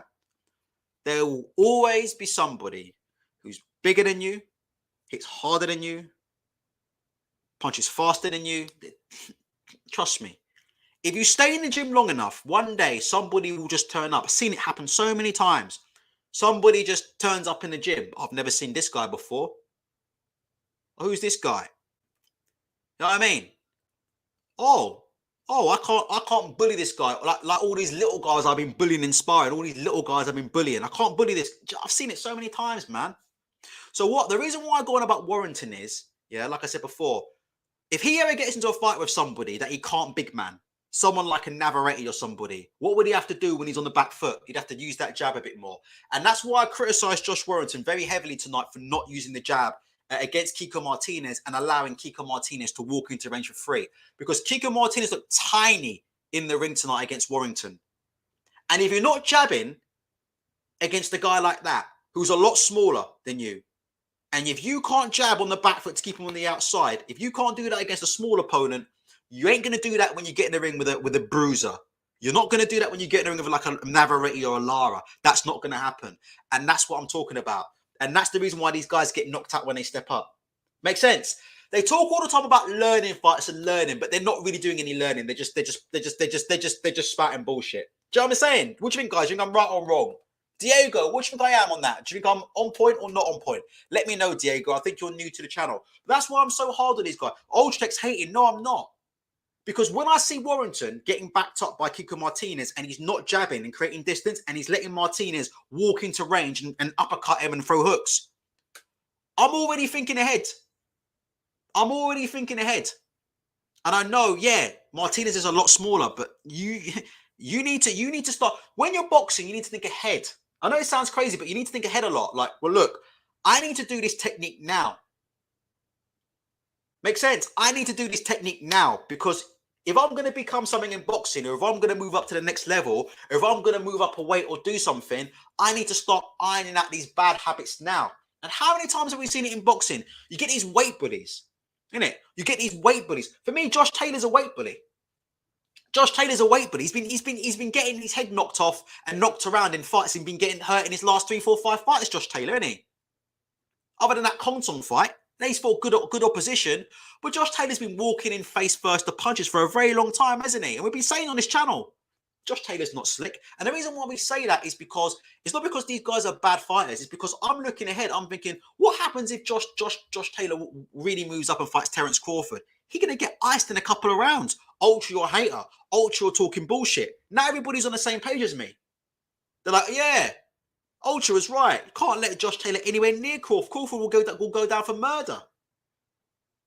And that's what I'm saying. You know, you got to implement these techniques now, because if you're not implementing these techniques now against overmatched opponents, you're not going to be able to implement them against bigger opponents. That's a good point from Triple G. People said he couldn't outbox Selby, who's a slick boxer in Frampton. That's true. That's very true. But you know what he did, though? I don't think he really outboxed Selby. He just outmanned Frampton. He just outgunned, didn't he? He just outgunned them. You will see. We'll see, Triple G. We'll see. Josh stuck to the game plan perfectly for me. Let Kiko punch himself out and picked his shots. No, he got hit with about 150 uppercuts. So we'll see. He got hit in that fight with a lot of uppercuts, man. Triple G, I promise you this now. Yeah, I'm not a hater, I promise you. When Warrington steps up against somebody, right, you'll see what happens. Come back and hit me up on this channel. Come back and hit me up. If I'm wrong, I'll say I'm wrong. But I promise you, honestly, when he steps up, could even be Lee Wood. I think we know what the outcome's going to be. But we'll wait and see. And you're right, Warrington's been written off a lot in the past. I don't think he's the same fighter he once was, though. Let's have a look. Yeah, I remember those Dogbo fights. He was an 18-1 underdog with Dogbo, and he pulled it off twice. He's just. I mean, I don't really know much about the lower weights. You know what I mean? I know a little bit about boxing, but I don't watch fights for watching fight. If I watch a fight, I'm watching a fight slow. I'm replaying it. I'm watching it for technical purposes. So I don't watch a lot of it. But I know Nattaway, he's a freak. He's a freak. He's a freak. Technically, I think he's awful. I think Navarrete technically awful. But listen, he's very, very wide puncher, but punches hard with either hand, and it's his work rate. It's his work rate. And like I said, that's all I'll say, Triple G. Someone like Navarrete, if Josh Warrington's not able to keep Kiko Martinez at bay with a jab, he gets something of someone like Navarrete, he's going to be gone. He's going to be gone. I'm just telling you that now. He's going to be gone. Simple as that. He'll go. He's not going to see the final bell. He ain't going to see the final bell. Luke Manhattan says Taylor has always been a flat track bully. Great output and stamina, but I agree. I think he's I like Josh Taylor. I think he's a legit champion. But this is what I'm saying about these guys. I'll leave it at this. A lot of these boxers tell porcupines. Let me tell you what goes on in Britain in a minute. And it probably goes on in all countries, but this channel mainly focuses on British boxing. Let me tell you the truth, right? What goes on in British boxing is this. You get prospects and they get thrown in with overmatched opponents, innit? And they say these are learning fights, but they're not learning anything. Do you make sense? Oh, it's a learning fight. I'm learning loads. But really, you look at what they're doing, and they're not jabbing, or they're not bringing their left hand back to the chin, or they're doing some crazy shit, and you're like, fucking hell, you need to correct that, because when you step up, you're gonna get iced. And they start fighting these. What do we see with Match and Fight Camp? Am I right about that? What did we see with what was it called? Next Gen. Am I right or wrong? Didn't we kind of see that with Sky Next Gen? Yes or no? A bunch of British prospects that were fighting overmatched opponents, right? On Eddie Hearn cards. What was it? They're in learning fights. And I kept saying, well, what are these guys learning? Because these guys are still making it, like Ted Cheeseman. What was he learning? Hanging his fucking chin out to dry on a washing line. What was he learning? Oh, Ultra, you're just being a hater. These are learning fights, right? It's always the same, isn't it? And they have these bad habits, and it gets overmatched opponents. So those bad habits continue, and we keep being told, oh, he's learning on the job. And then what happens when they meet a bit of resistance? What happens? What happens when they meet a bit of resistance? Is that a fair comment or an unfair comment? How long did we hear Anthony Joshua say, I'm learning on the job? What happened the first time Anthony Joshua? Well, that was not the first time, but when he fought Ruiz, you see when he got a bit of resistance. Don't know, man. What do you think? Learning fights. What do you think about this stuff? Abdul's here. He hates learning fights. Forget learning fight. If you're learning, don't ask for money, Abdul. Abdul hates learning fights. Forget learning fights. If you're learning, don't ask for money, Abdul. But I won't want Abdul to be my coach. But you know what I'm saying? And it's a big problem we have in British. It's a big problem we have in British boxing, isn't it? That's why a lot of these Matchroom Sky Next Gen fighters got knocked out, didn't they? They all got battered, didn't it? Anthony Fowler. How long did we hear that Anthony Fowler was learning on the job? Do you know what I mean? Josh Kelly learning on the job. Remember this one? Josh Kelly, he's learning on the job. Do you remember when Josh Kelly was fighting Journeyman and he was landing 150 left hooks in a row? But do you remember that? And I like Josh Kelly a lot. I think he's a better boxer than Conor Benn, right? But do you remember when Josh Kelly landed 150 left hooks against that overmatched opponent? And people like Tony Bellew were saying this guy was the next big thing in boxing. Do you remember that? 150 left hooks in a row he landed against some bloke they pulled out of some shopping centre from Lord knows where. Do you know what I mean? 150 left hooks, he's the next biggest thing. Then they're sticking him on these next gen cards, aren't they? They're sticking all these dudes on these next gen cards. Sticking this dude on all these fucking next gen cards. Oh, he's learning on the job. He's learning on the job. He's still learning. Oh, he's young. He's still learning. And then what happens, innit? All they learn is bad habits. Yeah, they be learning bad habits. I'm not saying you need to step up yet. I'm a big fan of the Frank Warren style of matchmaking. Do you know what I mean? Build them up slowly, yeah? But they have to be genuine learning fights. And if you're a coach, you have to see progression. Yeah? You have to see progression. If your fighter's doing a Ted Cheeseman and hanging his chin out to dry, right? He's hanging his chin out to dry, and then 12 months later, he's still on next gen cards, still hanging his chin out to dry. Well, he's not learning, is he? Does that make sense? If you're making the same mistakes over and over and over and over again, then what are you learning? And that's what we see in British boxing. Oh, hold on a minute. Why isn't he bringing his hand back to his chin after his jab? Why does he keep letting his head fall down the center line on the inside? Why is he not keeping the opponent at bay with a jab when his opponent's walking onto him? Ultra, he's just learning. And then what happens? And then they really learn, don't they? They really learn, don't they? They really learn. They get in the ring with somebody and it's a game over. And I'll be honest with you, a lot of that happened to Anthony Joshua, didn't it? When he got in the ring with fucking Usyk. I watched that the other day. Fuck, that was a hard fight to watch. AJ versus Usyk. I mean, he looked completely lost in there. It looked like he'd never been in the ring with a fucking southpaw before. And I know AJ can box better than that. But he looked completely lost, didn't he? He looked completely lost in there. Couldn't get his jab. And that's what I'm saying. He's another one, isn't it? He's a meat and veg guy. I mean, how many years have I been saying about Anthony Joshua? Yo, AJ needs to vary them shots with AJ. Can we start looking at varying them shots? Can he throw a lead right that doesn't come off the jab? We know he can lead off. You know Anthony Joshua's got a good lead left hook. Can we see Anthony Joshua lead off with a right hand? Can we see Anthony Joshua, yeah, set up some shots, walk in behind a double, triple jab, just little taps, tap, tap, tap, step in, right hand. Can we see him set up them shots? Can we see him use a few more angles instead of always, sort of being squared up in front of his opponent? Can we see him, do you know what I mean? Maybe, throw a jab, step to a side, take an angle, open the opponent up with a few angles. Ultra, why are you hating AJ? He's got a massive dick. Why are you hating Ultra? Ultra's a hater. Ultra, I hope you die. I'm going to send you an email, Ultra. I hope you die. AJ's got a 10-inch cock. What are you criticising AJ for?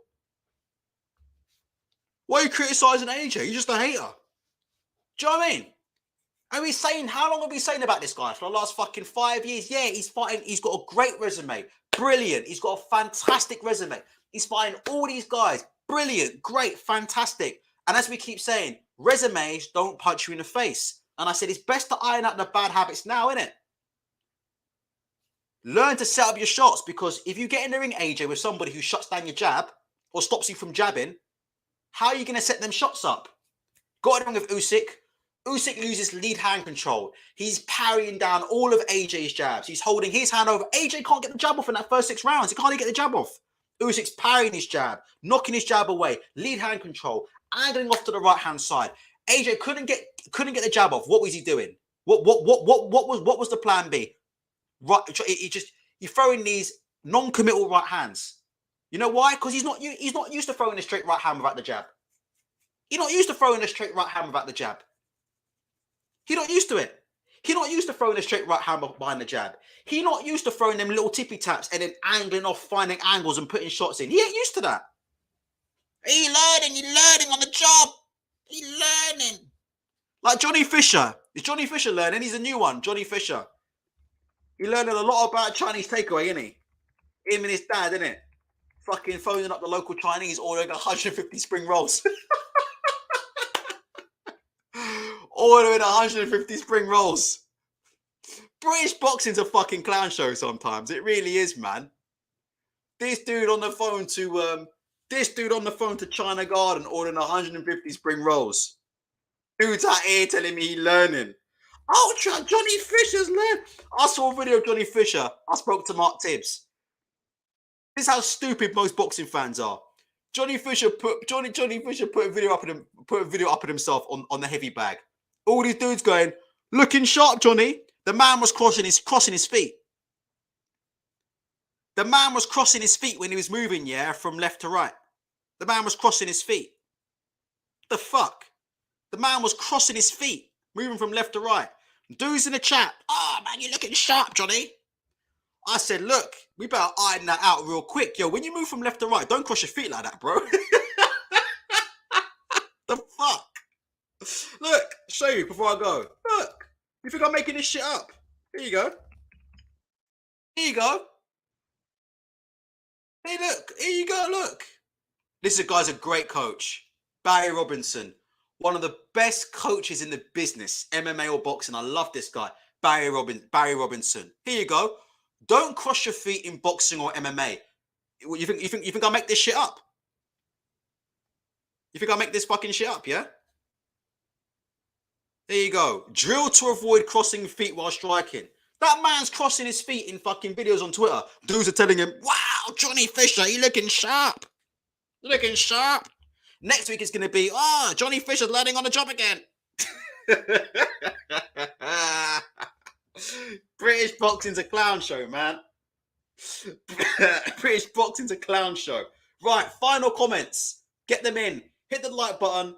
Final comments. Lou Manhattan says, I like this channel because it provides actual analysis and technique, not a sheep channel. Well, look, maybe I'm not the greatest channel out there, right?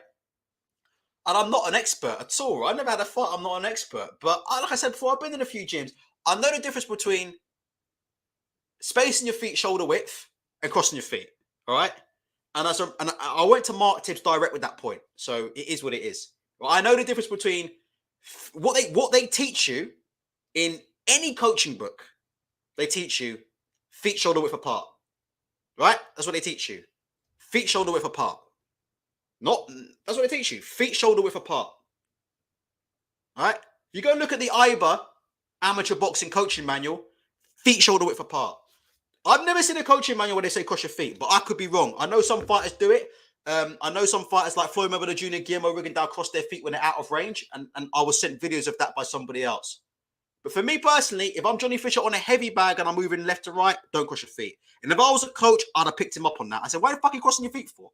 That's just me. I would say, why are you crossing your feet? Are you doing that intentionally? Because if you're doing it intentionally, you know what you're doing, that's a different story. But why are you doing that when you're crossing your feet? To me, I looked at the video, it looked like he had a balance problem. But he's only learning on the job. Johnny Fisher, he's a big ticket seller. We're going to go to Vegas next year. You know, we're coming, we're taking over. He's only learning on the job. It is what it is. LD Phoenix says, would AJ adopting Klitschko's jab? No, AJ can't do none of that because the problem with Anthony Joshua is he hasn't got any sense of distance. If you go back and watch look, Anthony Joshua, if you look at the tail of the tape, had something like a 3. Am I wrong? I think he had something like a 3-inch reach advantage over Usyk. Let me get the tail of the tape. I mean, it was unbelievable. Rob McCracken wanted him to do this. This is what Rob McCracken's game plan was. I'll tell you in a minute. Here we go. Let's have a look at the this. I don't know if this is the sun after all, but let's have a quick look at this. Anthony Joshua versus Usyk. Let's have a look at the tail of the tape. Let's have a look at how much reach this man gave up in this. And Usyk's a master boxer. I mean, like I said before, with these Eastern European boxers, they're very, very good at pendulum stepping and moving in and out. And the whole thing about moving in and out here is, like I said before, it's all about distance deception. Moving in and out is about distance deception. Yeah? It's about being in range, moving out to make the guy think you're out of range, and then stepping in and coming in with a combination. Or it's about stepping in, yeah, to try and trigger the opponent to throw a shot. So you step in, you bounce in to try and trigger an opponent to set up a shot. You bounce out of range, make him miss, bounce back in, hit him with shots. So Usyk and them, they know all about distance control. Bouncing in and out of range, just staying just short of the jab and slipping and rolling it. Anthony Joshua has no idea. Let's have a look. According to this, he had an 82-inch reach. Usyk had a 78-inch reach. If you go and watch that fight, he's not maximizing his reach at all. If you look at the second half of the fight, Usyk is fighting him in the pocket in the second half of the fight. Usyk is literally parking himself in the range, slipping and countering, and throwing shots off and leading off.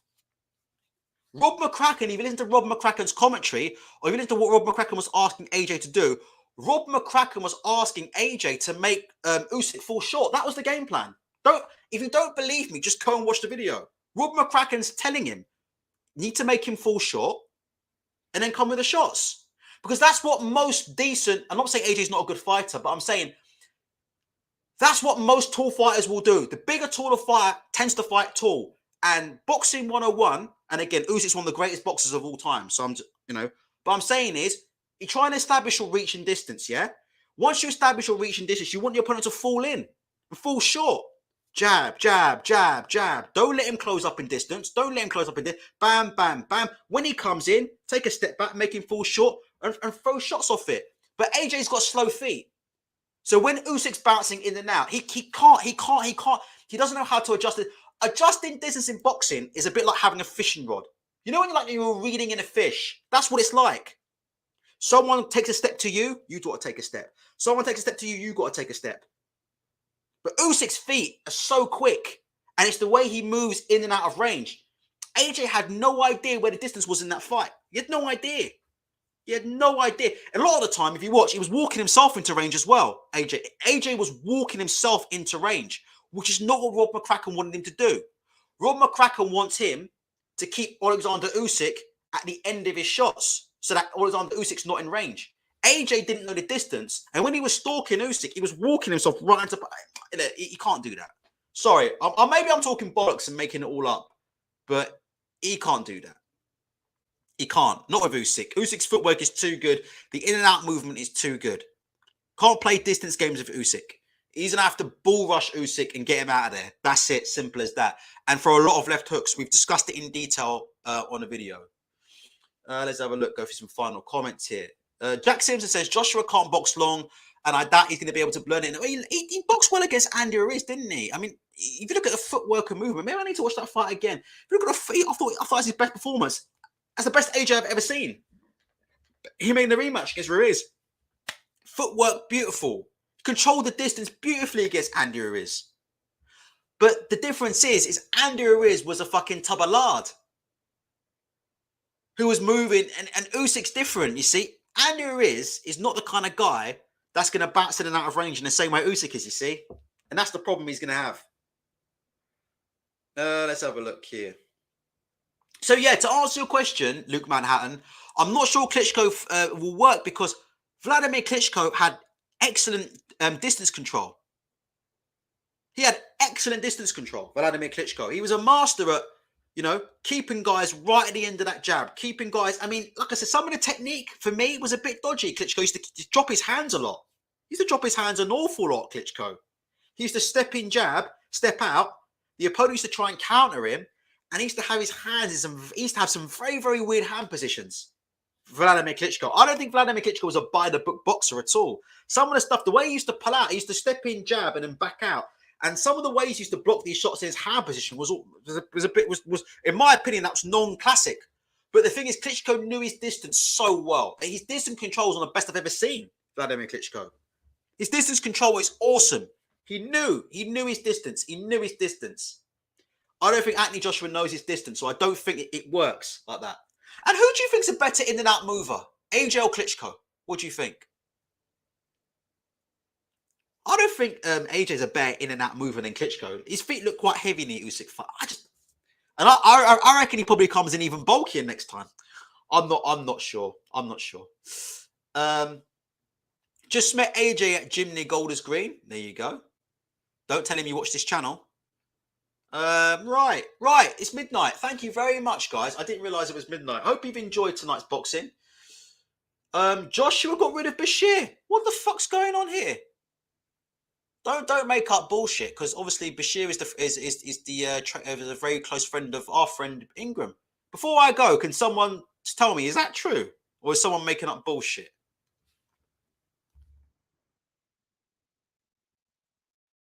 He got rid of Bashir. He did. Why? What on earth is going on? No. Why was that? I need to watch that video. Anthony Joshua got rid of James. What was the reasoning behind it? Did we get the reasoning behind it? I had no idea. I need to check that out now. One sec. I'm actually YouTubing that as we speak. Are you sure? Oh, God. I need to see this. Oh, it was only a 1 week camp. There you go. Okay, cool. There you go. Thanks, Thomas. So there you go. There you go. So it was a 1 week. So they just did a week together, and that was it, yeah?